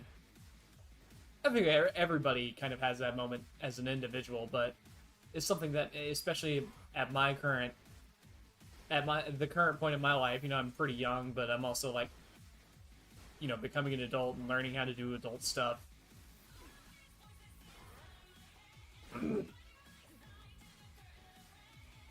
You know, she was just plopped into the world and found a thing that she liked and quite literally holds on to it for dear life, because it's the only thing, you know, she really has. I feel like it's something that a lot of people can relate to, actually.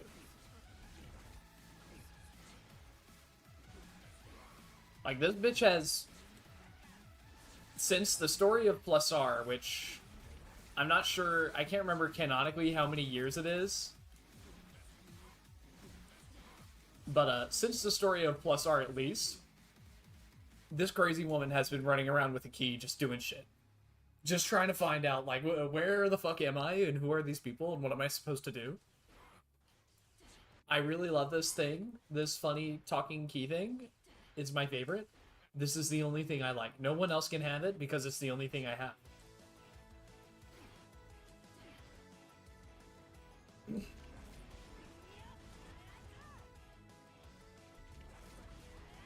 Absolute mad woman.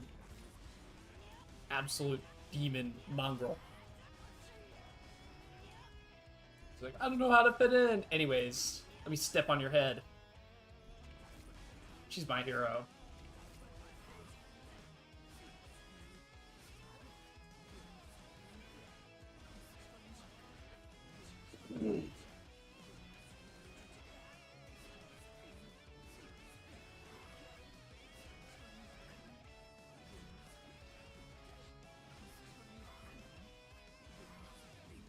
Some weird inanimate object that shouldn't be alive, right? I mean, literally, it's basically like, you know, because the way she is, she, you know, she acts like a child. She wants to look more, she acts like a child who really wants to be an adult, basically, right? It even says in the Strive glossary, like, you know, she uses really big words and stuff that sometimes she doesn't even really know the meaning of. Just for the sake of it. Let's see, GG World. This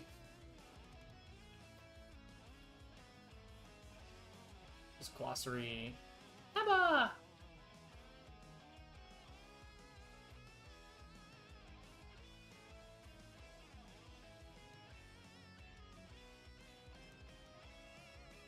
Like hobbies, observing the world, writing in her grudge diary, whatever that means. Whatever writing in your grudge diary means. Apparently, she's got one of those. I don't know what that means.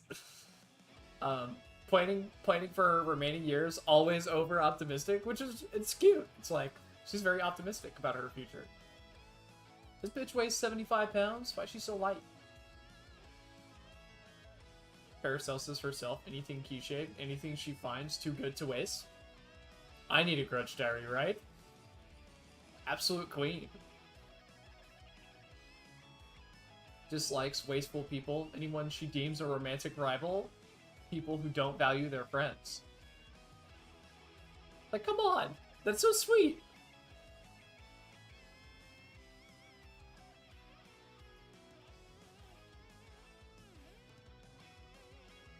Sat Michelle, goddamn, she's a beefy bitch. She's a real beefy bitch, just not physically.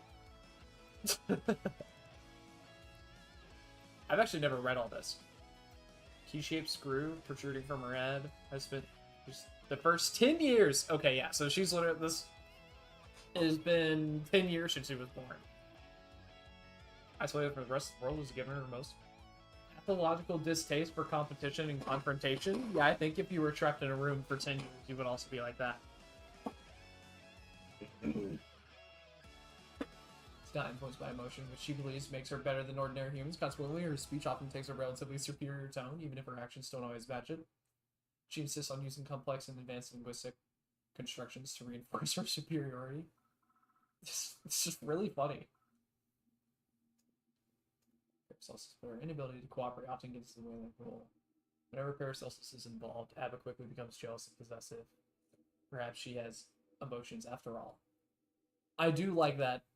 75 pounds of pure muscle. Abba is fucking jacked. She's ripped. She's a fucking tank. That's really funny, actually. That's really funny to picture.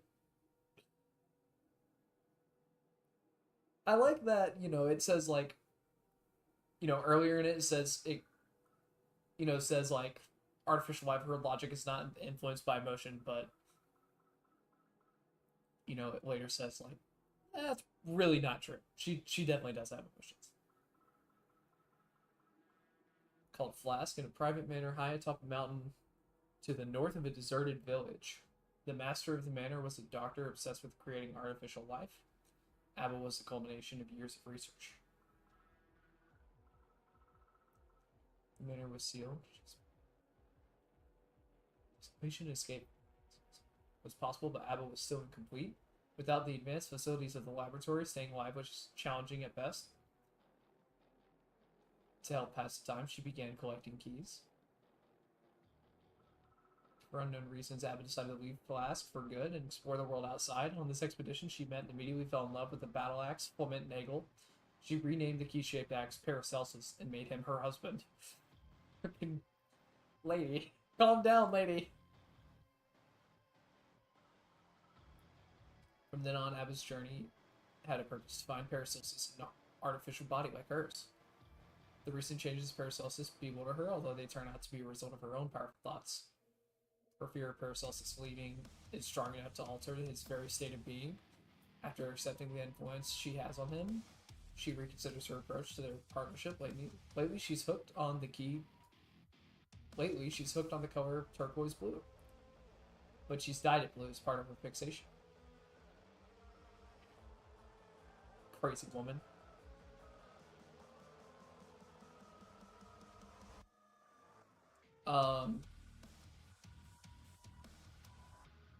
The devs also said at one point that the reason she has like the like jean tank top thing and all that is because she's getting into fashion. She likes fashion. I just think her characterization is really nice and very wholesome and really cute. Dozen times I still don't know the songs off the top of my head. Let me see what this one is. Oh, stop that. This is Rust, Dust, and Guts.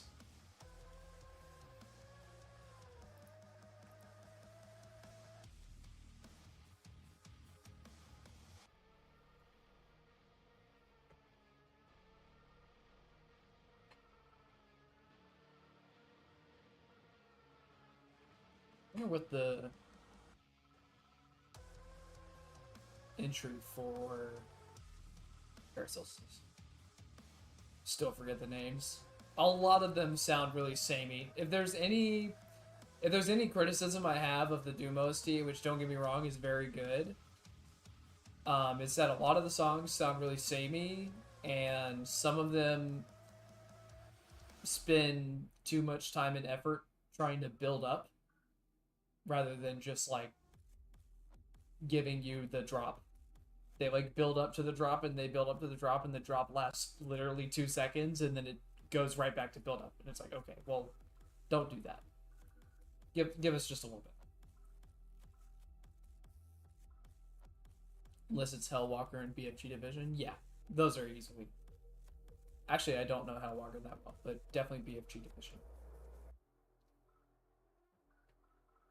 Other than that, they're great to listen to, but it does get a little annoying sometimes. Paracelsus. It's a magical battle axe used during the Crusades, where he manipulated countless soldiers onto the battlefield to spill their blood. No distinction between friend and foe. His concern only was satiating his bottomless hunger for violence, whatever the cost to his wielder. It's really funny.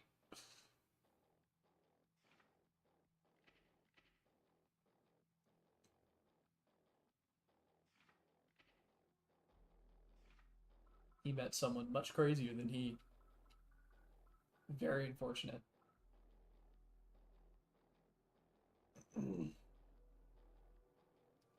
Mysterious form of life means magical. Wait, what? Wait, what the fuck? I don't think they've ever given us this detail about Paracelsus. What? Paracelsus is a mysterious form of life known as a magical foci. Foci are originally from the backyard when a person's memories become bound to an object. It is said that the stories of deities and monsters such as yokai from Japanese folklore likely originate from historical foci. Huh. When a person's memories become bound to an object. So, like, Paracelsus was a guy in the backyard, I guess? That's weird.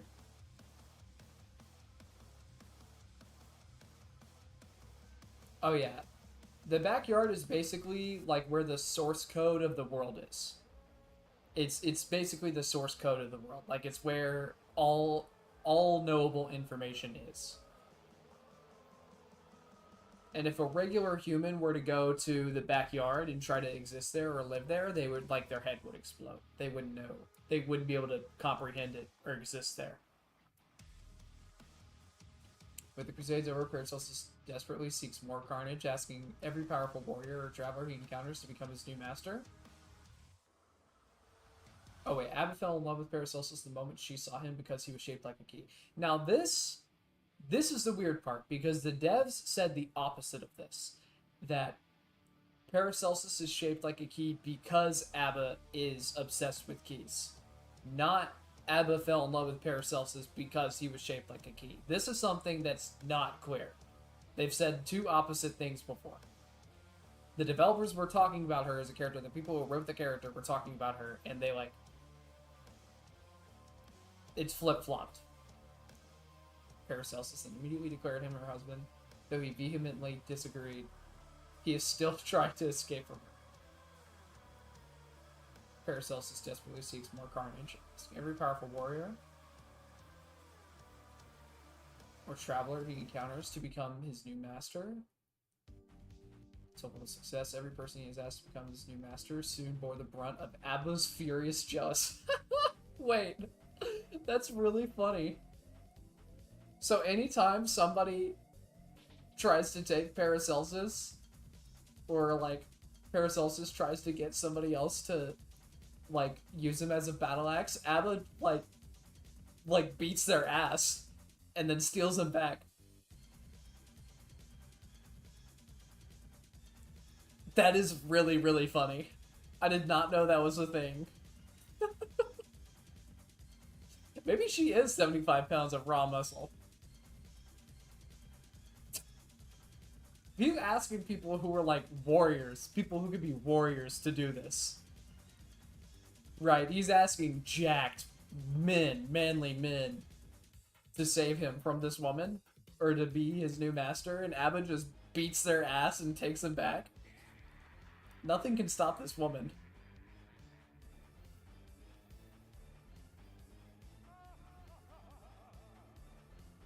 It's also the name of the person. Okay, this is an insane note.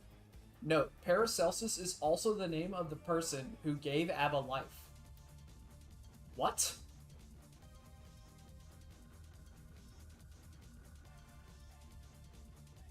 It said earlier that it was Dr. Flask, right? Right? It said earlier in her thing that it was this guy named Flask that was making her.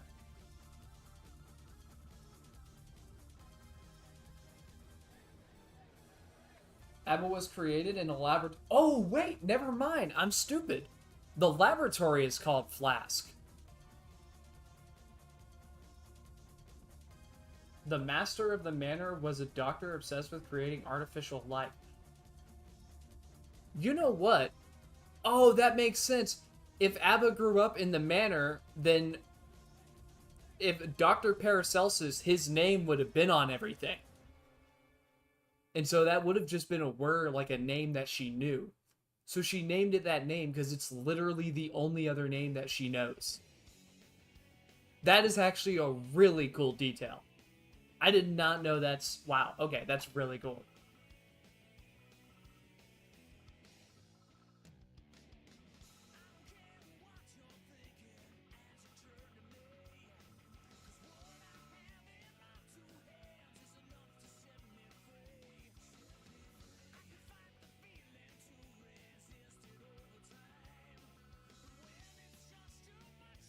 That's a really interesting detail. I like that a lot, though. While he once could interfere with his wielder's mind and control their thoughts and emotions, he finds himself on the other side of the equation after yielding in the face of Abba's tenacious will. She's the craziest woman alive. She's so crazy. She has outwilled a fucking ancient battle axe that murdered people, that was wielded by ancient warriors during the Crusades. She's just, god damn, lady. I love her. She's so fucking funny. Her thoughts are formidable enough to change Paracelsus' form, shifting him further from his original axe shape day by day. His form doesn't end up human due to Abba's subconscious fear. His form doesn't end up human due to Abba's subconscious fear that he would leave her if he had a human body. A fact only Paracelsus is privy to. That is interesting. So the only reason Paracelsus doesn't just, like, turn into a human and get a human body like she wants is because of, like, of her subconscious, like, thoughts. That's very interesting. She is the goat. As their time together continues, he eventually comes to appreciate journeying with her, but struggles to find a way to express this. Aww.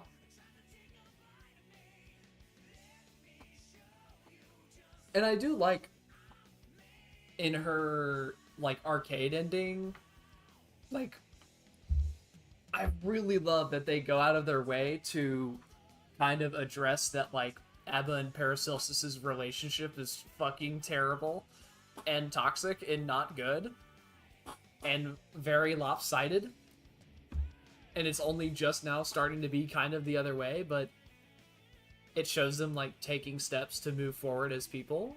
It's so cute. I love it. I love it. I love her arcade stuff.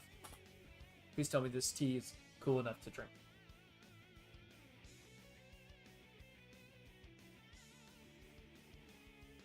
It is. Delish. The Earl's Grey is delicious. I love it. But yeah. I love these two. Abba just like why is she so, why, you know, Abba just has hella aura, right? And that's what it is. Abba has insane aura. Her aura is unmatched. Her sheer force of will in aura is so powerful. She was able to basically tame a battle axe, which is really funny.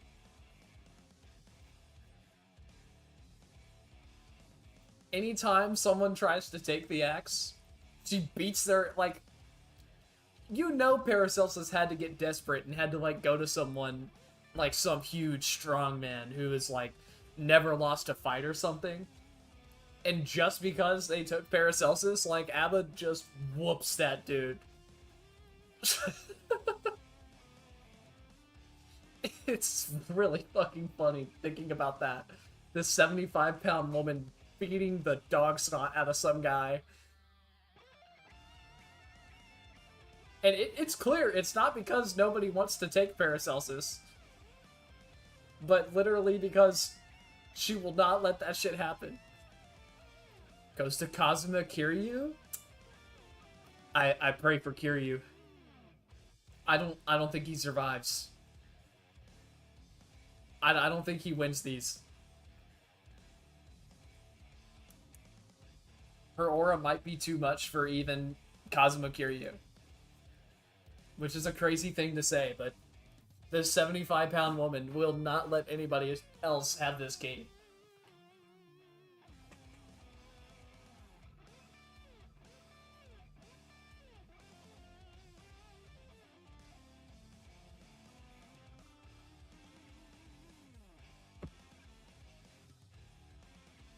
Yeah. He survives, but he learns a powerful lesson. But yeah, he ain't winning. Yeah, no, he gotta run. He's gotta run. Like, the wording of, like, Paracelsus desperately seeks more carnage, asking every powerful warrior or traveler he encounters to become his new master. He's not asking schmucks.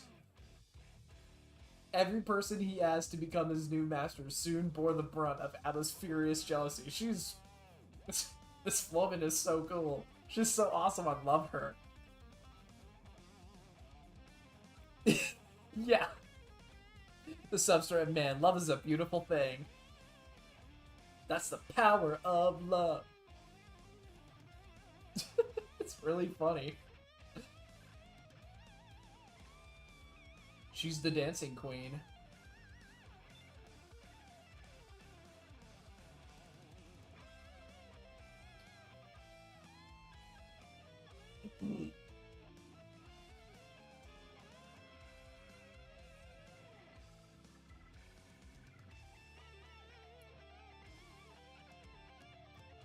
Bambino is Leo's nickname for Kai. It is Italian for infant, but Leo claims he only uses it to mean unexperienced. Yeah, okay, Leo. Beat her in disco. She's that strong. I mean, her name is ABBA. She's named after the band that made the song Dancing Queen. I just have to assume that she's the Dancing Queen. Oh, you want to look at Answer stuff? I love Answer so much.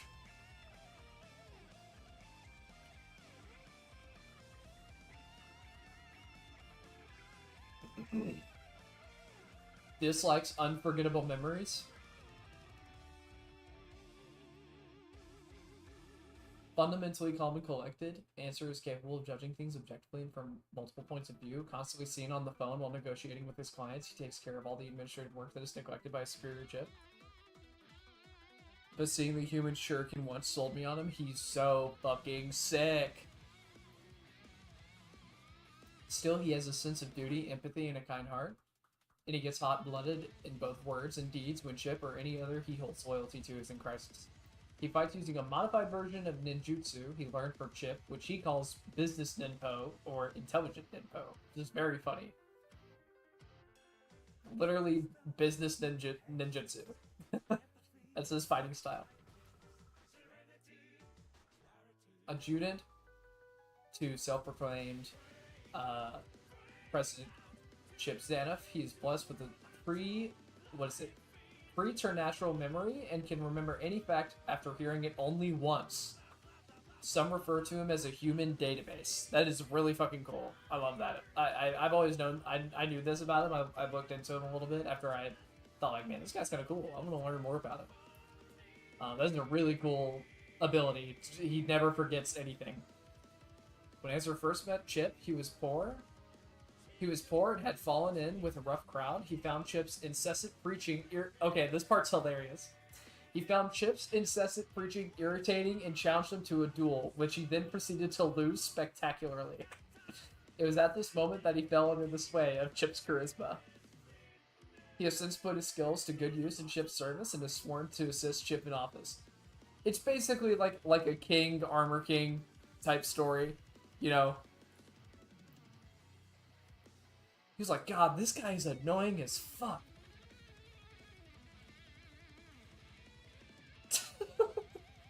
And kick his ass. And then he lost.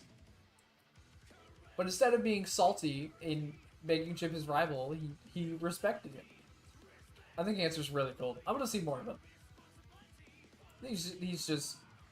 His powers, his, like...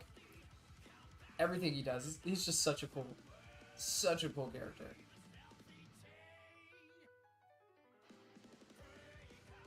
Break out!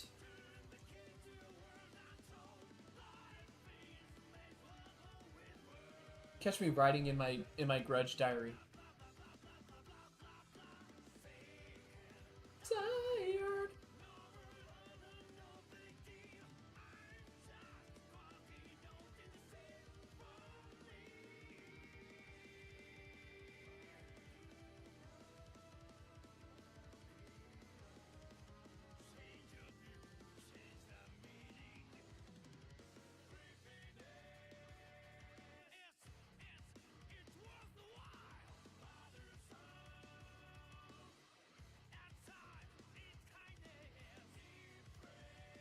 Oh yeah, Goldos is pretty neat.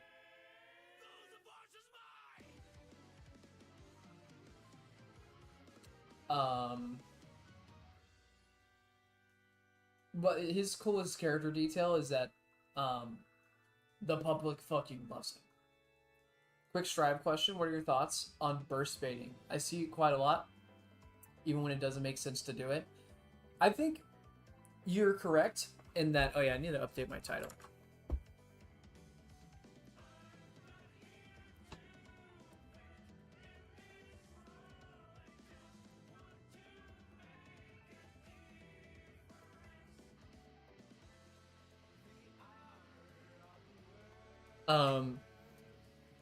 I think, like, there are a lot of people who do burst baiting in situations where it doesn't really make sense. Like, I feel like burst baiting is definitely a good tool to have in your back pocket, but if you just keep trying to burst someone, or burst bait them over and over and over again, and you end up just, like, dropping your combo, like, 6 times in a row, and they never burst, then, like, you just lost yourself the game. And sometimes it's actually just worth it to, like, okay, I'm gonna do the combo, they're gonna burst, but that does literally mean they don't have burst anymore, and maybe they don't have enough meter to, like, properly defend themselves once they burst or something, right?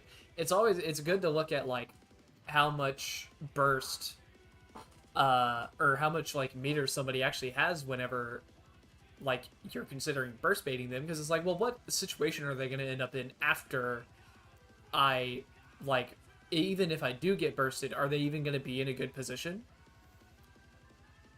They look stupid when I don't burst and they drop the combo. Yeah.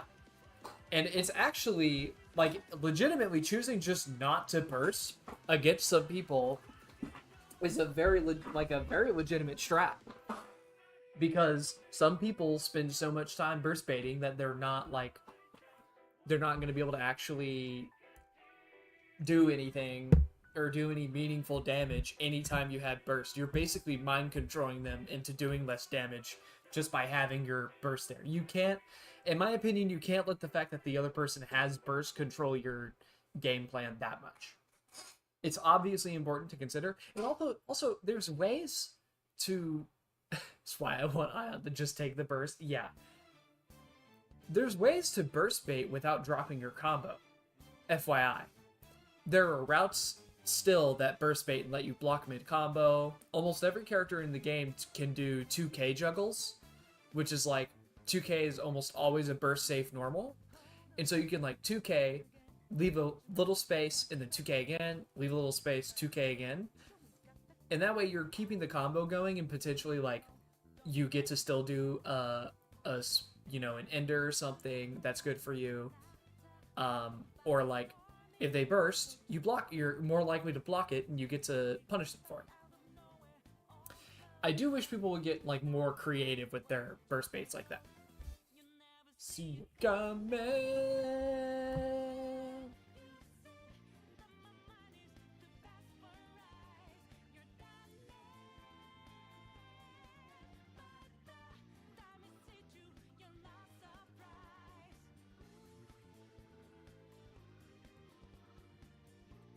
But yeah, my favorite detail about Gold Lewis, he's garnered immense popularity and earned the trust of those around him. His personal combat prowess is yada yada yada yada.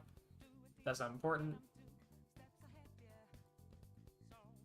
It is no exaggeration to say that the security of and authority of the United States are established due to his presence, making him the mainstay of the nation. So like, he's basically never not been in the position. He keeps getting reelected because people fucking love him. They love, like, the United States in general loves this big ass dude.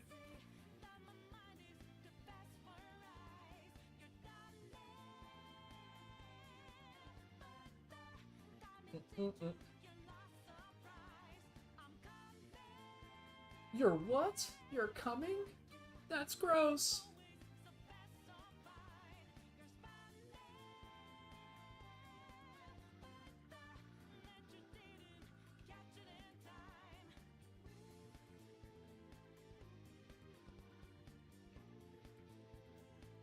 They should let Gold Lewis run the entirety of the government. That would be very funny. And he likes Miles Davis, like IRL. That would be pretty cool.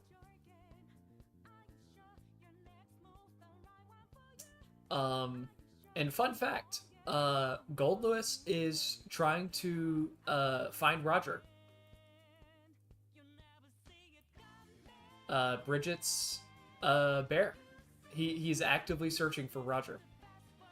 Some people are weird about it. There's this random, like, one-off quote of the what is it? It was in XX where it says like the United States is like could use Bridget's background against her to try and like get access to Roger. It's basically just speculating on how they can try and get access to Roger because they know that he's some weird thing and they want to put a lid on that. And weirdos think that Gold Lewis affirming her trans identity in the story is like is that happening? No. Because literally at the end of that story, it never says that Gold Lewis got access to Roger. And in fact, in their round start intro, Bridget is very clear that she's not letting that motherfucker lay a finger on Roger.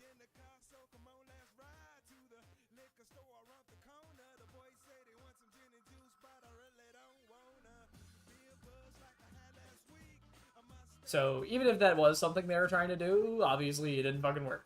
Gold Lewis is just a nice guy. That's why he affirmed Bridget's identity. He's just legitimately a nice guy.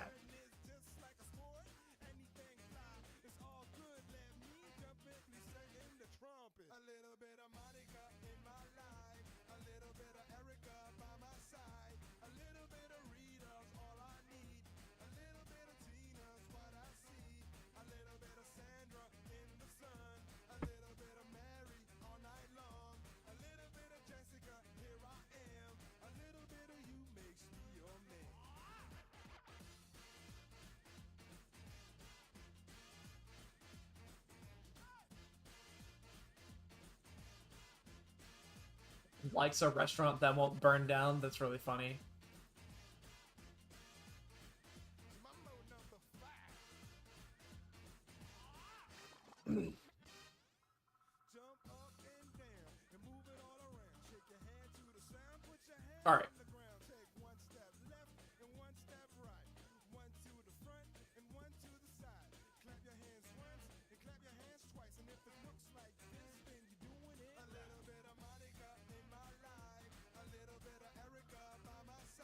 I just love reading through some of this stuff. It's fun.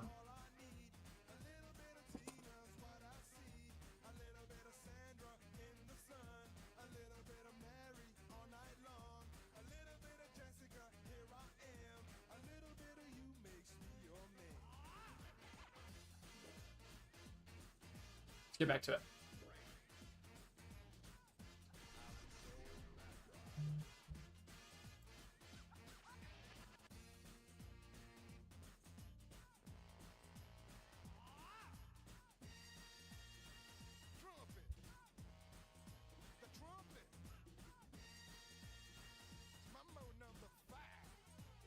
I'm fairly certain with 2PP, you can actually backdash away from every option.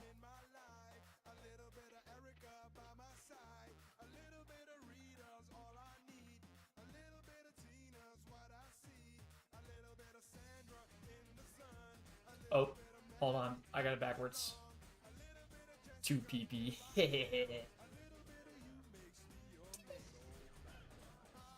Grow up. It is funny.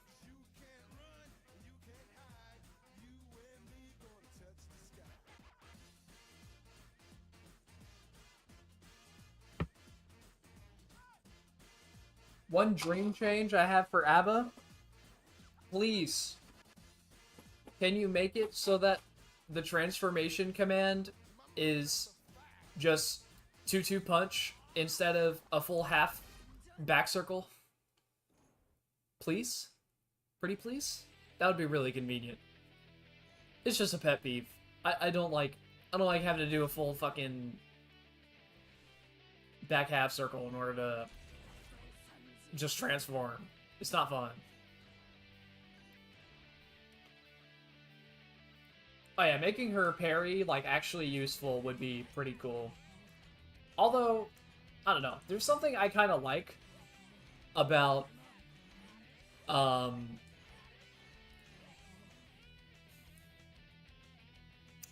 do I say it? Something that Strive lost that older Gears had were just like these moves that characters would have that were just kind of there and frankly did not actually serve that much of a function in their kit. And you could use occasionally in niche scenarios, but otherwise it's not that useful. And the parry really reminds me of that. In a way, I kind of like the uselessness of the parry because it reminds me of old school Guilty Gear. But at the same time, it also frustrates me because it's fucking useless.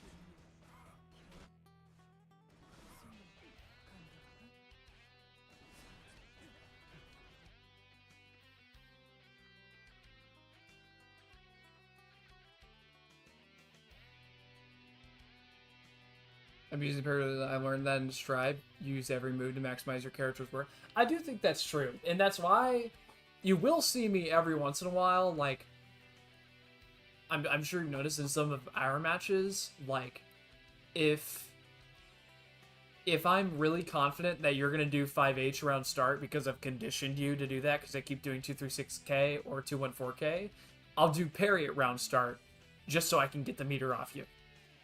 I don't even care if it's your turn afterwards. I probably wasn't going to have my turn at the start of the round anyways because you were doing 5H. So, like, I might as well just get some meter off of it or some Jealous Rage off of it, right? So I have incorporated it in a couple spots. It's just not, like, super useful. Because I love seeing parry.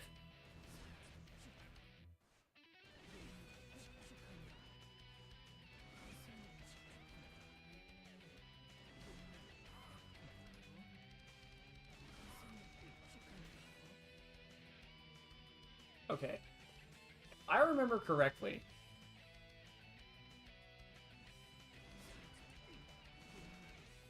FDing the 2P here? Yeah. FDing both 2Ps here will actually cause every single special cancelable option to whiff afterwards. So this section of it is actually going to be super easy to write. The only parry I don't like is Leo's because he can super out of it in the corner. And even then I respect it. Yeah.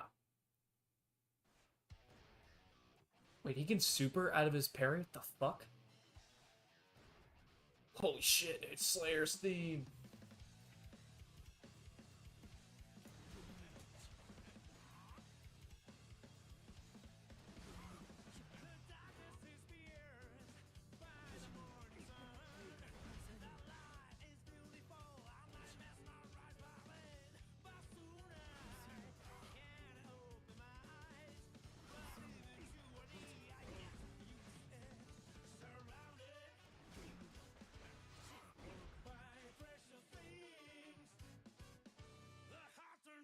Parry sucks. I mean, yeah, Leo's parry it's a little niche in its application, but like it doesn't suck in any way, shape, or form. It's got 3 frames of startup. You could use that. And some people think the moment they see Leo, the funniest thing I think I've ever read was somebody saying the words, "If I see Leo in back turn stance in neutral, I'm blowing him up for that." And I'm like, you know what, bro? Have fun with the 3 frame startup, 1 button parry. You go enjoy yourself. You have fun with that. That apparently Leo can also super into. I'm sure you're gonna have a great time doing that. This was also somebody who plays Soul. I won't say who this was, because this person is very annoying and will absolutely be annoying to me if it gets back to them. If this person dropped into someone's chat, no, not Blue Spur, you're fine. Blue, you're cool. They dropped into someone's chat. I'm going to keep this super vague. They play Soul, and they dropped into someone's chat and complained about Slayer doing high damage. And I was like, dude, open your fucking eyes. Yeah, that wasn't you, Blue, because you're not stupid enough to say something like that. Snap back to reality. I'm Soul Player. It was Marco. No. People just... Listen, Slayer isn't inherently, like, he's gonna piss you off. It's fighting him is gonna piss you off. Because my ass zoned out. No, you're good. Yeah, like, there's sometimes... I don't even mind fighting Slayer at all, and I actually think Abba and Slayer is like a dead even matchup that I think is really fun to play because it's a total fucking slugfest. And both of them are just trying to beat the shit out of each other the whole time, and that's the only goal. There is no sophistication, there's no mix, there's no nothing.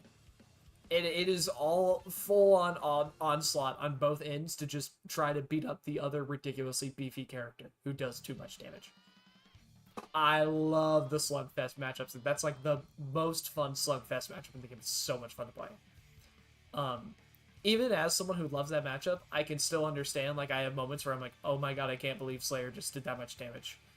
But then I stop, I pause, and I think, how many people since Accent Core Plus R have said that exact same sentence in their head?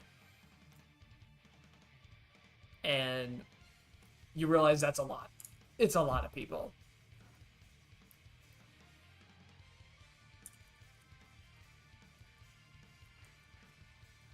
So, like, it's Slayer. He's always been there. He's always been in Guilty Gear exploding dudes. He was eventually going to come into Strive, and he was eventually going to start blowing us up. I accepted that fact as soon as it happened. What's up, Dr. Vrani? Welcome back. It's been a bit. Hope you're doing well. Clarence, that clip where I screamed "Go away" at the top of my lungs while playing For Honor was clipped by Dr. Ferrani. Dr. Ferrani is somebody who has watched me since I streamed For Honor and Modern Warfare 2.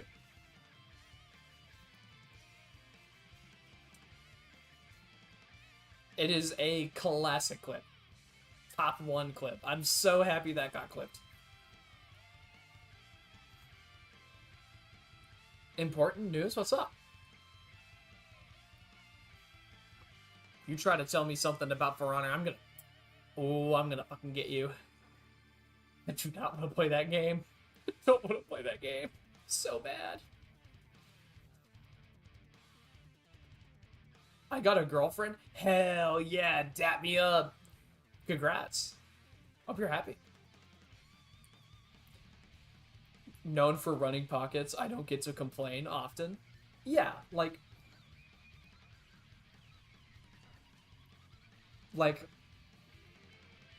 I also, like, whenever Slayer explodes me and he has 1,010,000 HP and takes forever to die, I'm like, okay, well, I also play a character that explodes people and has 1,010,000 HP, even though she actually really needs that HP for her, like, fundamentally she needs it for her game plan. Like, even then, I'm able to have the perspective to go, you know what, I'm kind of doing the same thing, so it's whatever. To go into someone's chat and start bitching about Slayer when you play Soul fucking bad guy is very funny. To me, at least. It's like if I go in a chat and I start complaining about Leo and I play ABBA. We both had a crush on each other. We knew each other since childhood. That is the sweetest thing I've ever heard in my life. That is adorable. I'm actually legitimately really happy for you that you're getting to experience that wonderful. That's, oh my god, that's awesome. Ion when he complains about. By the way, what's that game? Guilty Gear Strive. This is so bad guy.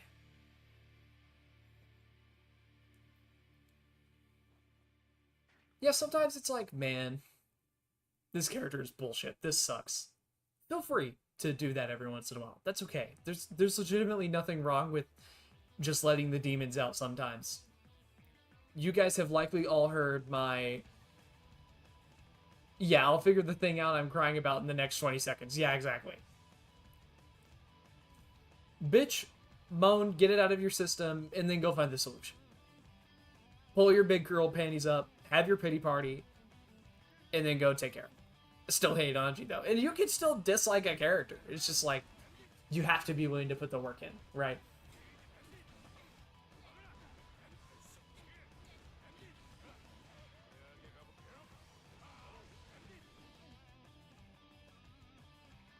Go away! Volume warning on that clip, by the way. Just to warn you. That clip is loud as fuck.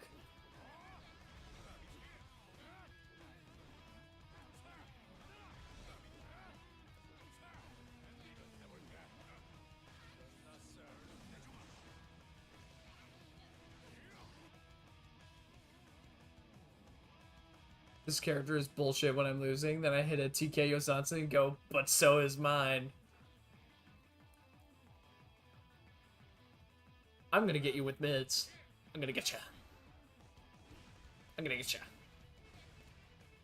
With my success that has like 6 billion years of recovery, but is still -6 because it has like so much hit block stun that it could feed a family of 4.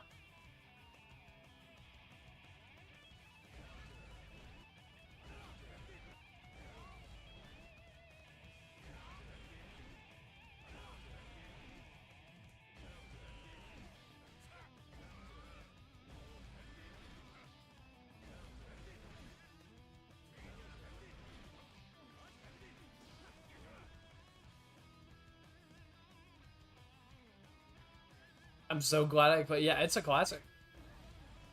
Honest Mids, Michael Roa, video gaming mode. Head back to work, unfortunately. Hopefully it's slow as fuck today. Yeah, of course, Clarence. Thank you for chilling out, sticking around with us today. Appreciated your company while we were chilling out. Hopefully you can come back soon.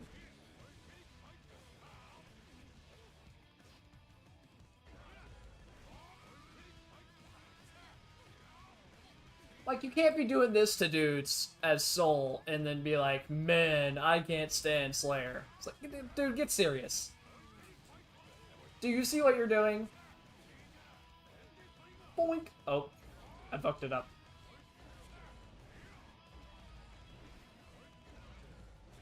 I mean, this is Baby's first clean hit, too.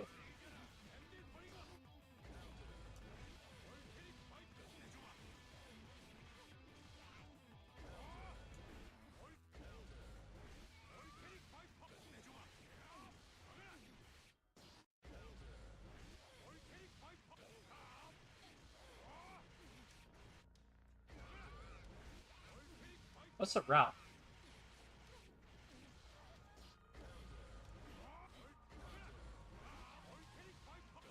Dude, Sidewinder was a fucking shotgun blast in the middle of the combo, dude. It was stupid.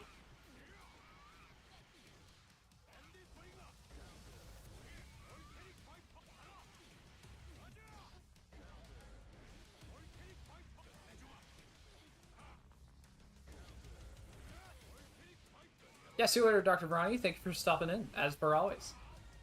Hope you have a great time with your new girl.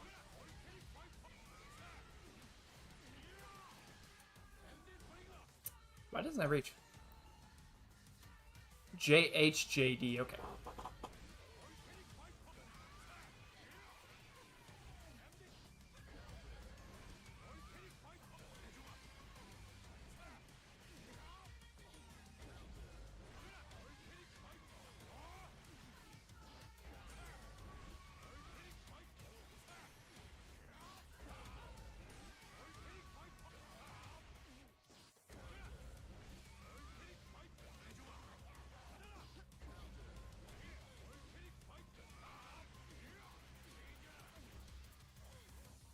I cannot figure out this fucking route.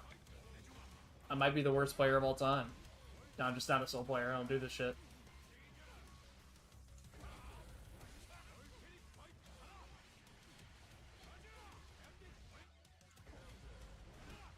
Stop doing JS?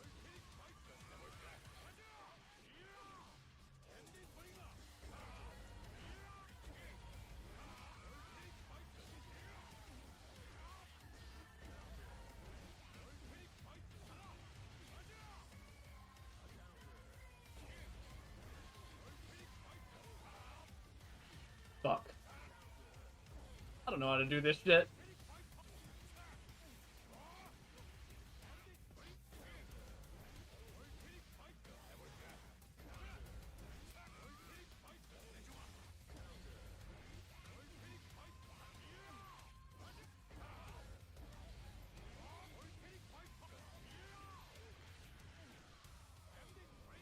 Dude, why can I not reach up high enough?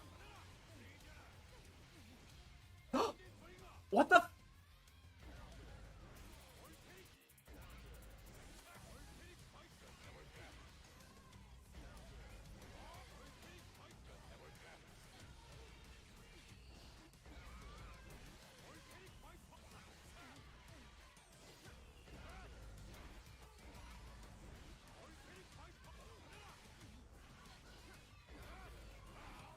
Oh wait, hold on. What if I just do this instead?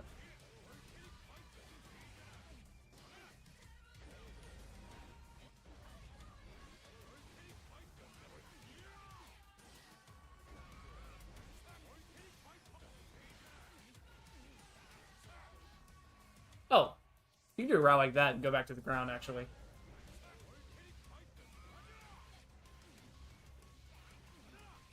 Boink. Obviously, there's better way to end that route, but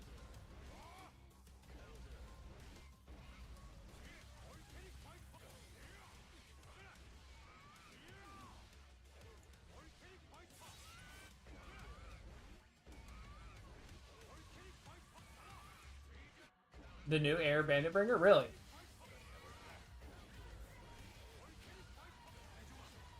Ground belt. Wait, what? Oh, yeah, that's right.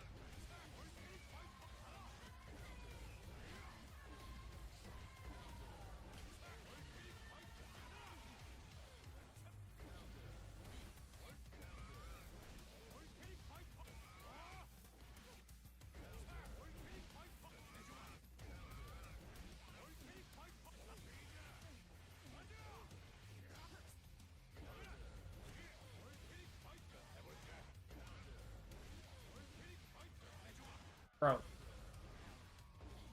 Fucking hit stop makes this so weird. It actually, like, the hit stop actually makes this more difficult.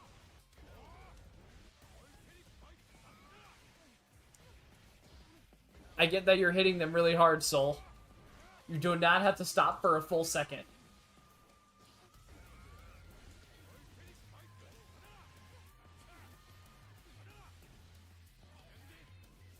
Oh, wait.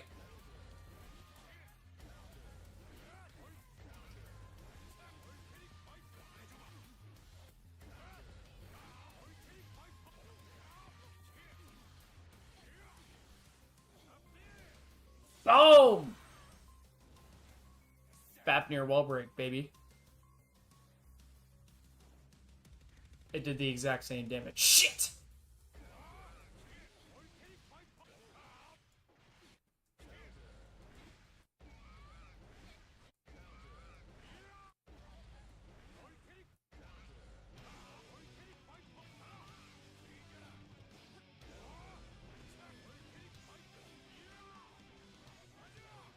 Uh-oh. Did I have the neutral jump to do the Dustler? Whoops.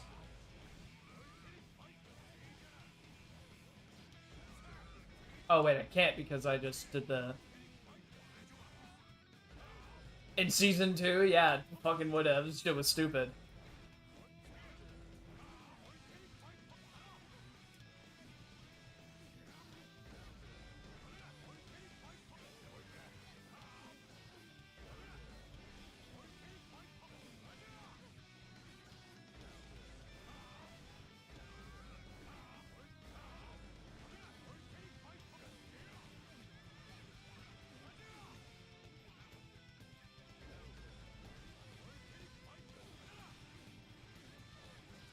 Fuck.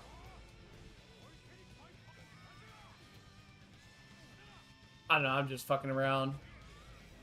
Where's Cubby at? So he teaches you the bombos? That's what I'm saying.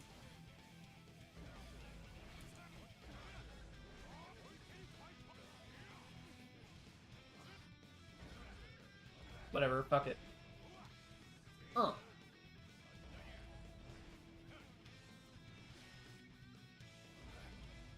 Yeah, I don't know how to do his air dust route.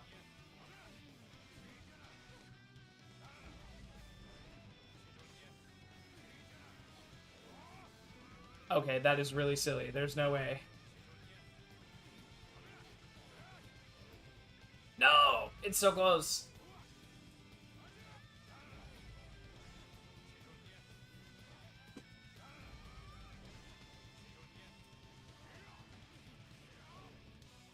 Why does his finisher hit so low? Whatever. Fuck it.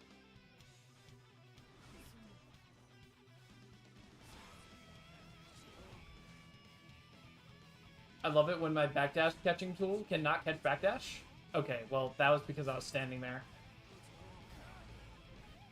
It, in fact, gets me countering it. Hee hee.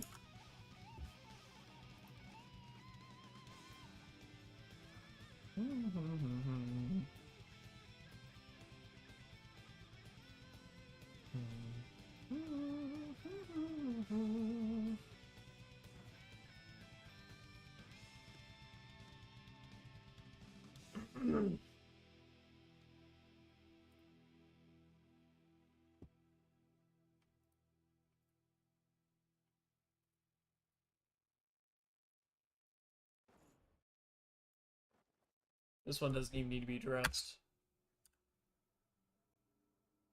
Okay, the Scoot is the only one actually that like bears any significance whatsoever.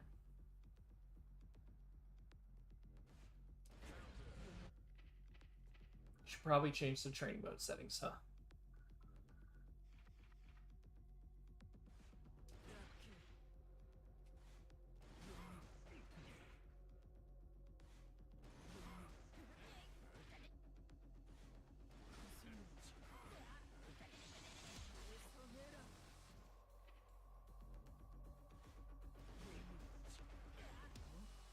Nope, still works. Cool.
So let me check if this works for Gold Lewis too.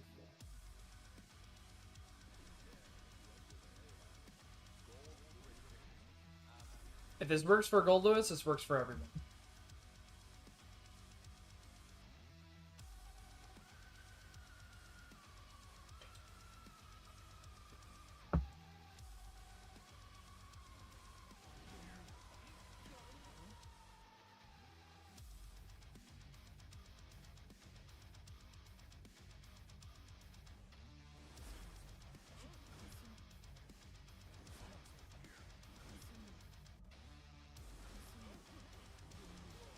Uh-oh. Never mind. I did it late. He's fine. Wait, what? Was it actually because I did it? Okay. That's important to know.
And the rest of these, I ain't gotta lab this shit. I know this forwards and backwards.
Justly sin was colder is the word of the guy who was hated by the god of failure.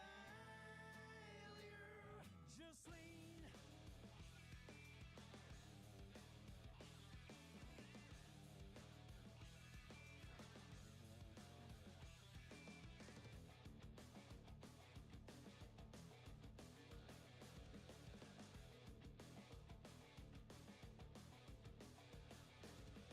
No one here is thinking about the heart.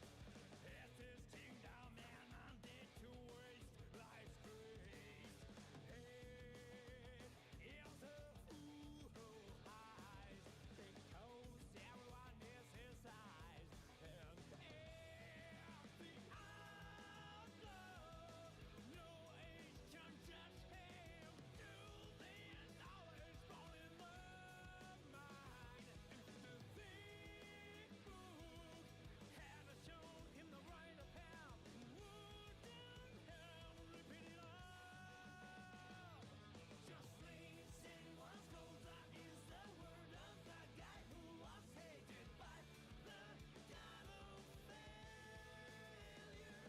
Justly sin was gold. That is the word of the guy who wallowed the heart without falsehood. He'll come. For the truth and crooks in fear. He'll come. Before those who wanna dawn. White card. The words of a man who never fails. Justly.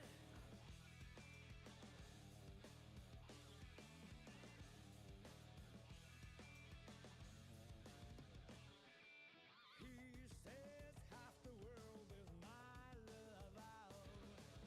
It's a mess, but nobody think it's a joke.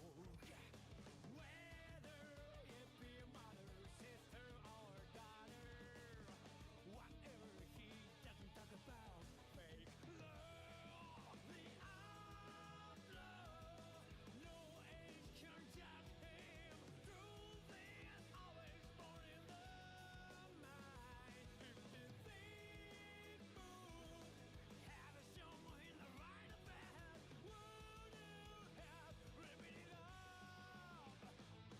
Justly sin was colder is the word of the guy who was hated by the god of failure. Justly sin was colder is the word of the guy who followed the heart without falsehood.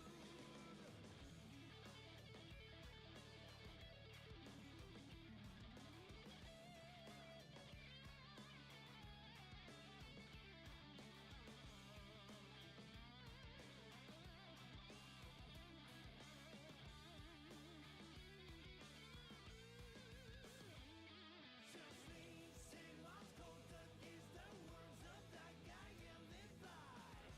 Even the goddess of fate.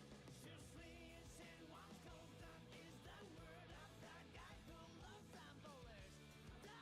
Ah! Justly sin was colder is the word of the Sorry. who was hated by the god of failure.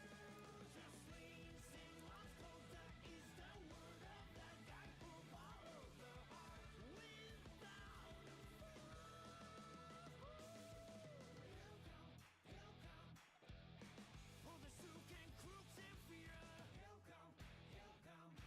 Before those who wanna dawn. White card. The words of a man who never fails. Justly.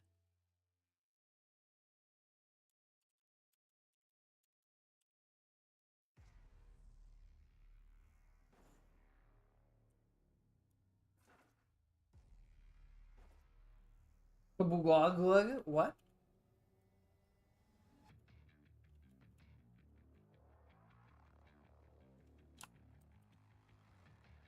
If I got hit, It's Soul Bar slash IRL. Whoa!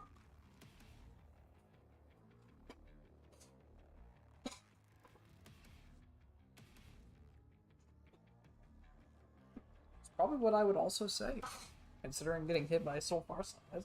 That's the flame of corruption right there.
Usually leaves her minus anyways, right? Did you wake up at 4 a.m. or did you not sleep? No comment.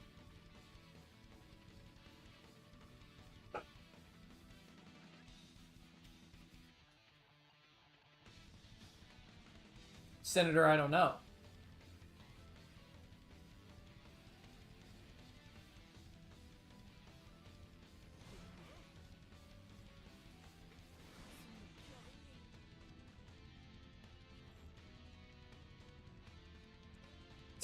Daniel install. Shh.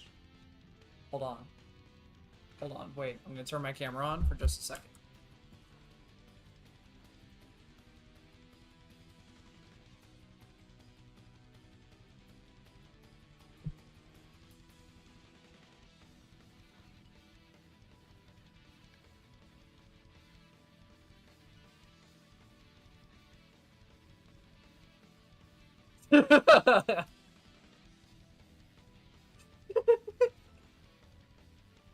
He's mewing!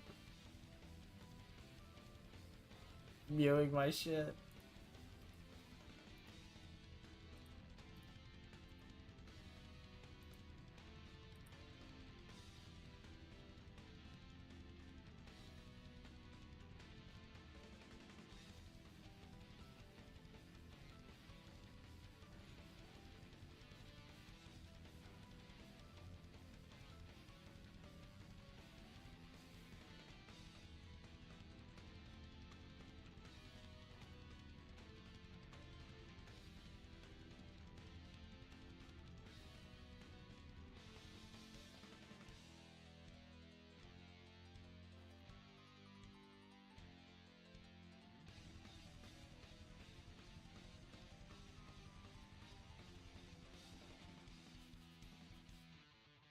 Hmm.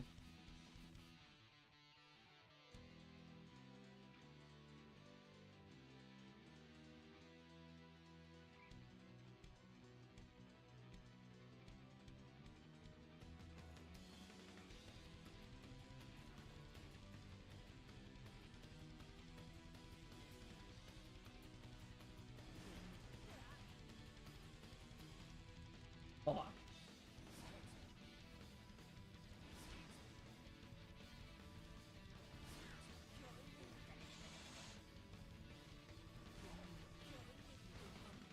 Game, I was literally fucking holding forward there. Get the hell out of here. Just wanted to throw out charge to us for no reason. Bitch ass video game. Actually, I should.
Have you guys seen the video of the horse mewing? Hold on, Puppet Girl FPS likes to respond to me with it. It's pretty funny.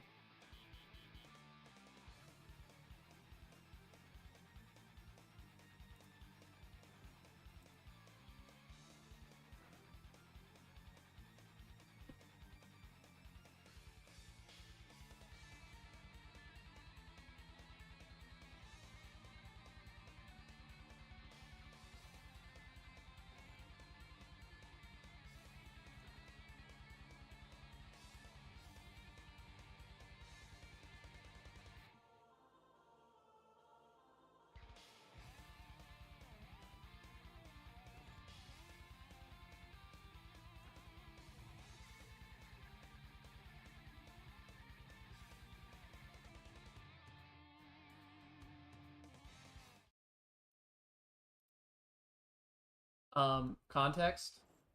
Hi, Maria. Puppy Girl FPS responded this to somebody making one of those, like, I'm sorry I had to unfollow a bunch of people posts. You were distancing from each other. Yeah, it's fine. I understand your decision. It doesn't hurt at all. It was probably my fault anyways. And then the person was like, I'm still following you. Which, this is like the most Puppy Girl FPS thing to tweet out ever. I was like, holy shit. So, I quote tweeted it. Gotta be the most Puppy Girl FPS interaction on the website. Definitely one of them of all time, I think. Said, side note, this motherfucker doesn't even follow me, but retweets me all the time. What's up with that, Puppy Girl FPS? What did I do, huh? I don't actually care. I just think it's funny that she retweets me all the time, but doesn't follow me. And then she sent me this.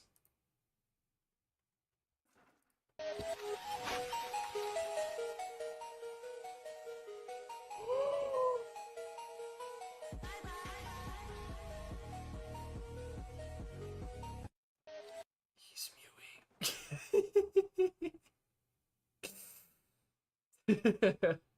That's just, something about this horror thing, it just looks so dopey. It's really funny.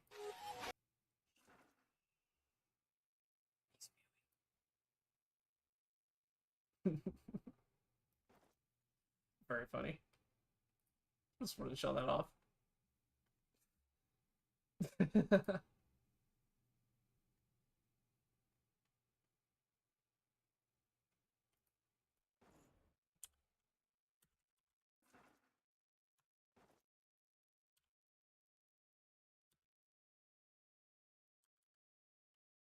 How many frames does that move? It's pretty, like, it takes a while to come out, all things considered. Deathloop. Or not a while to come out, but a while to finish. The point of the move isn't it coming out. Good old Holland Heed. 26 frames. Yeah. That is plenty of time to react.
And yes, I did unironically just put the words "look at the screen" in my guide. Because that is dead ass what you have to do to deal with this option. Just look at the screen.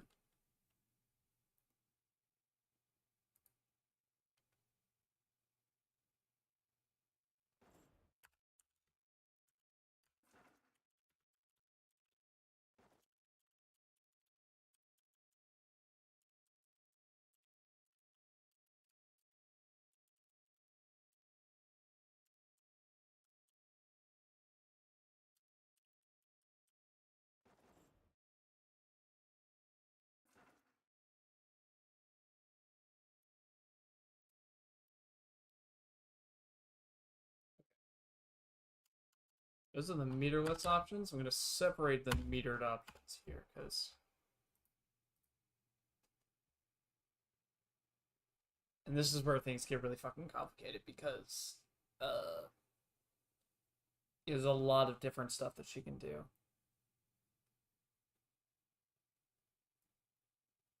something I was considered applying in my play, like on ABBA, and I think I'm done with the doc for today.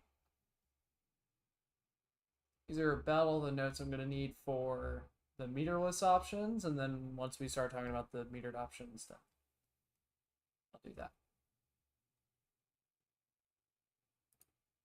But I'm happy here today. I made a lot of progress on this. What I wanted to do.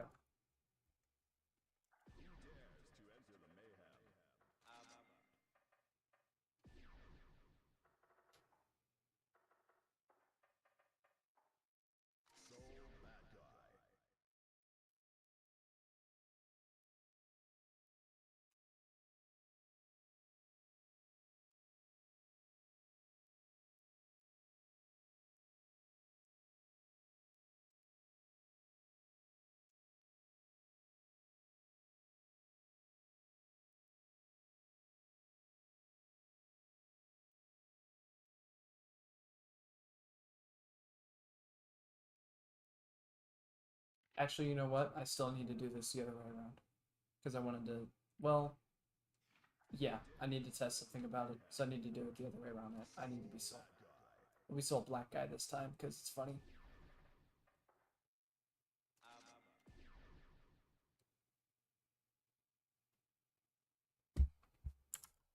Soul black guy.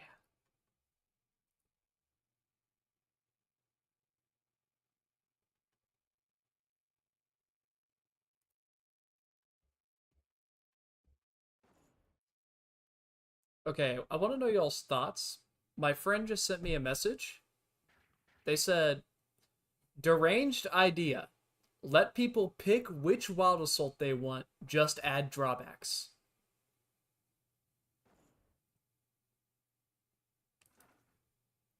That is absolutely deranged. What's up, Jano? Jano. I want to share this with you because I'm making a lot of progress on it. And you play ABBA, so your input would actually be good. Just 1 second.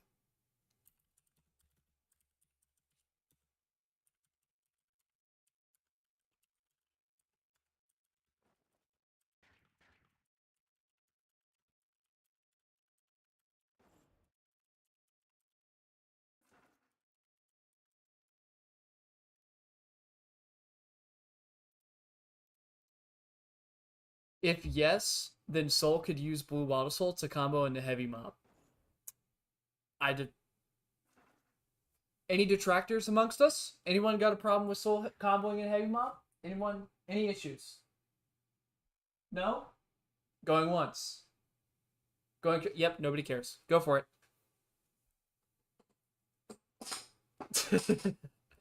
I'm making a document, Jano, for dealing with. Is the stagger that much on Blue Wild Assault? Yes. It is that much. The stagger on Blue Wild Assault is fucking stupid. But I'm making a document for dealing with 236K in normal mode on block because of how annoyed I am with people complaining about it. This is just like a rough draft, basically. This is all going to get cleaned up with a lot less words. And I'm actually going to put all of this on her dust loop because nobody really actively contributes to ABBA's dust loop, so I'm just going to do it.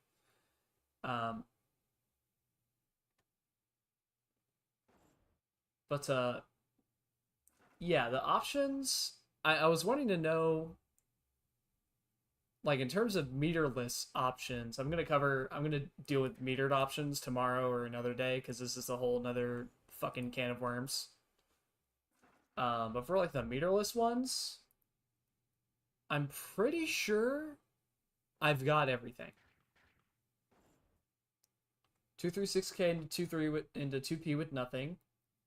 236K, 2P, and then 214H. First 2 attacks, and then 236K. And then first 2 attacks, pulse check. You know, good old Hall and Heat into throw. The good old, I like to call that like a 28 frame command throw that she has.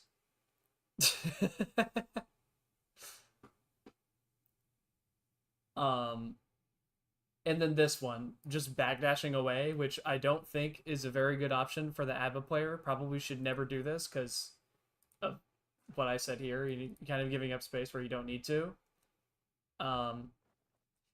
And fun fact, and something you should probably keep in mind, and anybody else who plays ABBA should keep in mind, if you do 2P 2P here, if you do 2PP, 2Bs in a row, you're actually making it to where if they FD both of them, every character in the game can just backdash you. With some weird stuff with backdash distance and some of the options, like 2 through 6K, reaching really far. But if they FD if you do this twice and they FD both, you actually can't do, yeah, Rekka won't catch. Against Soul, it didn't catch. I'm pretty sure I tested it against Gold Lewis. He has the shortest backdash distance in the game. And the slowest backdash, tied with some other characters first. One of the slower backdashes in the game. I think Slayer has the slowest one now. But I don't really count Slayer because he's a cheater. No, wait. Let me record it.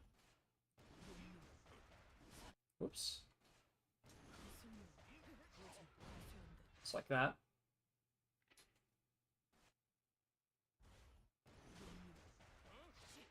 Whoops. Does it catch on Gold Lewis specifically? Wait, that's actually so pog if that catches on Gold Lewis specifically. No way! I didn't test this against Gold Lewis. I just tested it with Soul. Yeah! Fuck Gold Lewis! Wait, never mind. Wait, what if he just delays? Wait, he can't delay.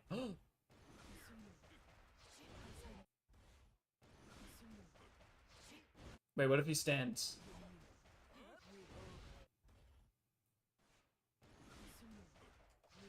Oh! Stand FD makes the second one whiff altogether.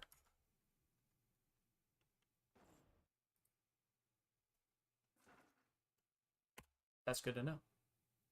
So I guess, never mind. Rekka will catch on characters who don't have a long enough backdash distance. That's interesting. I love the RPS off of this move. Because it's actually interesting. You actually have to know about your character and their advantages and disadvantages in order to properly handle it. You don't just get to do whatever you want. Yeah, it enforces some decisions. There are some characters who are not concerned about this at all. Just had the way they're built inherently, they're able to slip out of 236K on block pressure really easily. Slayer, obviously, he's a fucking cheater, so he can just Hand of Doom you. Other characters with really fast backdashes. Yeah, anyone with a 4-frame just totally invalidates trying to do 2P afterwards. Unless you time it meaty, yada yada yada. That's other stuff. I actually addressed that in the doc at one point. There's also characters who have like mashes that instead of clashing will trade. So like I think Ram's standing her 5P will trade with it instead of clashing. Because she's standing, and with how the game registers the hitboxes, it won't let it clash. Yeah, Gold Lewis 2P trades, Axel 2K trades, and those trades are always in the favor of the defender. And yeah, Wonder 2. Those trades are always in the favor of the defender, so it's very good. Yeah, Bridget 2K trades, that one pisses me. Oh, that one pisses me off so much, dude. Oh my god, that matchup is such a nightmare. And just to have that is like salt in the wound. Like, I can't even do my funny thing. It just totally invalidates everything. I think that's her worst matchup. Even worse than Chaos. I actually just don't even bother fighting Bridget players while playing ABBA. It's not even worth it. You just might as well not even touch the damn matchup at all. It's so bad. I know you put that one like in the tier right before like the nightmare matchup tier, like don't ever play this matchup tier on your matchup chart, but I think that one's the worst one. Axel's also pretty shit. Um the classics, of course. One day we will beat the Testament players and prove to them that they don't lose this matchup. One day.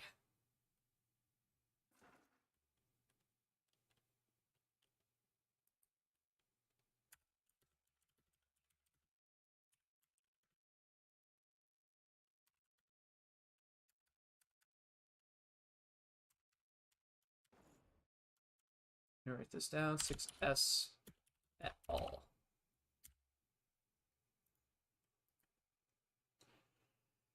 Because they spam far slash when we get a lunky jump in before the hitbox becomes active and act like we jumped over it. Yeah, literally. Because actually, I think Testament's far slash actually hits just high enough to where there's no point in the animation that 236K can go over it. Yeah, there's no point where 236K goes over their far slash, so they can literally just totally shut down the option by doing far slash. Yeah, they're getting hit before. That's the experience I've always had too. I've never hopped over their far slash before. Um, Obviously not gonna hop over Gold Lewis's, but that's just Gold Lewis being Gold Lewis. Testament players sit there and zone out ABBA for like a full like 45 seconds of the match, which is a long ass time. And then ABBA finally gets in once, has her turn for 5 seconds, gets wire seed out, loses her turn or gets bursted out, and then is back to the same thing. And they're like, man, this matchup is hard. It's like, do you see what I'm doing right now? Do you see how hard I have to work? I'm putting in hours, man. This is impossible.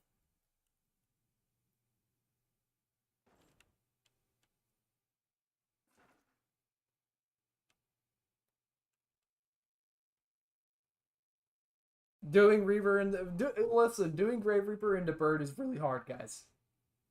It's really hard. You have to do 2 quarter circles and then a button like two times simultaneously. It's really hard.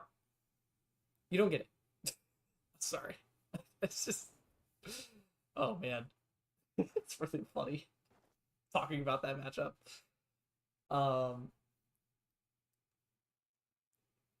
yeah, we still get stained. Even if we parry it. Even if we fucking parry it, we still get stained. So we get guard crushed, it's already your turn. We get standing guard crushed plus stain. It's so a Testament's turn, it's not even funny. It's insane. It's so fucking impossible to navigate. Oh, that matchup was so funny. Um, hmm.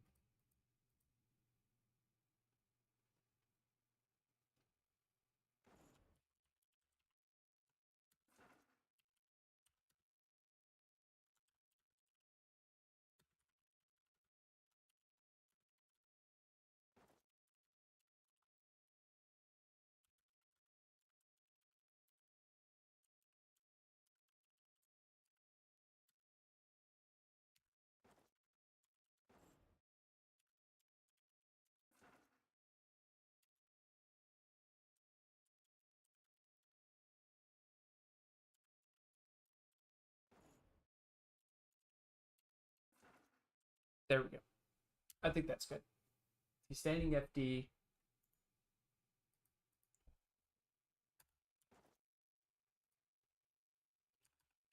You stand FD the first 2P, the second will whiff, giving you a window to escape the situation altogether. I think that works.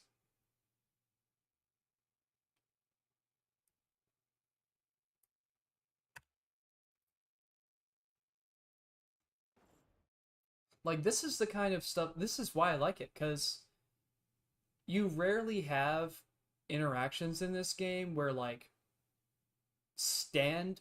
doing stand faultless defense because it has more pushback is actually good to do instead of just crouching in your corner with crouch FD, because specifically how it interacts with the situation. I find like interactions like this in counterplay like this really interesting. I think it's a lot of fun to look at stuff like this.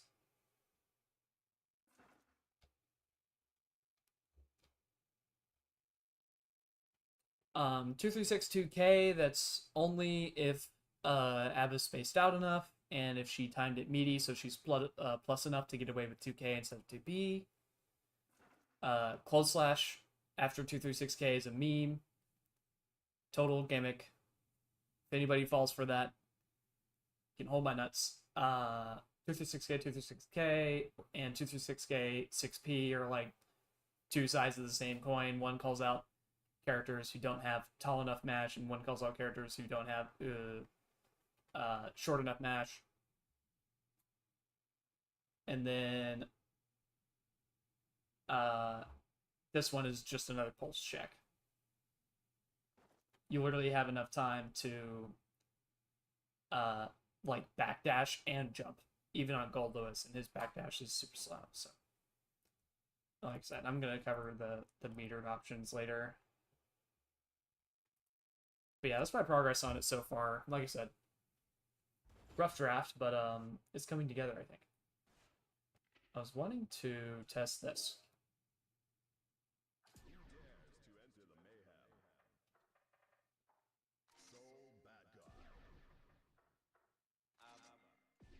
Abba.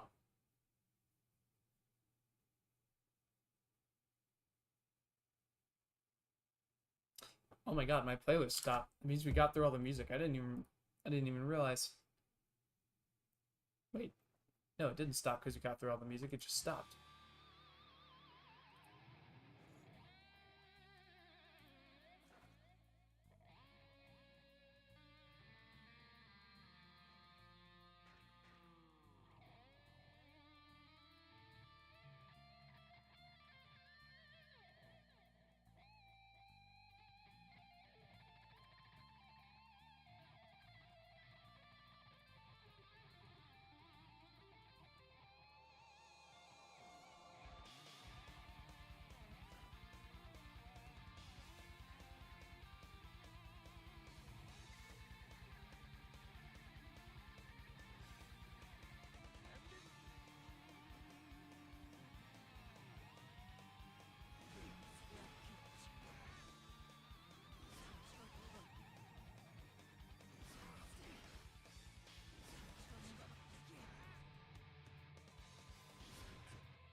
This.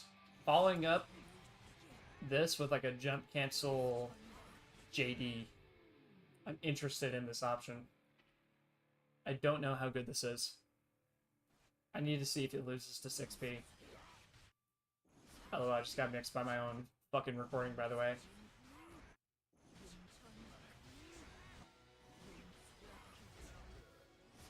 Yeah, if you try to 6P here, you'll lose, which is like what I'm trying to beat.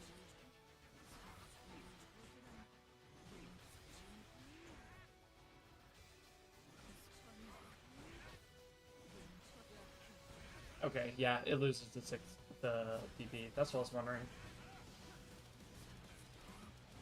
I figured since there would be like enough time from her trying to get to the ground. Can't like HDP me, which is good, but yeah.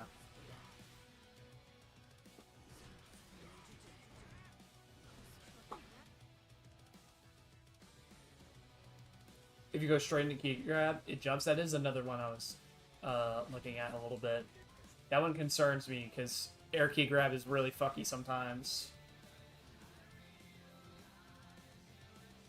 Hold on. Okay, slot 2 is cool.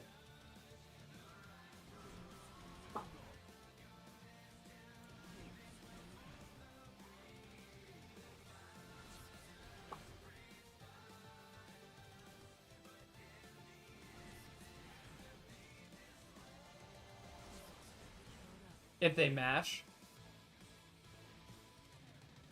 Oh, if they mash, they get hit. If they DP, you block. Interesting.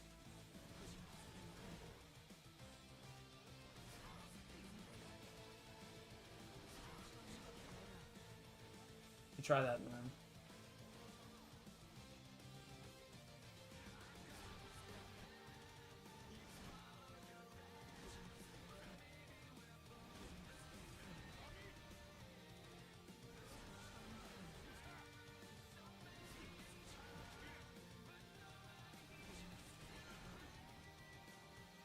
Hmm.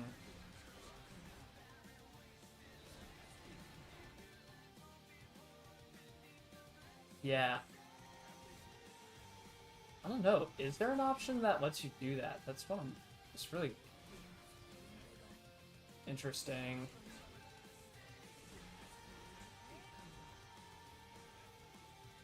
What about this?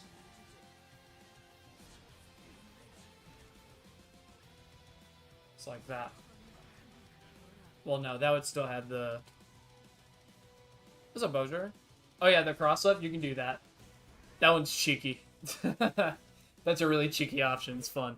Yeah, you can cross up with it. There's another one you can do.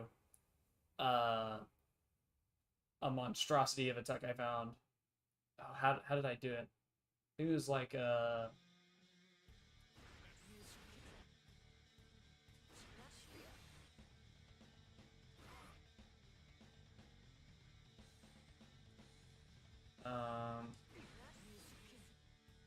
oh no, they have to be stand blocking. Hi, Abbott streamer. What's up? Void, hope you're doing well. Sorry I blanked. I've been live for 6.5 hours now. Seems like everybody else is waking up.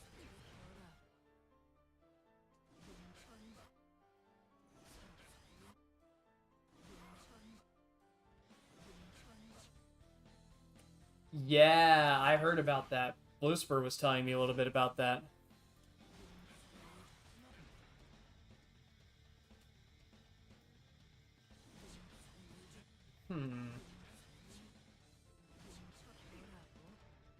Yeah, I don't like that because I'm -9 if I do that. That is horrendous. That's why I don't do that option. I see Abbas do this, and I'm like, I know it looks cool. I know you're flying across the screen very quickly, and it's fun, but like, please. Be concerned for your own safety. That's -9. You can get close slashed after that. That's fucking scary.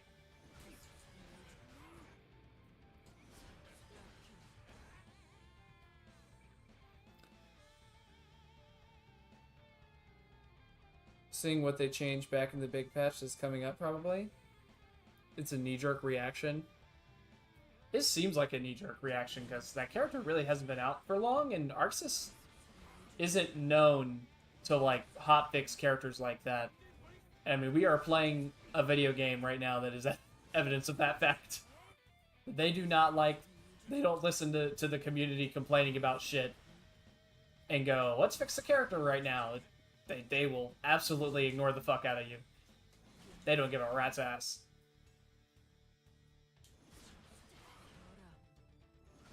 What if it's like... I don't know. Like up RC or something?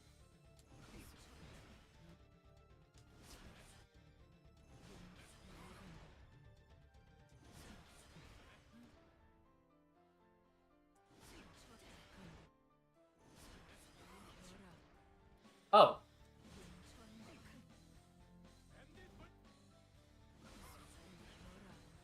Oh. I guess I wasn't doing 5k or jump kick fast enough. Hold on. Up plus down on block? Okay, +7. I like that.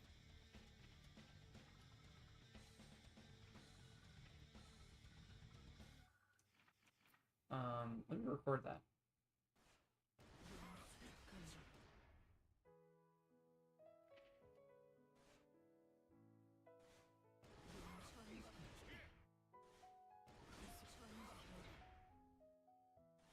What in the... Okay, if they 6P, it whiffs. But yeah, if they try to mash, it catches them. I think this is what you might have seen, Jenna, if you're still here. Yeah, okay. Yeah, and if they DP, you block it. Huh.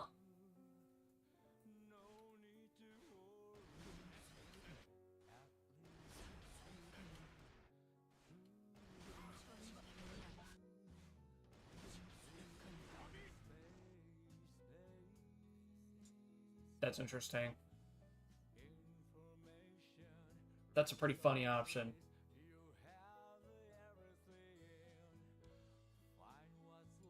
Player numbers and Twitter clips and went, this is a problem, and shot the shotgun. The first hot fix they're doing. Were like player numbers going down because of Beatrix? Is that a thing?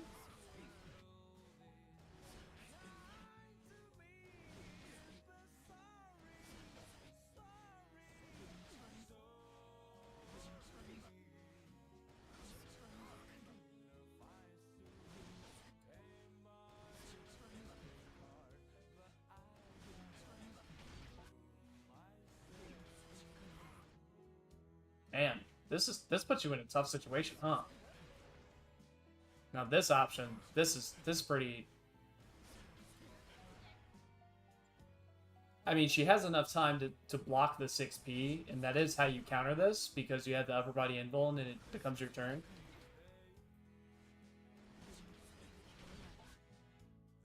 That's interesting, though. No! Rumble down the...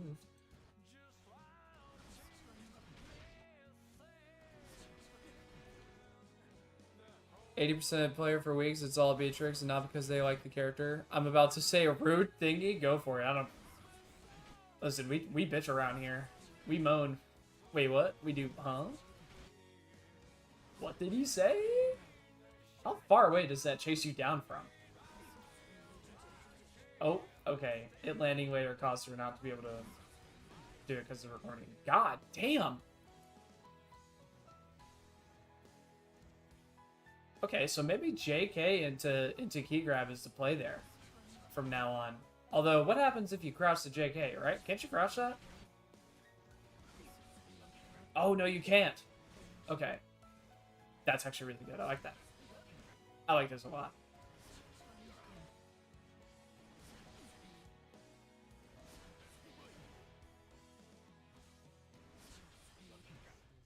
Ooh, but that I don't like. Wait.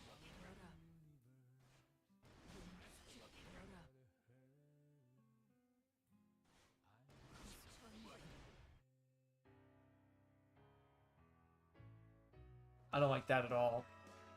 What's going on there?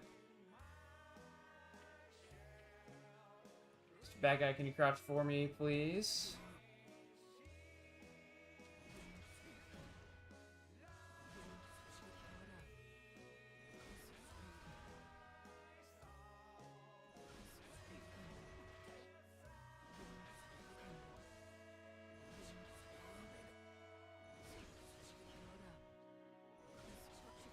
-1, yeah.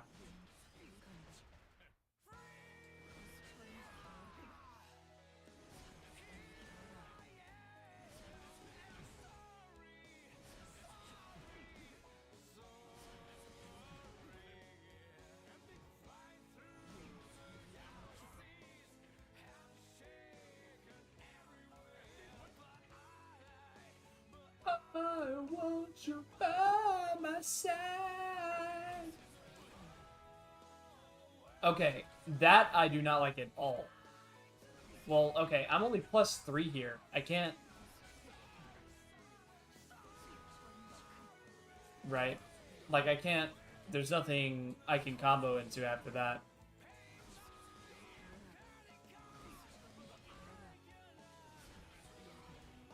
I feel like at this point I'm just landing the overhead and mixing them and then not getting my free key grab, right?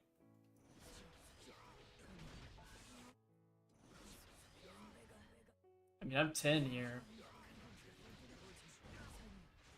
I I get a whole thing, right?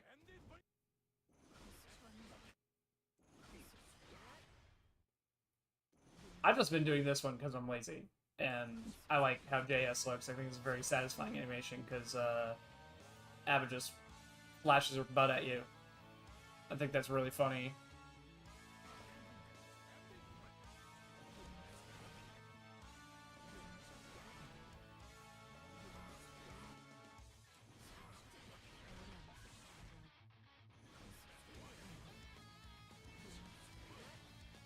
I don't know if there's some like way to like super specific OS this or something. I don't think so.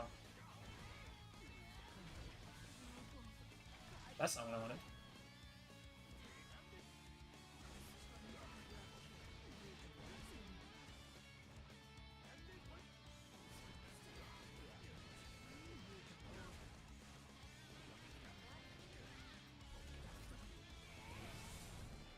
Yeah, I don't know.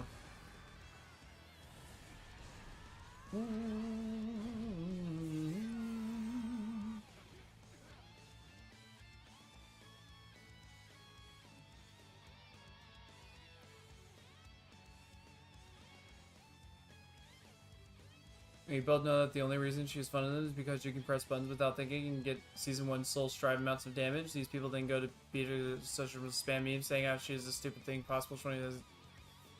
I'm so sick of them. That's my favorite character. Calling herself bad guy 24/7 is getting annoying. Yeah, I was like, yes, this game was made by Arc System Works. She is very similar to another Arc System Works character. And like, yeah, the first time I was watching, I like got a hold of Beatrix. Like the first time I got in the game and I just messed around with her, I was like, oh, this is Soul Bad Guy. Okay, cool, awesome, great. Let's do this. Like, of course. You get your hands on that character, you're like, all right, yeah, I get this. This is very similar. I understand the assignment going on right here. I understand what this is. I know.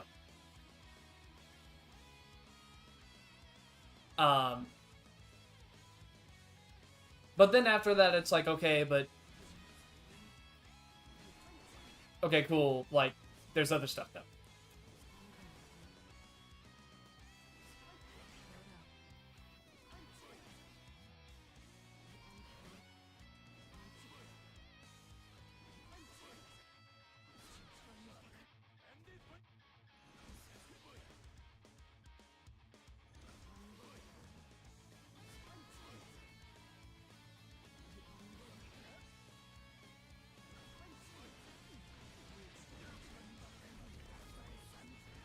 Beatrix witch outfit almost got me to boot up Granblue. That's crazy.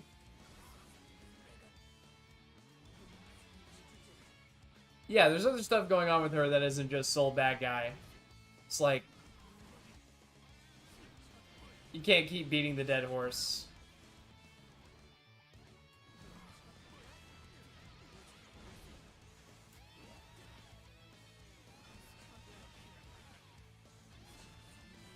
It's like when, how do I put it? It's how it felt when people would talk about Sin, and they would talk about Sin. And he's like, oh, he's just in terms of his character, like how he is as a character, he's the stupid kid. He's stupid and he's an idiot. And he's a baby and he's an idiot and he's stupid and he's young and he's naive, and it's like, well, did you actually, like, yes, he's a himbo and he's funny and he's a little, you know, ditzy. He's like his mom, but like, did you actually pay attention to the story? Did you watch another story? Because like, there's like a part in there where Baiken is like, you know, you're actually a really emotionally mature person, and the things you say really uplift people, and I wish there were more people in the world like you. Like, he's not one-dimensional, and he, in another story, he actually, like, a lot of times, like, just says stuff that kind of helps people, and, like, gives them perspective. He's actually a very emotionally intelligent and genuinely kind person. Yeah, it's people not knowing the character and seeing some interactions. Oh, so he's a fucking idiot. And it's like, yeah, people who don't play the game, pretty much. And it's like, yes, he's silly, he's funny, he's a little naive, he's a little dumb sometimes. It's like, yes. But yeah, he's smart, and he's kind, but he's just a little young and naive. He's just a sweet young dude. A bit clumsy, but wonder exactly. When people say that Sin is just like comedic relief, I'm like, did you watch the Exert story? He's literally the reason that Ramlethal was able to get her humanity. And the reason she's not just like a monster. He has this whole like speech he gives her about like, when I look out on the sky, I don't need anybody to tell me that whether or not it's good. I know that God made it and it's wonderful and I love it. That's all it is. And Ram's like, so you don't even need a reason? And he's like, no, I don't need a reason. And it's like just this beautiful, profound moment that is only possible because of his really youthful and a little naive perspective that actually is very beneficial and a good perspective to have sometimes. He's actually a very, an Overture, covers all the daddy issues and shit and gives him a lot of depth. And it's like, he's actually a very well-developed, very, like, intelligent guy, but he's not given any credit. So I get what you guys mean when, like, people just beat a dead horse in terms of joking about a character. Like, I love the Sin Kisuke memes, right? Where he's the One Piece's real guy screaming, or he's the went over his desire to be stronger than Soul, and then Soul beats him up. It's really funny. I love all the memes where they depict him as like a funny little dog, and he's like, he just looks silly. Like, yeah, he's a silly, goofy guy, and you love him for that. But there's also more to the character.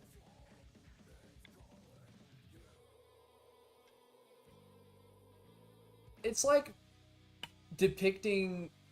Honestly, I feel like that's the way with a lot of the Guilty Gear cast. It's not even really exclusive to Sin or even Guilty Gear, but you could depict Soul as this.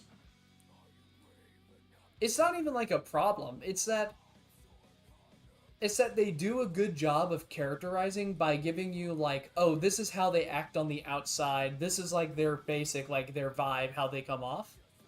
But also, here's the deeper part of the character. You could totally look at Soul and be like, this guy is just a fucking asshole. He made fun of his wife in front of Kai, called her a monster, his own kid, and, like, got in a fight with him. What a piece of shit. Okay, but if you watch the scene literally 3 seconds afterwards, he says that he only did that so that because he really cares about the people of Earth and he wanted to make sure Kai was strong enough to be able to defend them.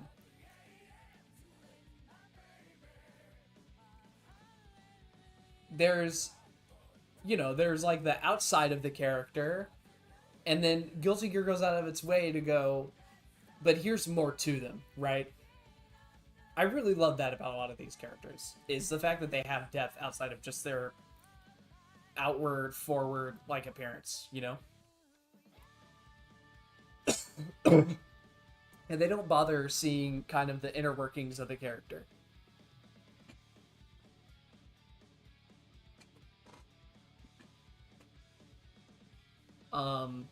You can do the same thing with ABBA. You can constantly depict ABBA as just crazy, insane, jealous key woman all the time. And cool, yes. that's fine. But like, even though she doesn't have that many appearances, the game does actually go out of its way in the glossary to characterize her other than that. And you see that there's more to her. You know, she dislikes wasteful people. Anyone she deems a romantic rival obviously is like the funny one, and people who don't value their friends. It's like, oh, that's cute.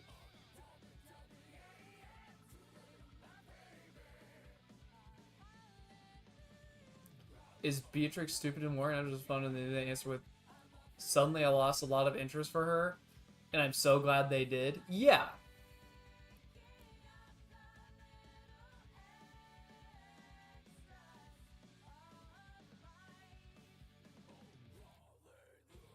Because it's like, I don't know.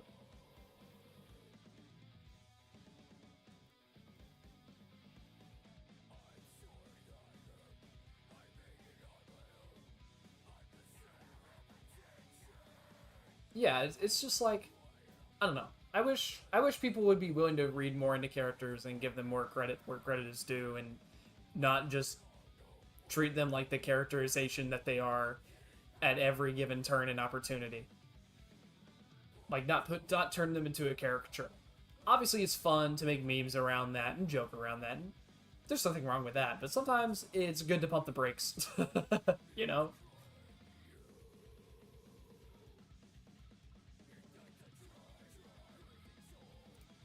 Like,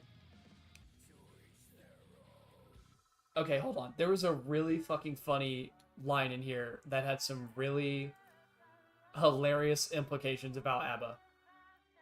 I want to remind you, this is a 5'8", 75-pound woman. Okay? You think that is someone who is not very strong or is frail? But you go over to Paracelsus's file,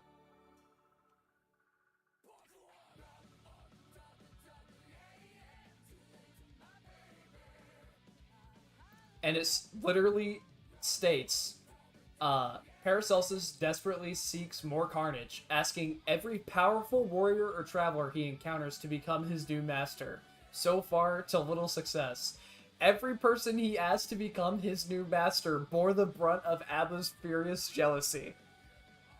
So, Paracelsus is seeking out these big brawny dudes, these fucking warriors, these champions, these earth-shattering heroes, and this 72-pound woman is whooping their ass because they tried to take the key. It's really fucking funny. It's so fucking good. This 5'8", 72-pound woman does not give a shit who you are. That's true love, man. It's beautiful.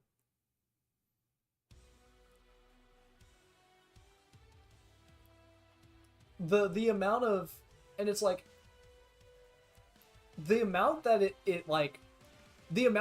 gasses her up too is really cool. Because keep in mind, Paracelsus is literally, he's Flamint Nagel. He is a ancient battle axe from the Crusades that would, yeah, she's not a heavy woman. For context, I am like 200 pounds. I'm 6'1", 200 pounds. ABBA would whoop my ass if I laid a hand on Paracelsus. She would beat the... That is 78 pounds of raw fucking muscle right there. Or I think it's 75 pounds, actually. I think it's that. Hold on. Let me go back. Yeah, 75 pounds. So not even 78 pounds. 34 kilograms. She doesn't give a shit. And it actually characterizes her more here too. It's not just that she's obsessed with Paracelsus. It's actually the fact that she is inherently such an unbelievably strong-willed person that she was basically able to overcome the will of this battle axe and take control over it. Something that not even warriors in the Crusades were able to do.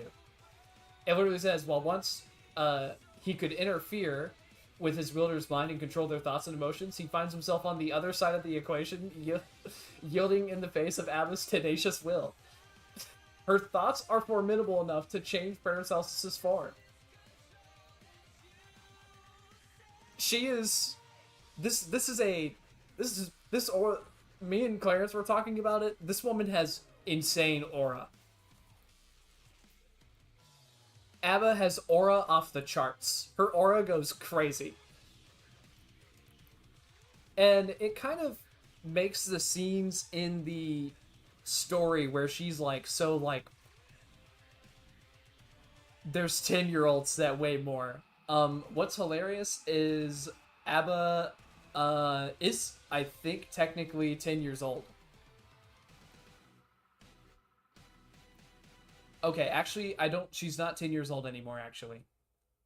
She actually might be a teenager at this point. Abba spent the first 10 years of her life isolated from the rest of the world. Yeah. She was around 10 years old in Accent Core. What's the time between Accent Core and Strive?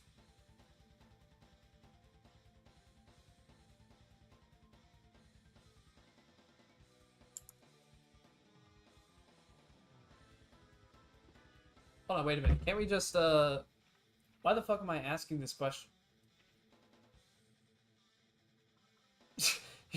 Exactly, Whisper. It's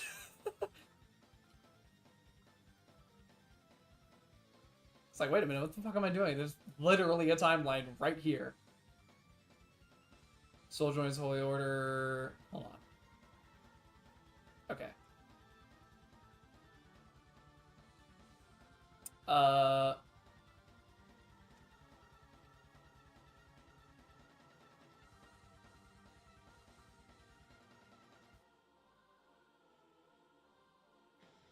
That's all still... Yeah, a lot of this is still GG1.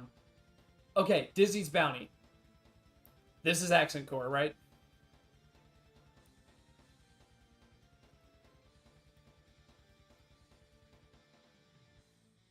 Oh, this is still GGX?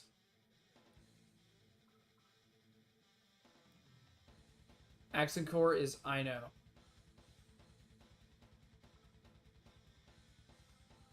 Baptisma 13.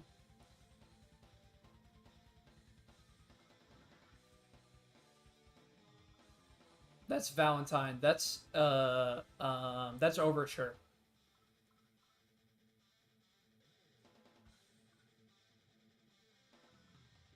Elfeld.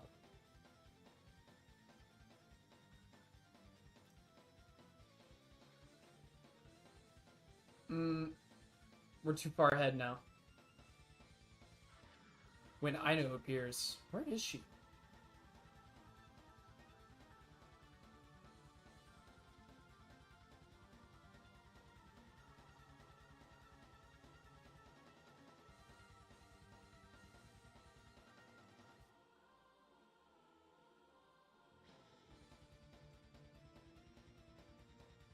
Okay, no.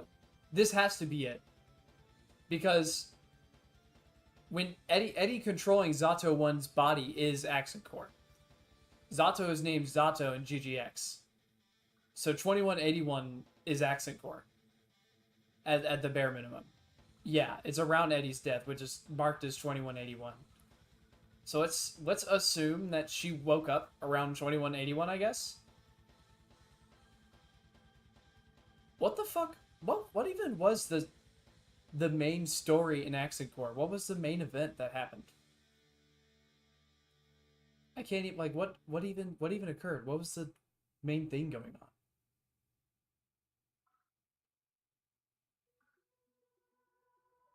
Yeah, Plus R wasn't real. Plus R, a lot of the stuff in Plus R didn't happen. Yeah, GGXX, exactly. Yeah, in Midnight Carnival.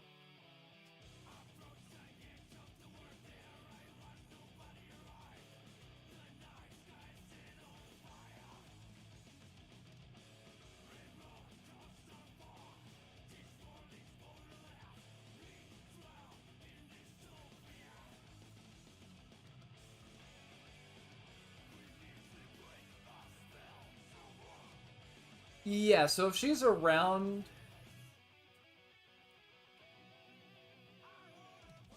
Okay, Zato's death. I want to say, like, Zato's death is... This Night Carnival is so mid. Shut up. Shut up.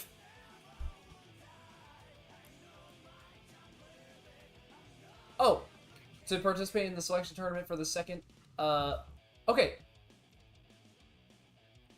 Yeah, this is for the second tournament. This is XX 100%. So 2180. Assume she woke up then. The current is 2187. So ABBA is around 17 basically at this point. She's in her late teens basically. Just a guesstimate, I guess. I'm surprised it doesn't say.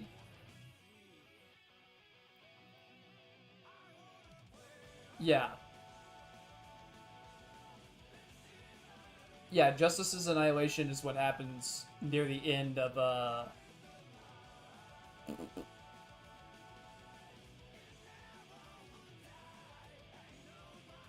when Io encounters Soul. Yeah, that is weird.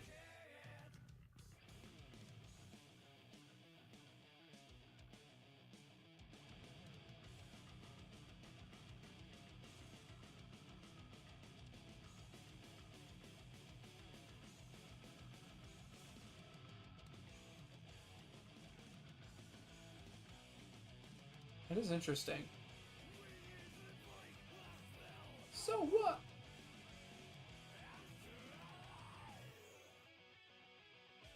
When Ino encountered that man, but not Soul. That's weird.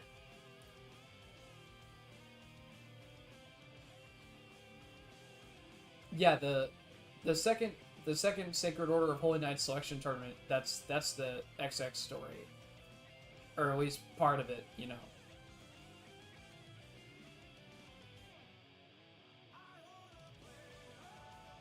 2173 is when she encountered Asuka. I'm surprised it doesn't just literally say when she, when she.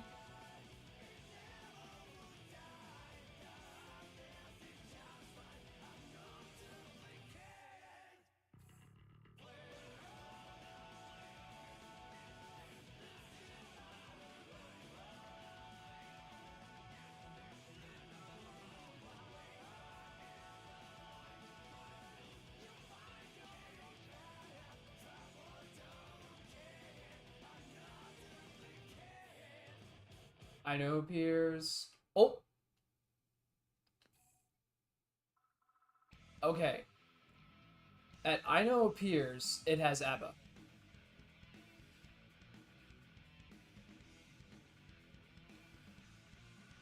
What year is this supposed to be then?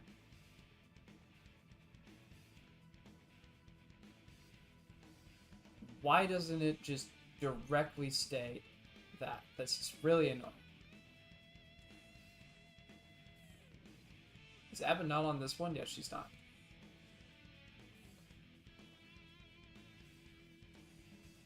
The Wanted Gear, Dizzy. I know appears. Baptisma 13. When RoboKai was created. Where is he? There he is.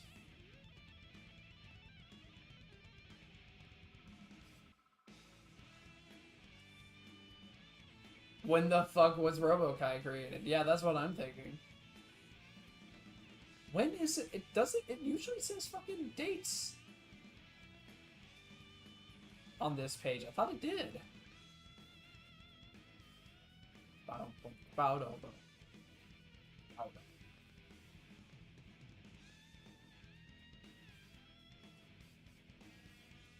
Yeah, where are the deets? Why doesn't it tell us?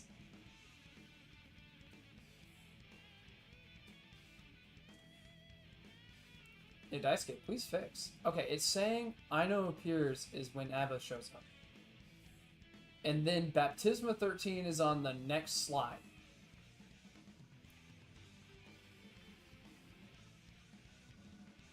Where was Baptisma 13?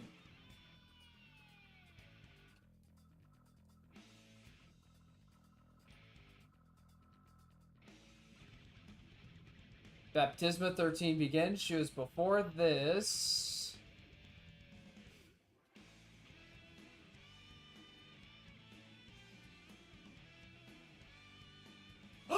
There it is. The Birth of Robokai. They both appeared on the same slide. This is... Okay, yes, it's 2180. 100% she woke up in 2180.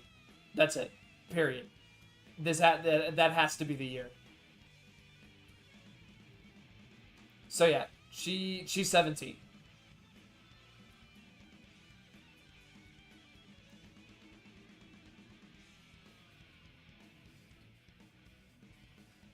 I don't know why I got so invested in figuring this out. It just bothered me that there's no definitive date.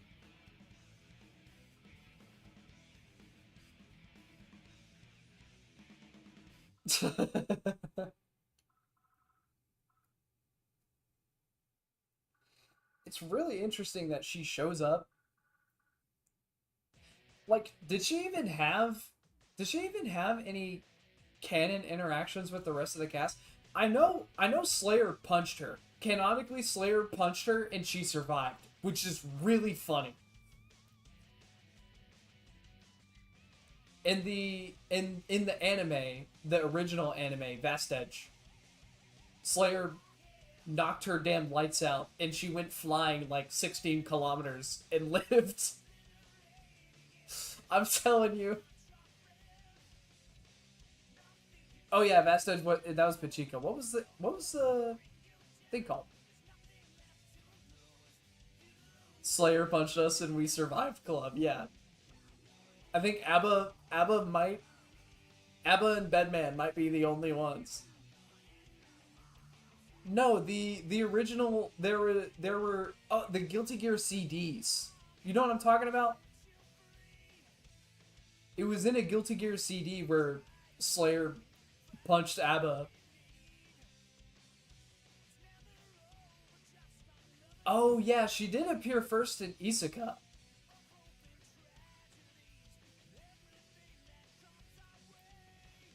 Yeah, there was an OVA. It was really... It's old now, and it's... From what I heard, it was not very good. Wait, so actually, if she was in Isaka, doesn't that mean she shows up when Dr. Paradigm does? Which is exactly where we landed in 2180s whenever it first mentions Paradigm. Yeah, we're right on the dot. We are right on the dot.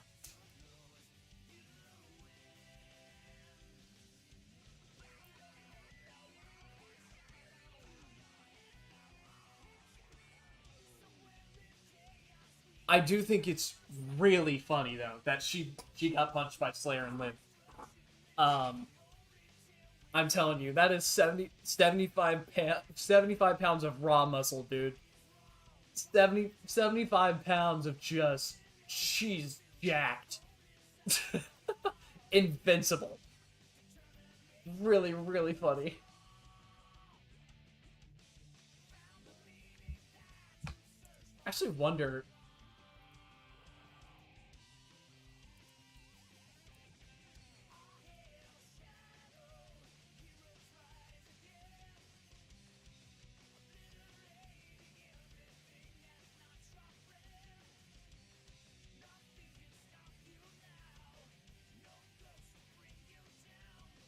Where did I read that Slayer punched her?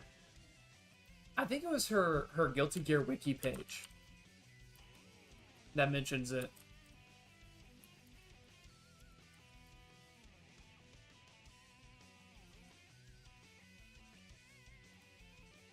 It could also be in the manga.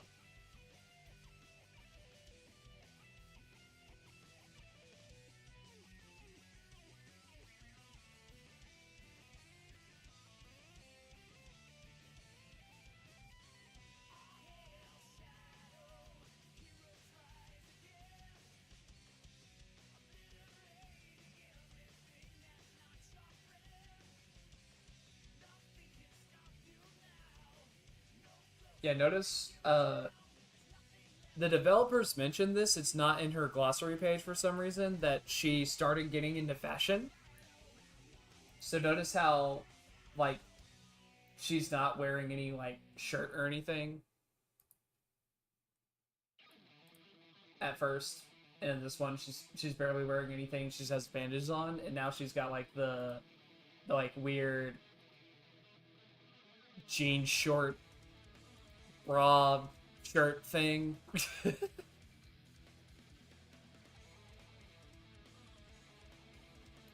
Frasco. Wait, what is this?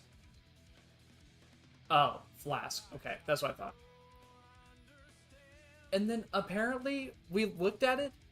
The doctor that created ABBA is named Paracelsus? Question mark? Why? What?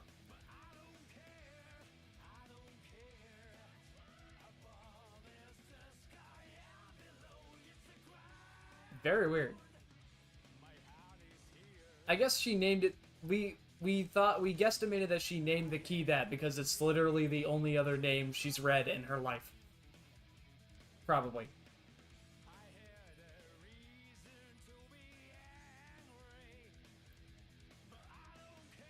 Up to that point, at least.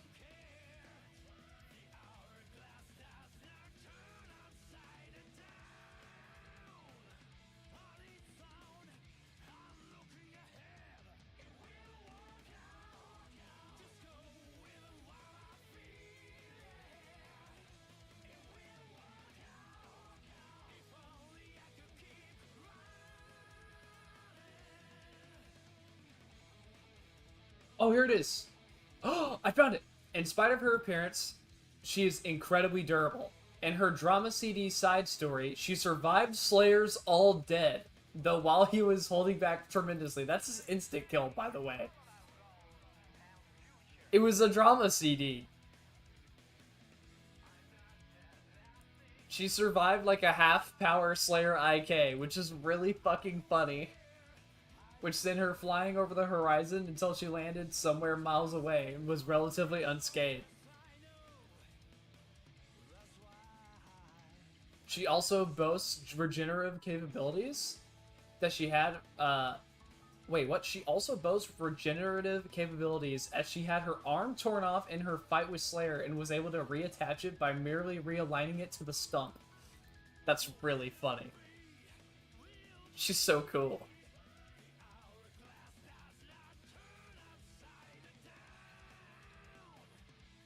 Hold on, can we watch this?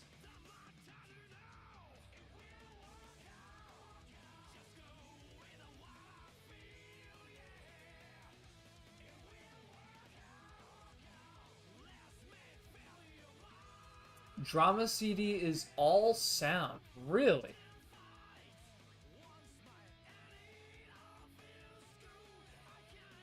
No, I don't think I want to listen to Japanese personally. I think I'm good. I think I'm chilling.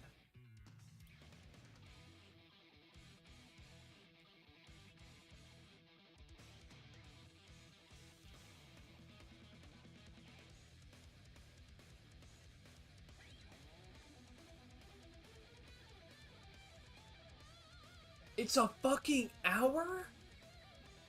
Or 3 karaoke tracks and then a story. An hour? Oh my god.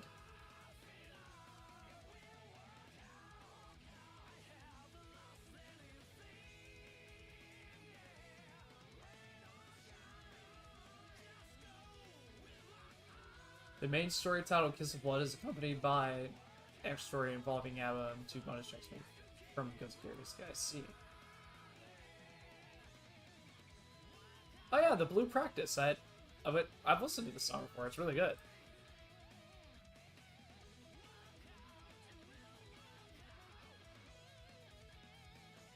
Yeah, she has a whole, like, part of the CD to herself. That's interesting.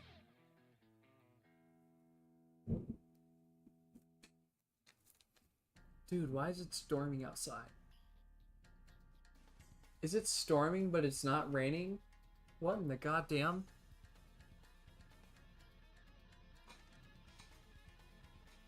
Yeah, did you guys hear that? Did you guys hear the storm outside?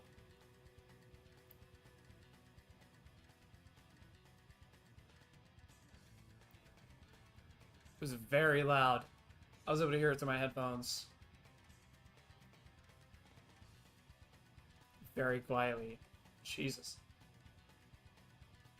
Oh, there was something else about her story that was crazy. Hold on. Or not her story, but about Paracelsus. No, I was wondering if you guys heard it because it was so loud. It says something really weird about Paracelsus.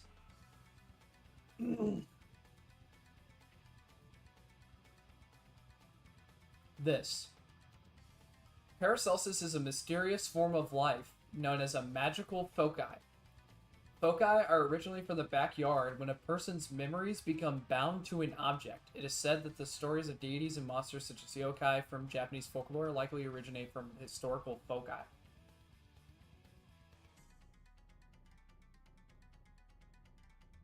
So is it like implying that Paracelsus was an actual dude and then had his memories bound to the battle axe, basically?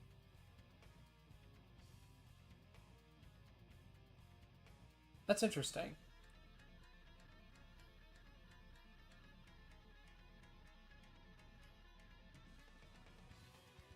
It's very metal. It's very cool. Imagine you, by some unfortunate chance, happen to end up in the backyard, have your memories bound to a battle axe, gain an insatiable lust for blood, and get kidnapped by the most insane and most durable woman alive.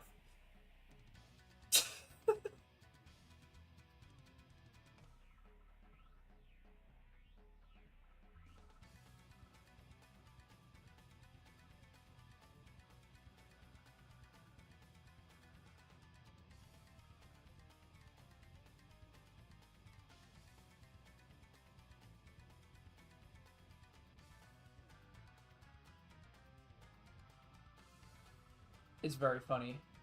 I love these two. I just love them. Like conceptually, they're such cool characters, and I'm happy we get to see more of them.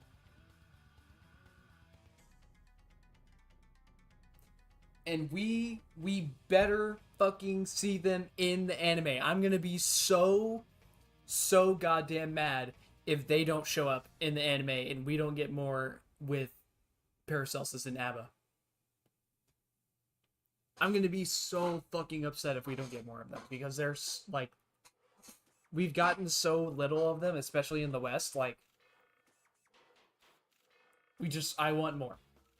They're too funny. They're too cool.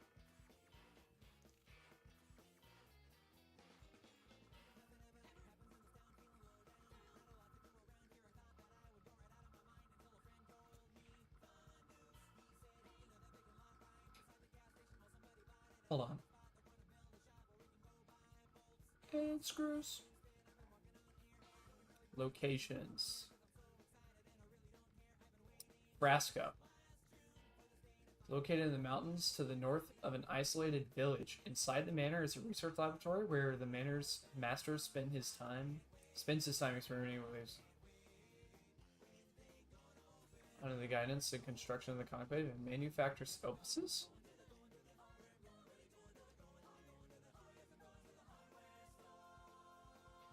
And the RoboKai project, predecessor to the Opus project and the Cypress project.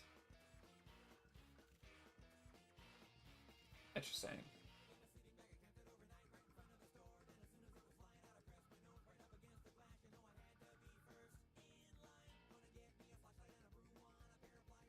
It's really interesting that these two are connected. Why is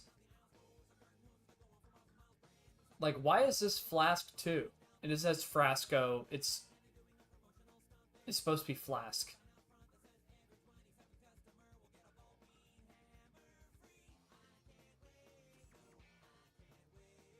Some things in this game's story are very odd.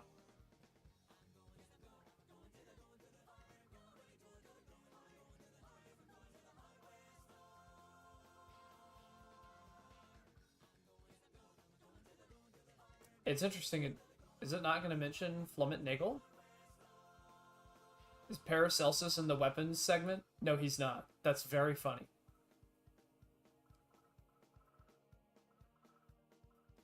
Paracelsus is not in there.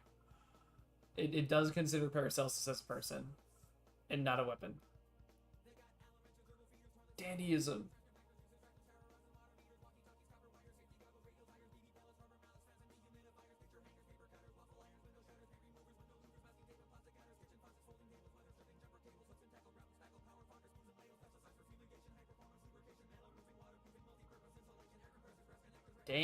D.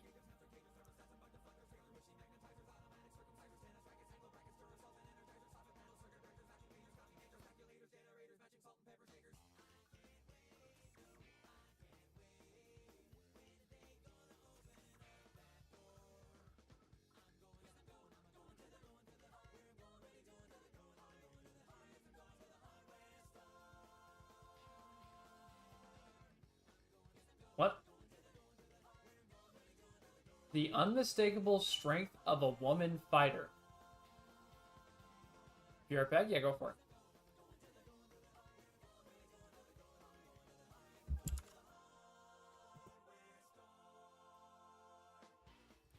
it. What is this talking about?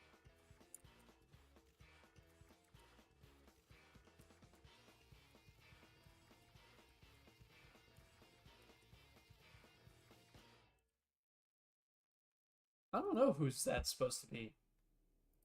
I mean, I would think either Elfelt or, I mean, considering what we just learned about ABBA, probably fucking her.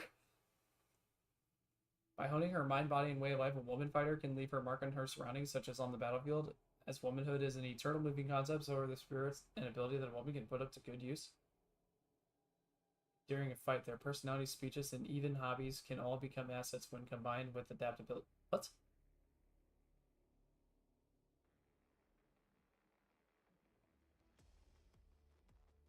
Yeah, either Elfelt or ABBA or literally both.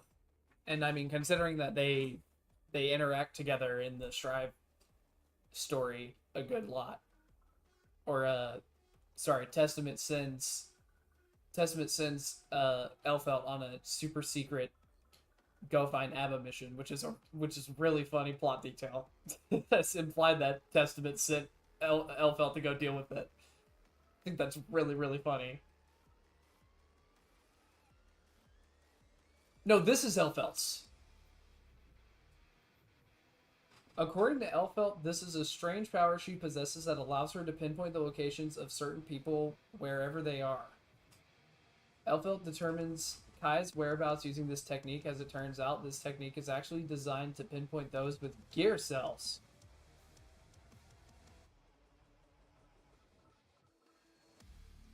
Yeah, womanhood is ABBA's.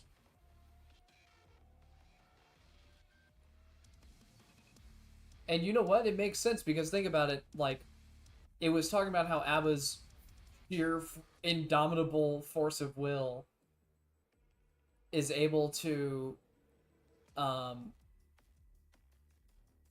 like, affect Paracelsus. And it says a woman fighter can leave her mark on her surroundings as much as on the battlefield, right?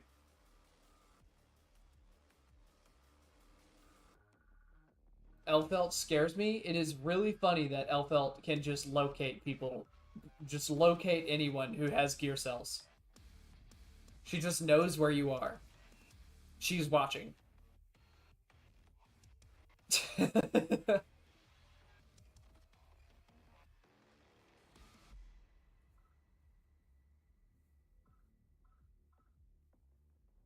I despawn from Earth. Although it says that it's only if you have gear cells, so humans would be fine. We'd be chilling. Just don't be soul bad guy.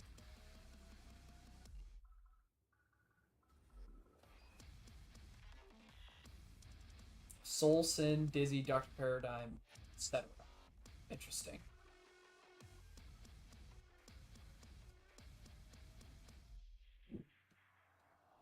Like Kai, right?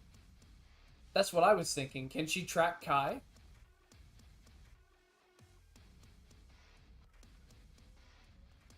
The indomitable homunculus spirit, right?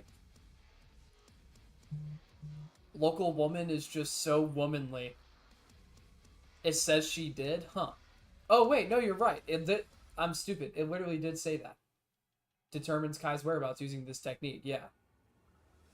I'm stupid. I forgot that part. I was reading the end.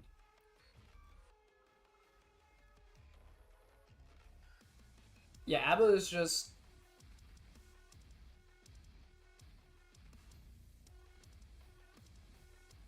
She's so womanly. She's just fucking unstoppable. She's a completely unstoppable force with how much of a woman she is. Which is a very, very funny thing, I think. She's Bang Shishigami. Bang is really funny.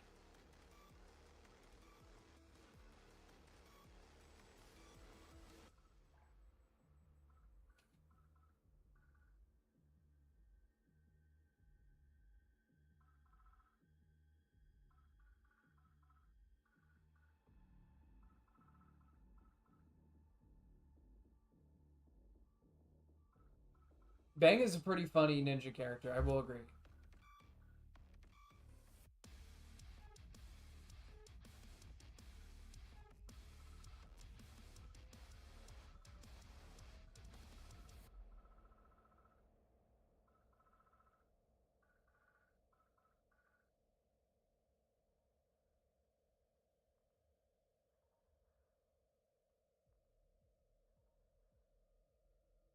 Apparently mage hounds don't poop. And don't need food. Ram just carries that dog around. It exists. Doesn't do anything else. Congratulations, dog. You don't need to eat. Oh yeah, I'm sure the dog would still appreciate food. For sure.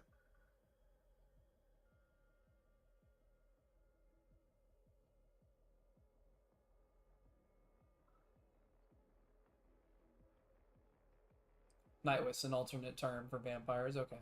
It's just very direct about the fact that Nightwish are vampires. It's pretty funny. It doesn't try to be fancy, but it's like, they're vampires. Shut up, go away.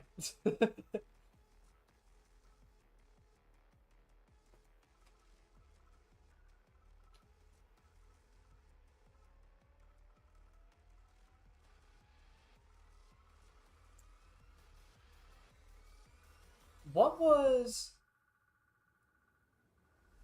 What was the term that Asuka used in the story out of nowhere?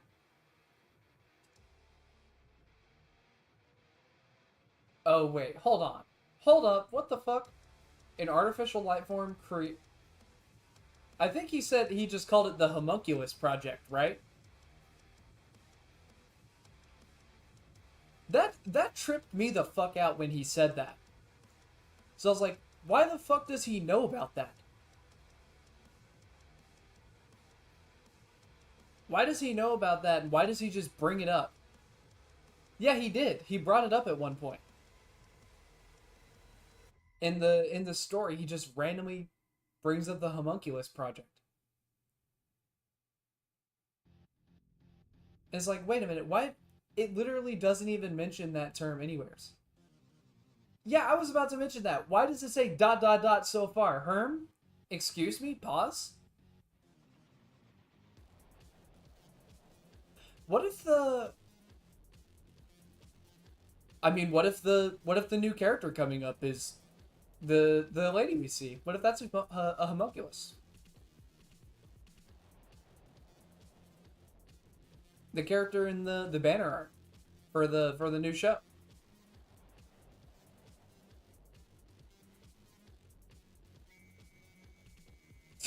Arya homunculus, that would be really funny.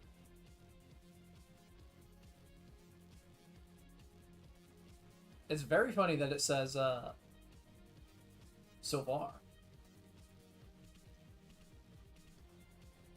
Known as flask, homunculi look like humans, but they're much more advanced in many ways. They adapt very quickly to their environment, can regenerate necrotic tissue, and can control their telomeres to achieve much longer lifespans than their human peers. They can just live longer. Cool. Awesome.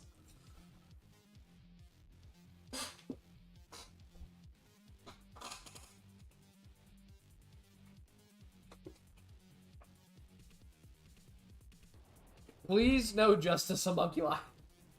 Well, okay, if that means we get Justice and Strive, cool. We're getting that character, by the way. That's that character that's in the thing. That's going to be a DLC character. Just, you know, we can just go ahead and rip that Band-Aid off right now. That's going to happen. They're not making a Guilty Gear Strive tie-in show and everything without adding that character to the game. It's 100% what they're setting up. I just hope that character is cool.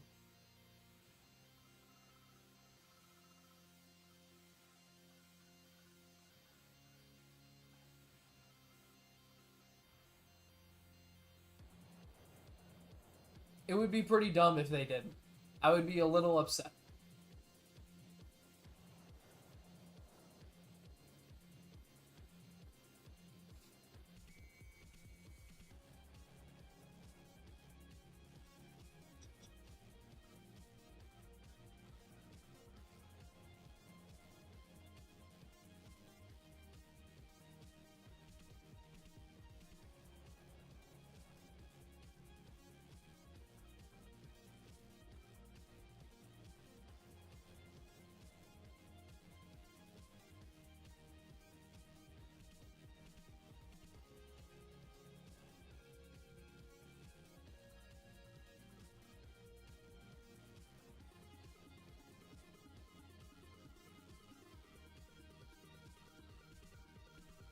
I do like just looking through this stuff.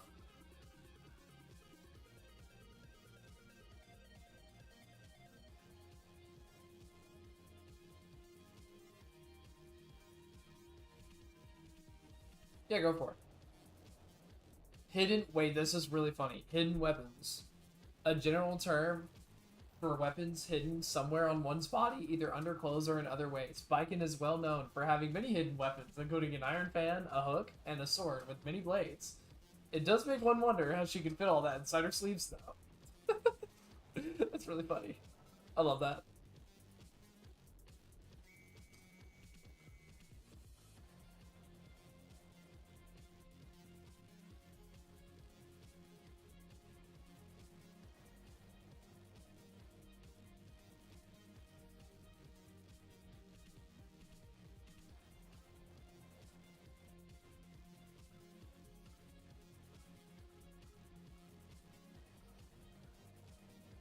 Achoo!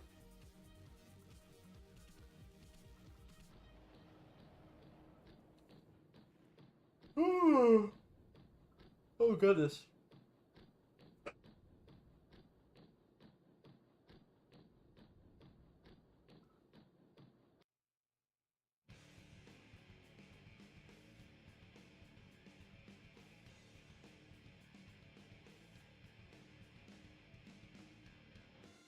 Wait, it says that Anji just stumbled across Sessin accidentally? That's really funny.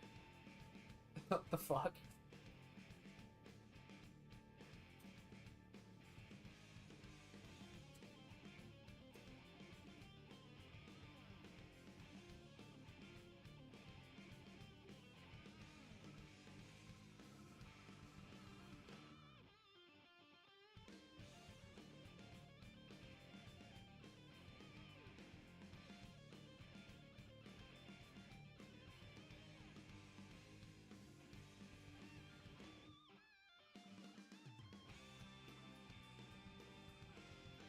What the fuck is the story of this game, dude?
do like that it has them as separate. That's very weird.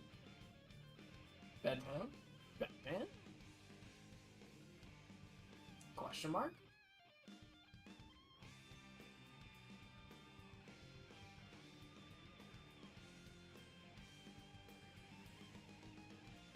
Bedman dislikes people who talk too much. I have terrible news, Romeo. I have terrible news, Romeo.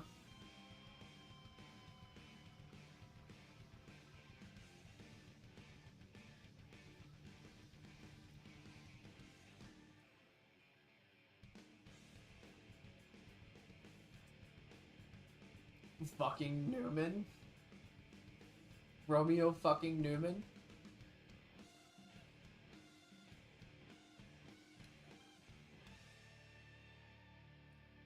Bro's called New Man, yeah. Turned into a new man when he got like 7/8 of his being destroyed.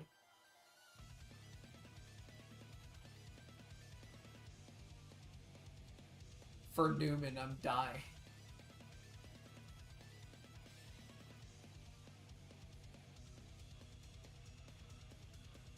The Gear Maker.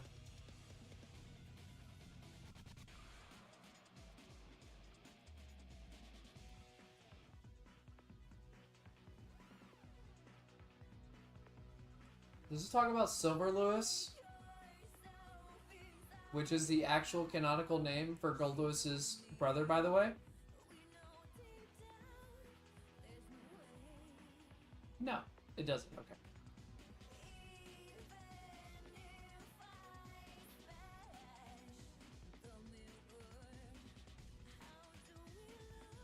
I'm pretty sure the game confirms that somewhere they said that the name of Gold Lewis's brother is Silver Lewis, the guy in the background of the excerpt stage.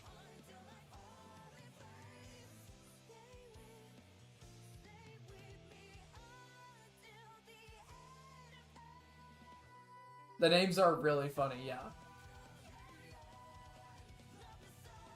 Human self. Vernon.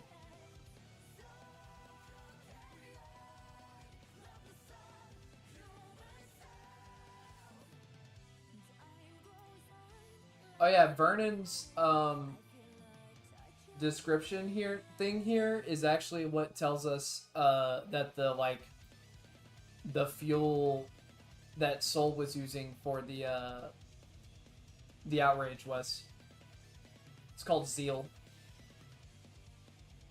Because you see he uses the same thing to power up the arm.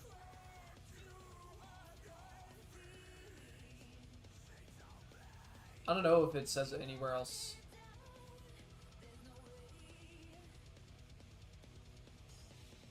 Wait, he's just called Sheriff? That's really funny.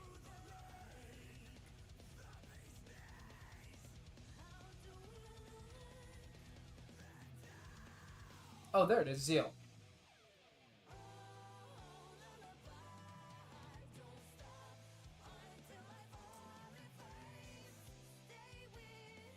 The burger guy. He is the burger guy. The most commonly used form of energy in the world is Zeal. Zeal is a liquid in most cases and it's combustible. Used in internal combustion engines and is also an explosive material. However, when placed in a Zeal pod, it becomes portable, turning into something akin to a battery. Yeah, go for it. The efficiency of transfer varies greatly depending on the quality of the Zeal pod.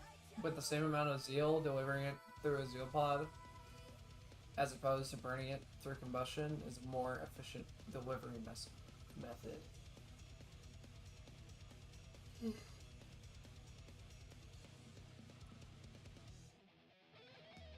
volatility is gasoline because it burns rather well. Nonetheless, the chemical energy that can be extracted is not as efficient. Odorless will harden like concrete, not constantly stirred.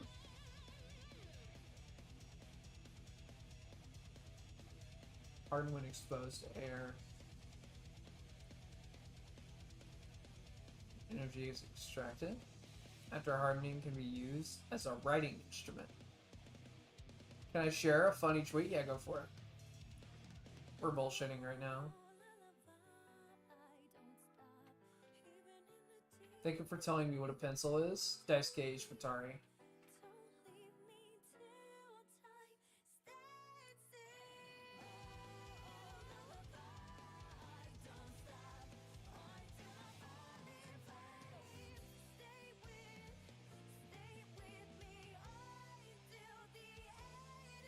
Yeah, someone in.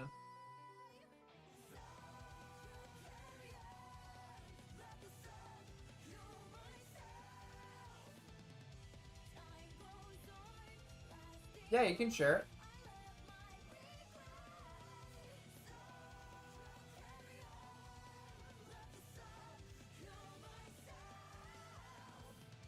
Okay, I'll wait just a second.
Something of the Secret Rings pre-Seaport project? No, I didn't see that.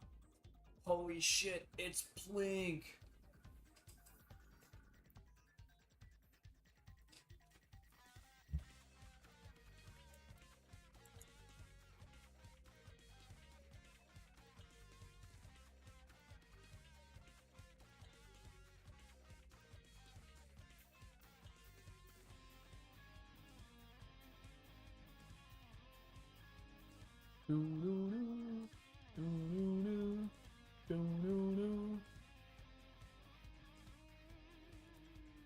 Alright, so if this isn't funny, we're gonna murder Blue Spur.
We're gonna kill Blue Spur, I think.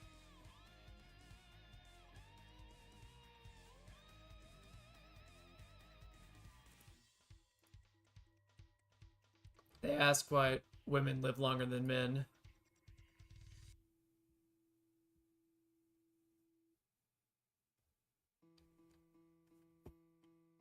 Oh god damn it. Fucking The Reason by Hoobastank.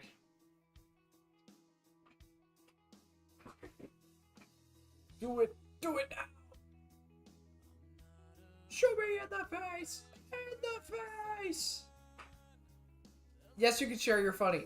You've been allowed to share your funny. I said you could do it 3 times. Share your funny.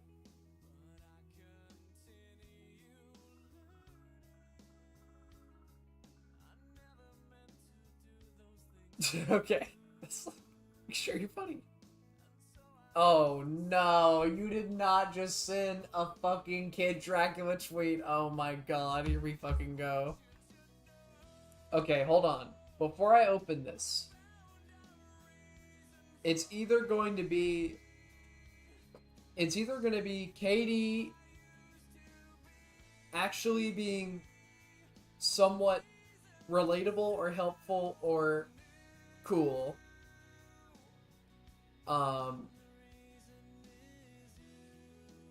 Or Katie saying that I know isn't that good or something to the effect, or Katie bitching about ABBA or Slay.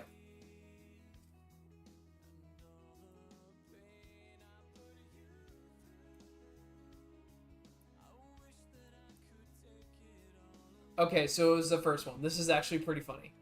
I saw this. This was already debunked in November last year by basically every major news source in multiple countries.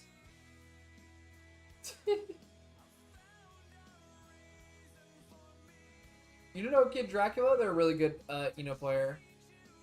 The community note is really funny. 1, 2, 3, 4, 5, 6, 7, 8.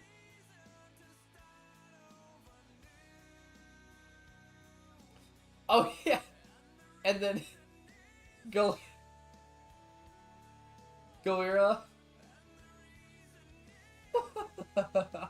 Galera responding to this. Hold on, you guys gotta see this. Responded to this and then immediately tried it. And then it didn't work.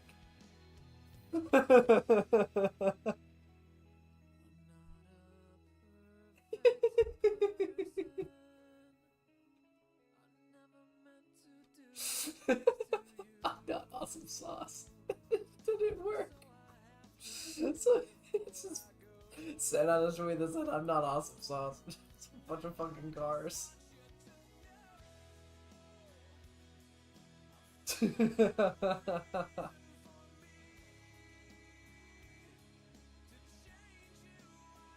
Do not say that again. Really fucking funny. Oh, that had me cracking up.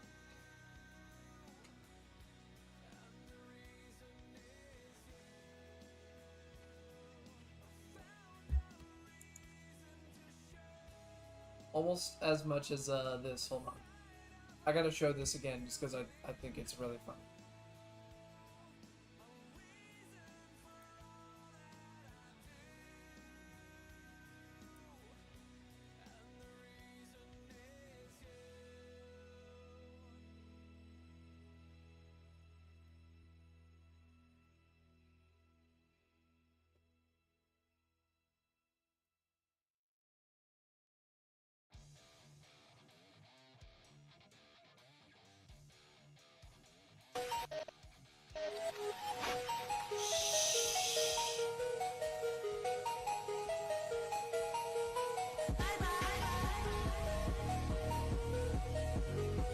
I'm sorry, I had to show you it again.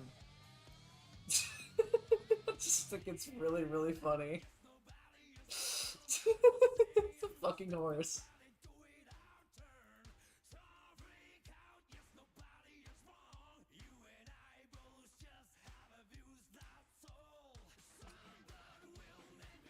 Who came up with mewing? Fuck if I know, dude. I don't fucking know. Whoever did, they're a genius. This is the funniest. I fucking love the mewing meme so much. So dumb. The stupid. The shushing emote followed by pointing to your fucking jawline. It's so good. Oh, it's really funny.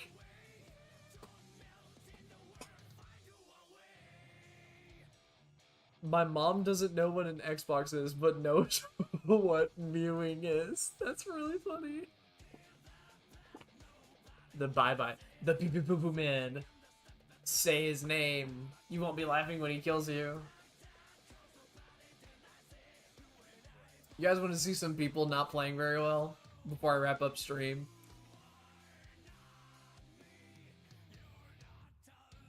Hopefully I didn't lose these replays. I definitely did not change my name to My Face Win. Just because Ion changed his name to That Moment Win. I definitely did not do that. Shut up. Don't point at it. Don't point it out. It's not there. Hold on. This one's really good.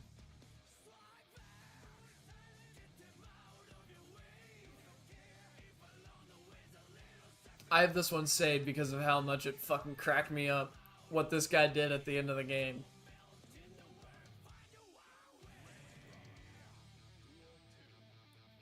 How many rounds is this? Okay, cool. Yeah, he's Johnny, so he did this.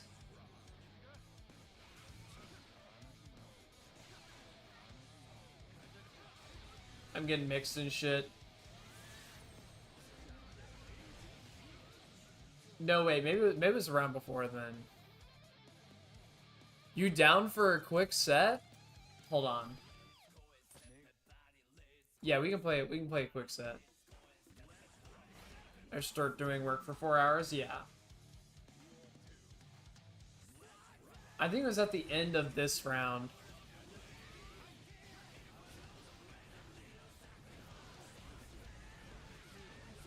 I counter hit 6H that man? That is really sad for him. Yeah, it's happening. Hold on. I think he gets the wall break. No? Yes, it was here. Okay. This shit fucking cracked me up when it happened in game. I could not even play correctly for the rest of the game. Look, hold on.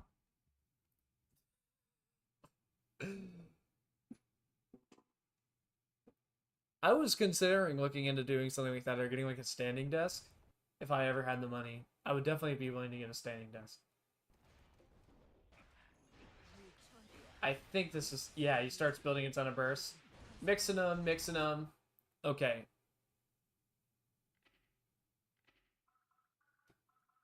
Watch this shit.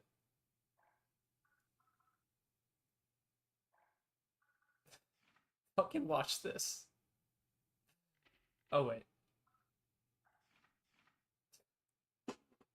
Like. Oh my god.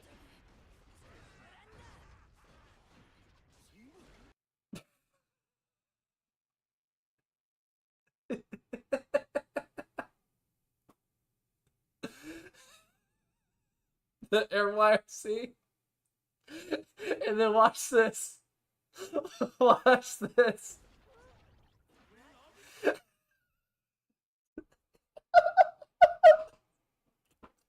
Fucking go first.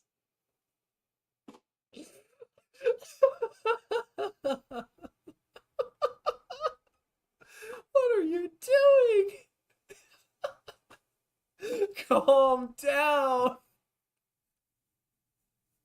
It's the reptilian brain going, what the fuck is going on? And then, of course, I just fucking close slash him on his way to the ground and win the round.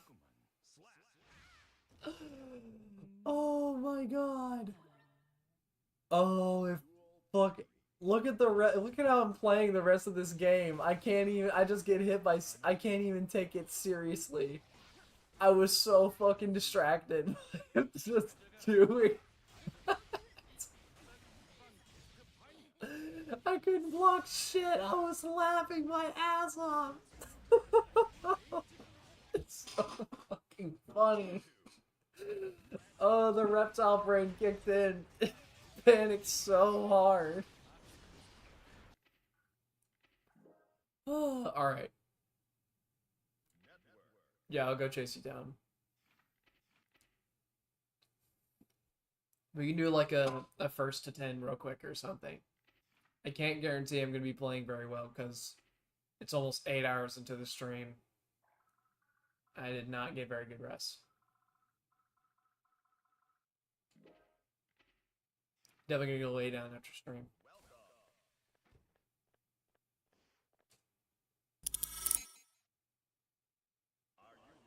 Thank God you're playing Soul.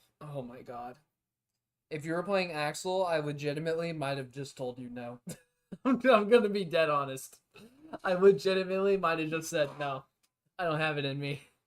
I don't have a burst to 10 against Axel in me. Mankind knew that they cannot change society. So instead of duel 1. Here I come, I am Cindy Munn. Okay, fair enough. You know what I'm up to.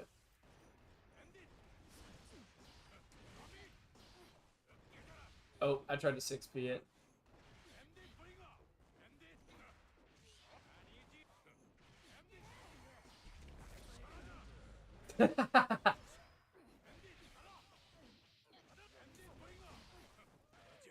What? I tried to deck it. Okay.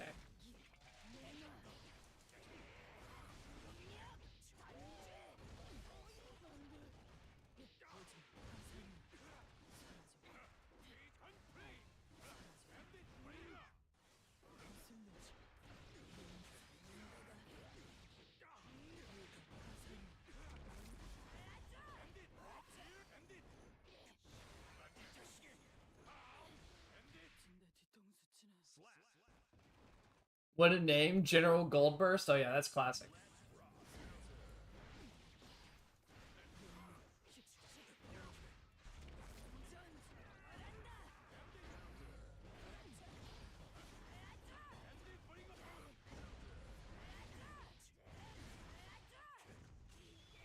I'm just gonna go for it because I don't have much Jealous Rage left. I have some other resources I can work with. Just kidding. I did it because I knew you were gonna DP. Pranked.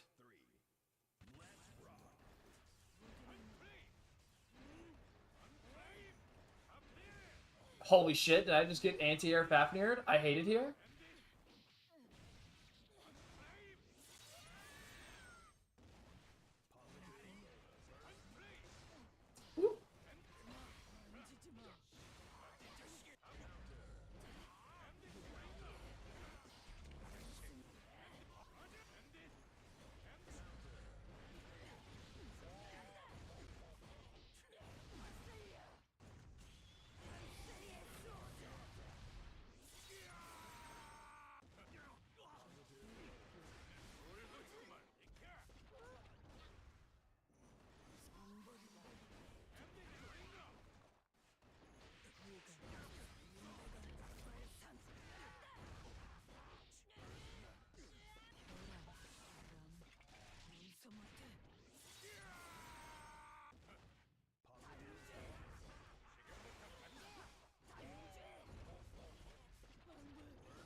Duel 1. Let's rock.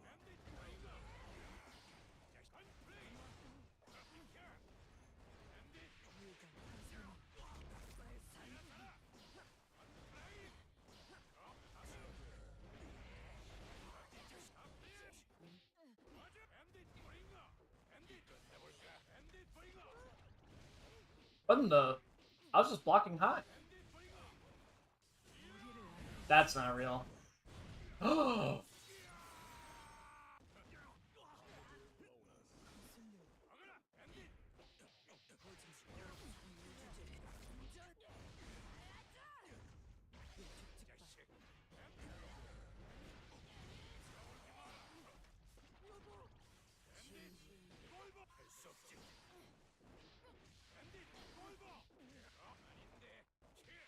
The amount of flailing Soul can do and get away with is really funny. It's just like... I feel like the way Marco plays is a testament to how fucking stupid this character is right now.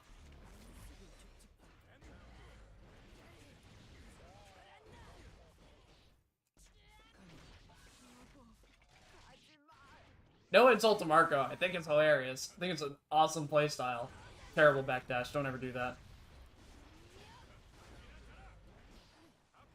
I'll like, look at this. You can just do this.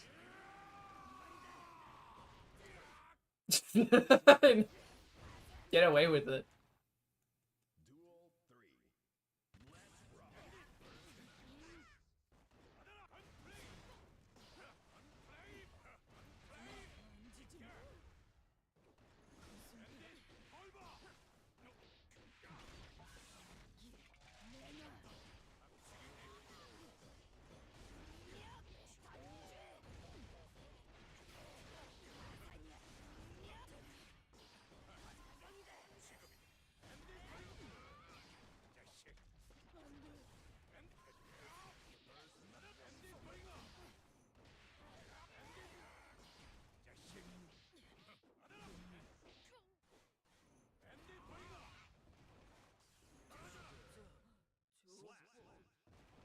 Hey, I hope your tournament went well.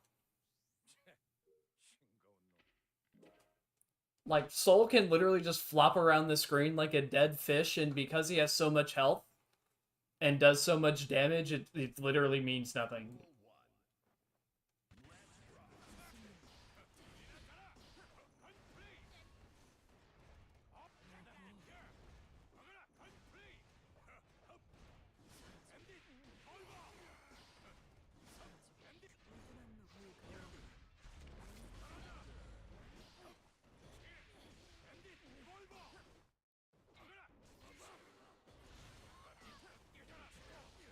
Yeah, real funny. And Abba in normal mode literally just never gets the meaty soul in this matchup. It's really funny.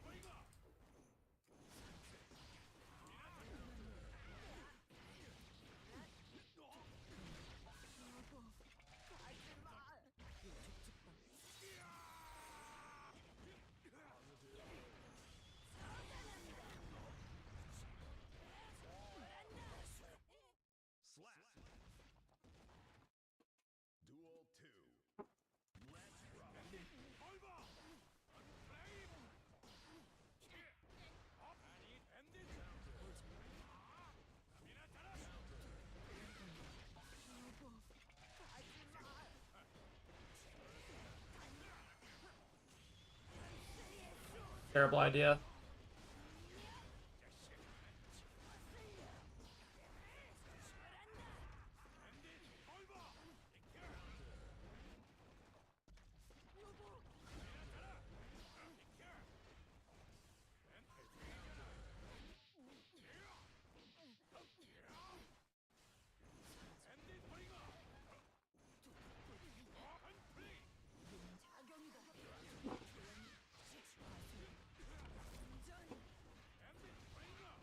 Oh wow, that beat my 2S.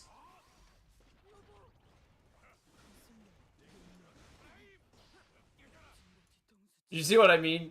Soul can literally just flop around and do whatever he wants in the game right now. It's really funny.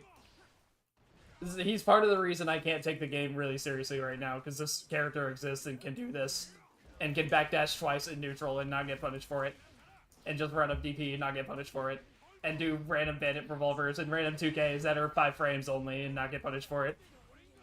And do bandit bringer in neutral and not get punished for it because it's only -3 on block. And do random gold burst and not get punished for it. And do following JH and not get punished for it. And do random mix and not get punished for it. And do bandit bringer again and not get punished for it. And do a random DP again and not get punished for it. And finally do the world's dumbest Fafnir and finally get punished for it. And then he tries to flop around again, and it's only because I hard called him out with a move that goes all the way to the fucking ceiling that he got punished for it. Do you see why I don't take this game very seriously right now?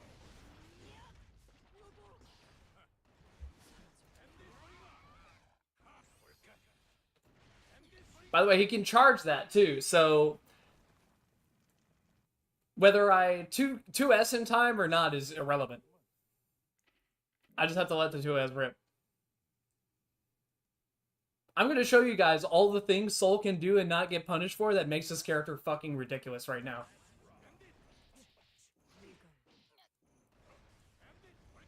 Bandit Bringer neutral for no reason. Can't get punished for it. Bandit Bringer again to end pressure. Blocked his overhead, can't get punished for it. Way outside of the field to get punished for it.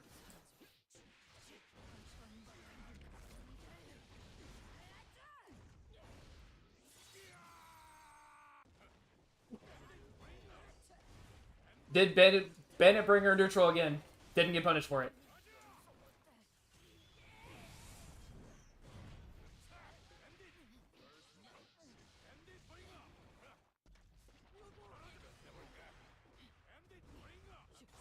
Did Bandit bring her again in neutral? Can't get punished for it because it's only -3.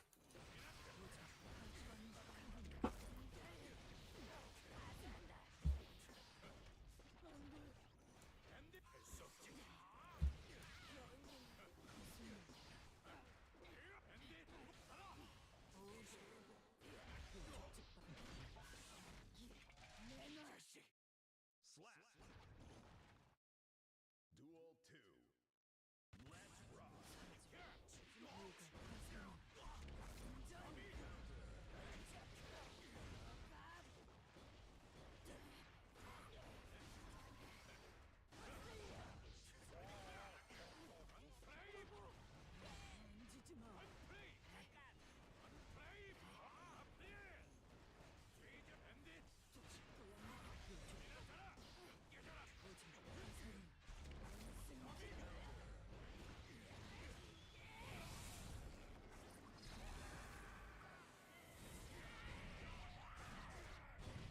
There we go. Once you shut down the gimmicks, Marco's game plan starts to devolve a little bit.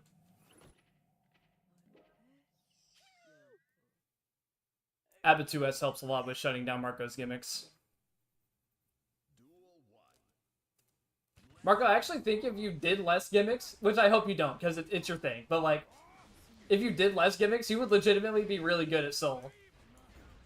But you just can't help yourself, which I understand.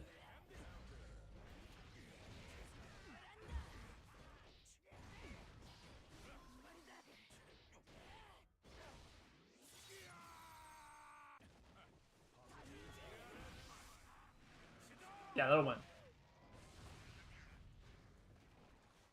That's not even a gimmick in this matchup, actually. That's just a legitimate strat.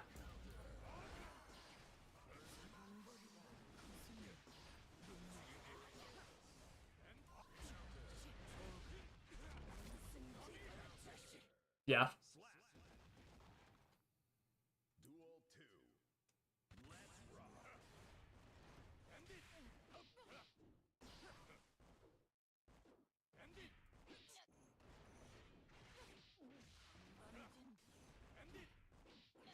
Like, I can't chase Soul. I'm not, like, it would be a terrible idea to try and chase Marco right now, because the way he's playing. Do you see this? All this preemptive movement and stuff? I just gotta wait for him to come to me. And half the time it doesn't work because Marco's playing Soul, and that's just what Soul does.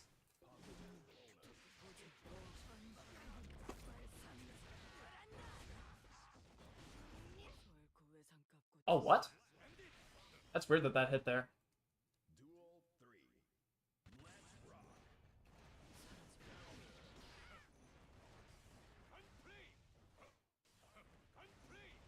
All this? Fake bullshit. He's just dancing around and flopping around like an idiot. There you go.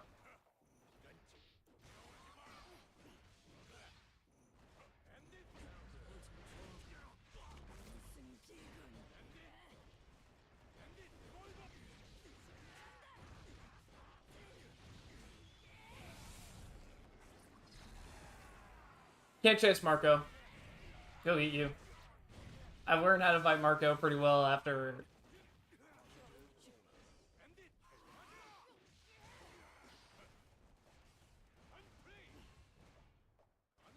Yeah, see? I can't chase him. He's trying to do the Fafnir thing. Yeah, that one.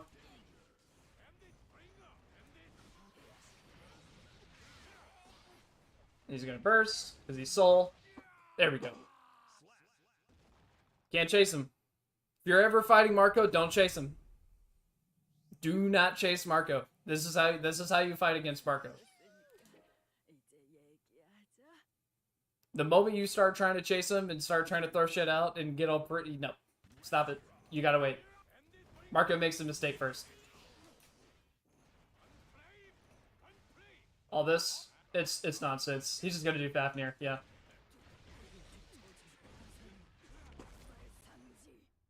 Jumping. Probably, what? Yeah, that one. He really likes the PRC neutral skip. Run up throw up after some random frame kills that are made up.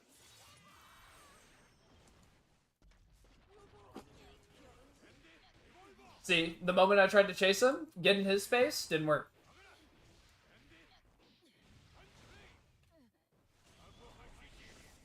Now I'm gonna die for it. I'm not dead. Thank you, Abba. Beefy.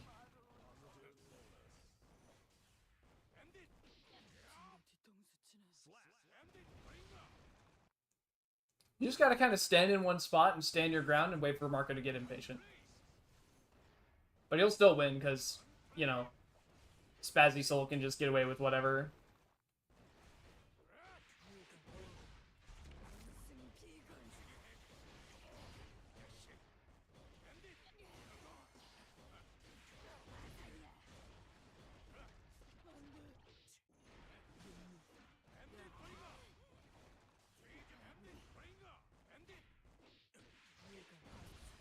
Just gotta wait.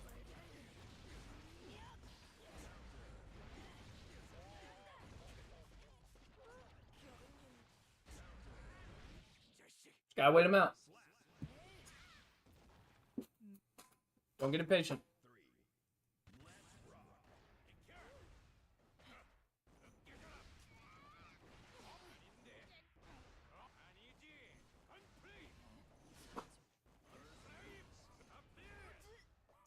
Fafnir reached from there? It actually caught me off guard. I thought it was outside of the range. Oh, in Goldverse being -2? LOL?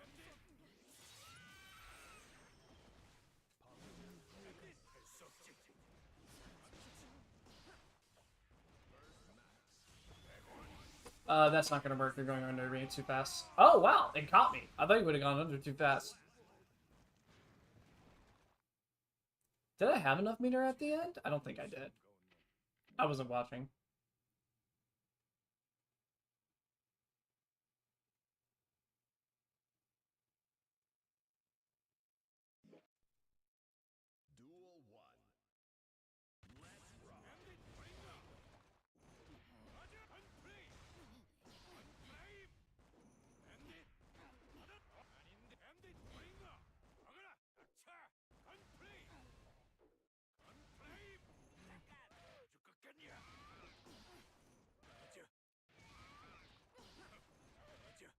Oh, I actually backdashed that one. The game just didn't give me it. Tech the throw on rollback. Impossible Edition.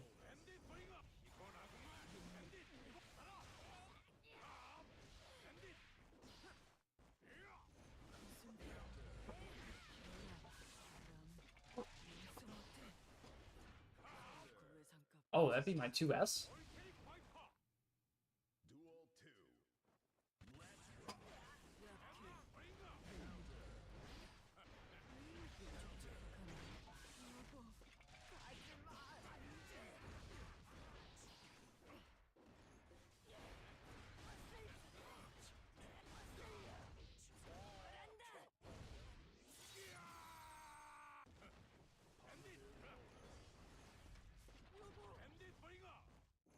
He's gonna whip a bunch of moves.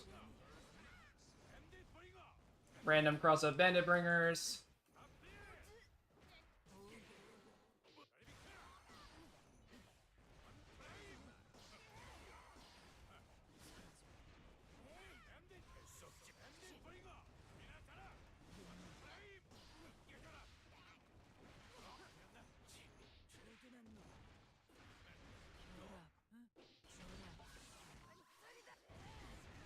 There we go.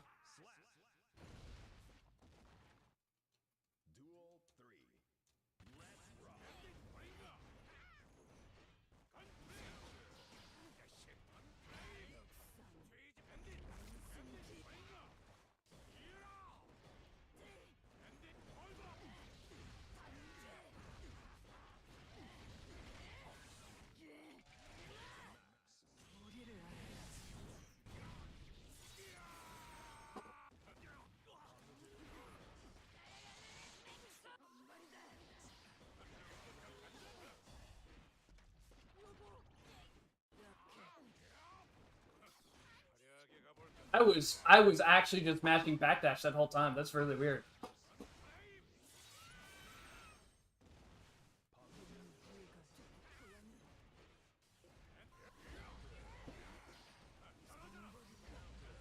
Oh, I should just block. What am I doing?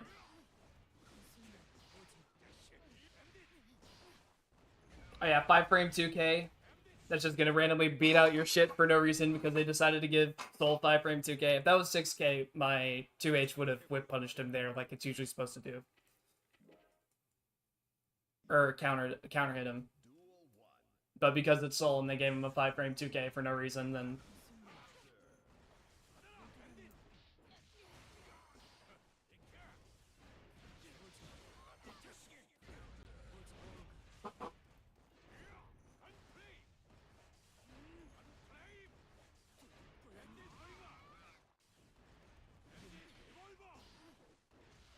He can literally whip 2K, whip 2K. No consequence.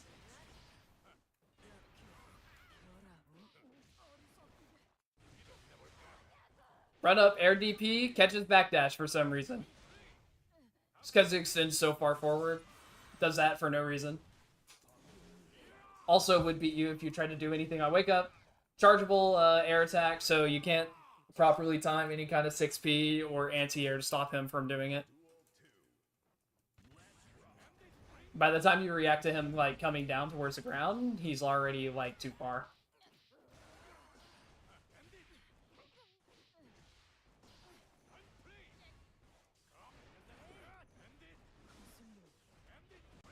Yep, he can charge it, so even though I delayed the 6P that, or I did the 6P at the right timing that time for Bandit usually.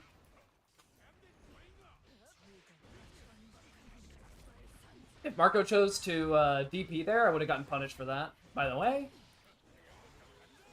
Can wake up Gold Burst, completely safe option. Even if I called that out and blocked it, there's nothing I could have done to punish it. Can just sit there and buffer DP during all my pressure.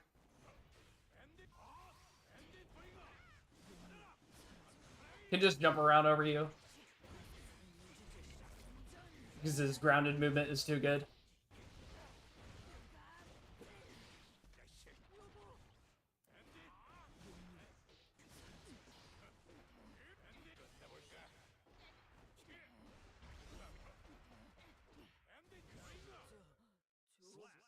Oh, if I just did like jump punch, I fat fingered hitting heavy slash. I didn't even want to do heavy slash in the air.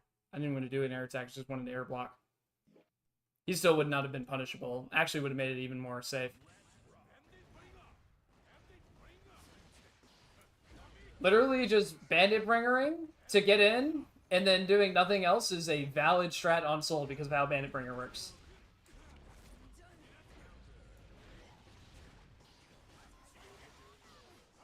Random gold burst, completely consequence free. Random PRC forward, completely consequence free because it's the startup of JH. Lands one tiny little stray hit in the corner, is able to combo into the most damaging super in the game.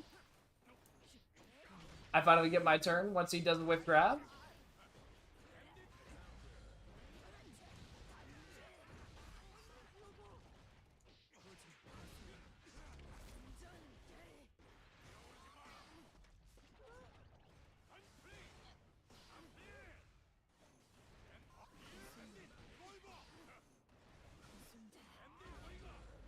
Literally does not matter what I do. Can't play neutral against Soul in this matchup.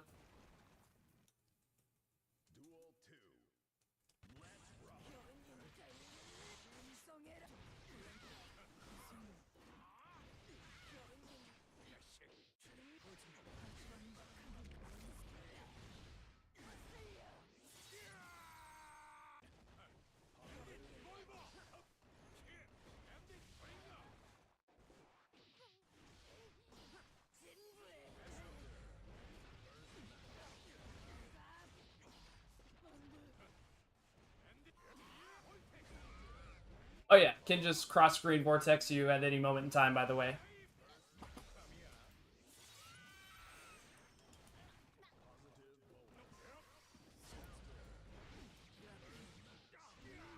Throw PRC. almost without consequence, but luckily I was doing an airborne move. Otherwise, if you were doing literally in your moveset, that would have won. The only actual, like, punishable move this motherfucker has. He's gonna burst. Then he gets to play completely free, completely consequence-free neutral again.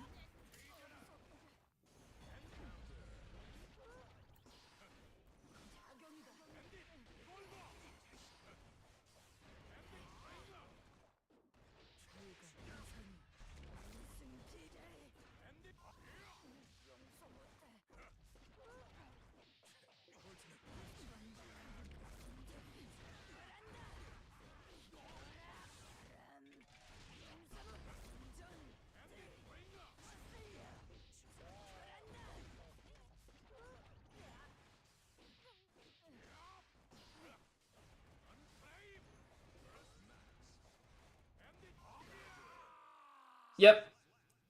Tries to teleport down at you. Out of nowhere, completely unreactable. That was a pure guess. That was a pure raw guess. Out in the blue that I caught that. That was pure luck. Otherwise, Soul just gets to fly down at you if he has PRC available at any point in time and he's above your head. People ask themselves why this character is powerful. Marco, I'm good. There's only so long I can play against brain dead fish flopping. Again, I think your playstyle just showcases what's not fun about fighting this character. Fish floppy soul all over the place. DP with not enough recovery so that it's actually feasibly punishable if he just does it in neutral for no reason. Yeah, GG's.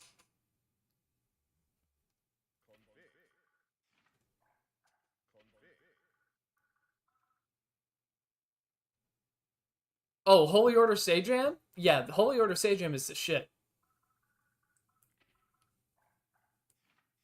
You can thank, if you ever see Sploof in chat, Sploof made it. Just randomly gave us gifted Holy Order Sajam upon us today.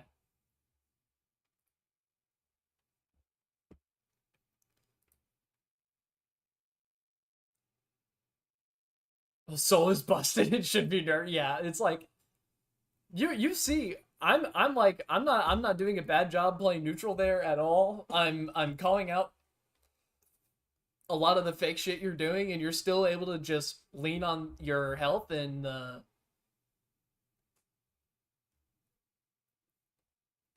like flopping around and doing random bullshit until it works. That normal people play, not my Soul. My Soul is fun. I definitely think like, honestly, even as somebody who plays characters that are like that have some PRC teleport bullshit, I think all that just needs to go. I don't really think any character should have, oh, I did PRC 600 feet in the air, but I was doing one move for 3 frames, and so now I'm magically in your face and got a free counter hit, and it's like, this is stupid. This is actually just dumb. You're just teleporting. Nobody wants to play against someone who's teleporting. It's very silly.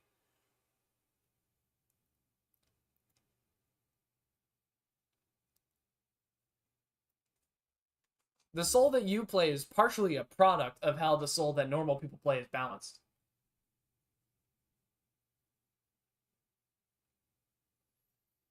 Yeah, Cubby is the opposite of you. Cubby actually plays Soul like a normal human being, and I go about even with Cubby. I'm able to fight you, and I'm willing to bet a lot of people aren't able to fight you at all because they just can't handle all the bullshit. But I'm only able to fight you because I've seen all that bullshit so many times. I just know that a lot of it's fake. Like, whenever you do Bandit Bringer into Fast Forward RC, like JH across the stage, and you literally go full screen in half a second whenever you do it. Yeah, your play style is very good for winning short sets. And that's not even like an insult or like supposed to be mean. That's good. That's an advantage. It means you could enter a bracket and do well because you're just gonna flop around and teleport all over the place and they don't know what's going on. You would need someone like me who understands half of this is beaten by like a well-timed 6P or a preemptive 2S from ABBA, and a lot of it is a lot faker than it looks. It just seems very scary, and it's very fast.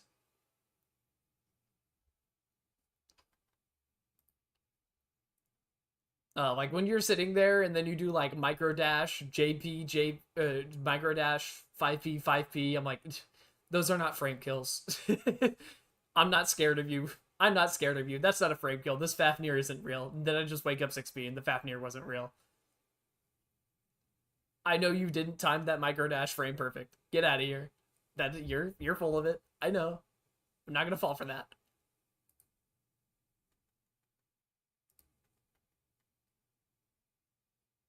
Let's see what's live.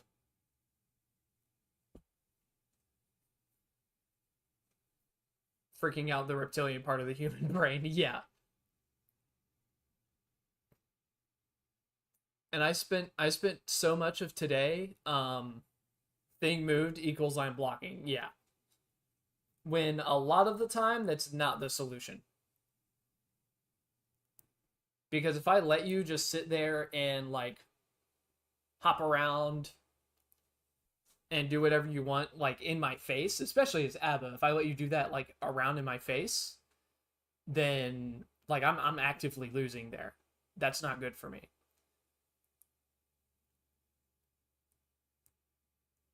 Whenever I'm fighting you, I switch it to thing moved, throw out 6P. Literally. Thing moved, throw out 6P, or throw out 2S. And at least 75% of the time, I'm probably going to be right.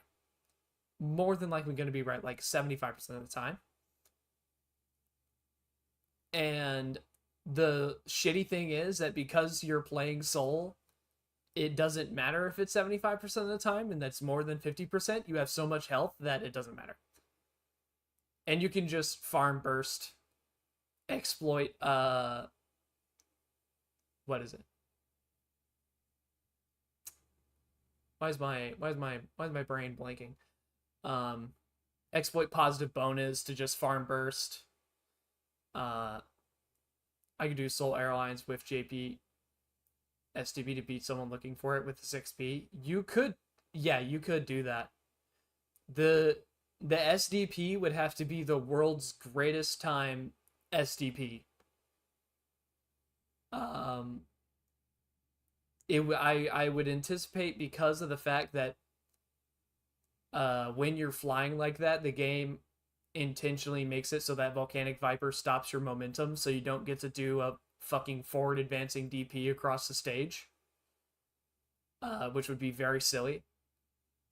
But in aerial forward advancing DP from full screen, the game would intentionally. The problem you're going to run into is that the game stalls your momentum when you do Volcanic Viper, so you would have to land that like right up in someone's face, and you're still at risk of getting 6P because of how perfectly you would have to end up timing it, and it's air DP, so there's still the chance that you're gonna clash instead of like actually hitting them. Post a clip on Twitter and then become rich and famous. Yes. Yeah. That's how Twitter works, guys. That's how Twitter works.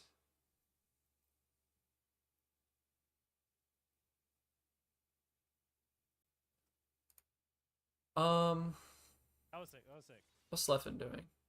He's so much for the 5 gifted. Holy shit.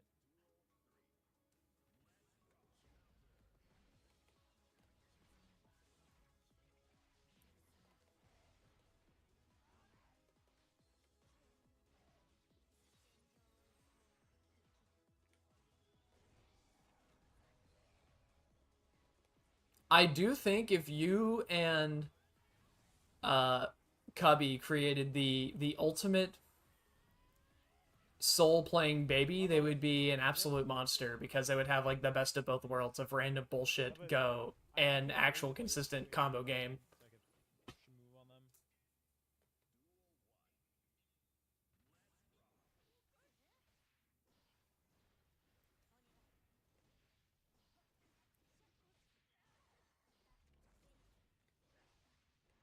We need to fuse. That would be hilarious.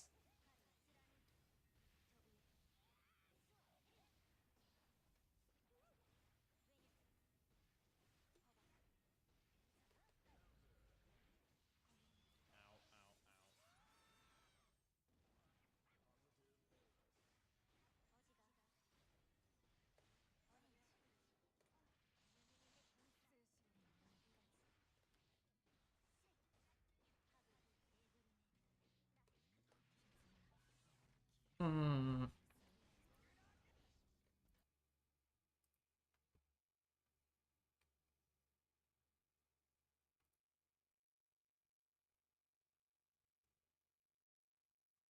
Do y'all? What do y'all want to? What do y'all want to watch? Do you or what do y'all? What do y'all want to raid to? 2D. To involve his silly BS. I'm too in love with his silly BS. His damage getting nerfed is something that fucking needs to happen, or either his damage getting nerfed or they just rework the damn risk system. I did not know you can close slash 2H and then just do a scoot and pick up with close slash. I just learned something from watching Leffen play for a bit. I actually need to go live that combo out. Or far slash 2H, not close slash 2H. That's crazy. Do y'all want to watch Leffen play ABBA or a VR game that some of my streamer buddies are playing?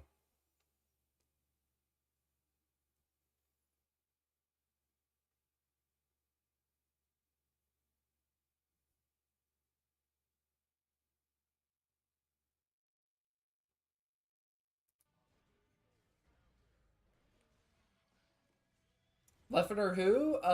Just one of my friends. Her name is Kappa. She's playing Blade and Sorcery, a VR game that just got an update. Either that or Leffen playing ABBA. I really like Leffen's ABBA, by the way. I actually think he's a really good ABBA.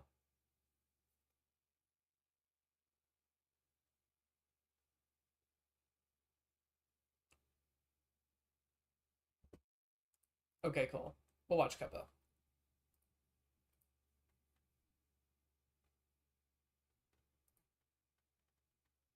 I'm fine with whatever. I'm gonna go lay down anyways. I'm gonna tell them that I'm gonna be lurking and I'm gonna go lay down. But yeah, they started not too long ago, so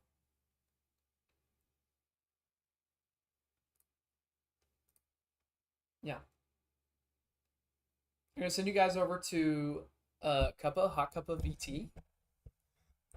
One of my good buddies, good streamer friends. She's an amazing artist and also just really sweet and really kind and really good person. So,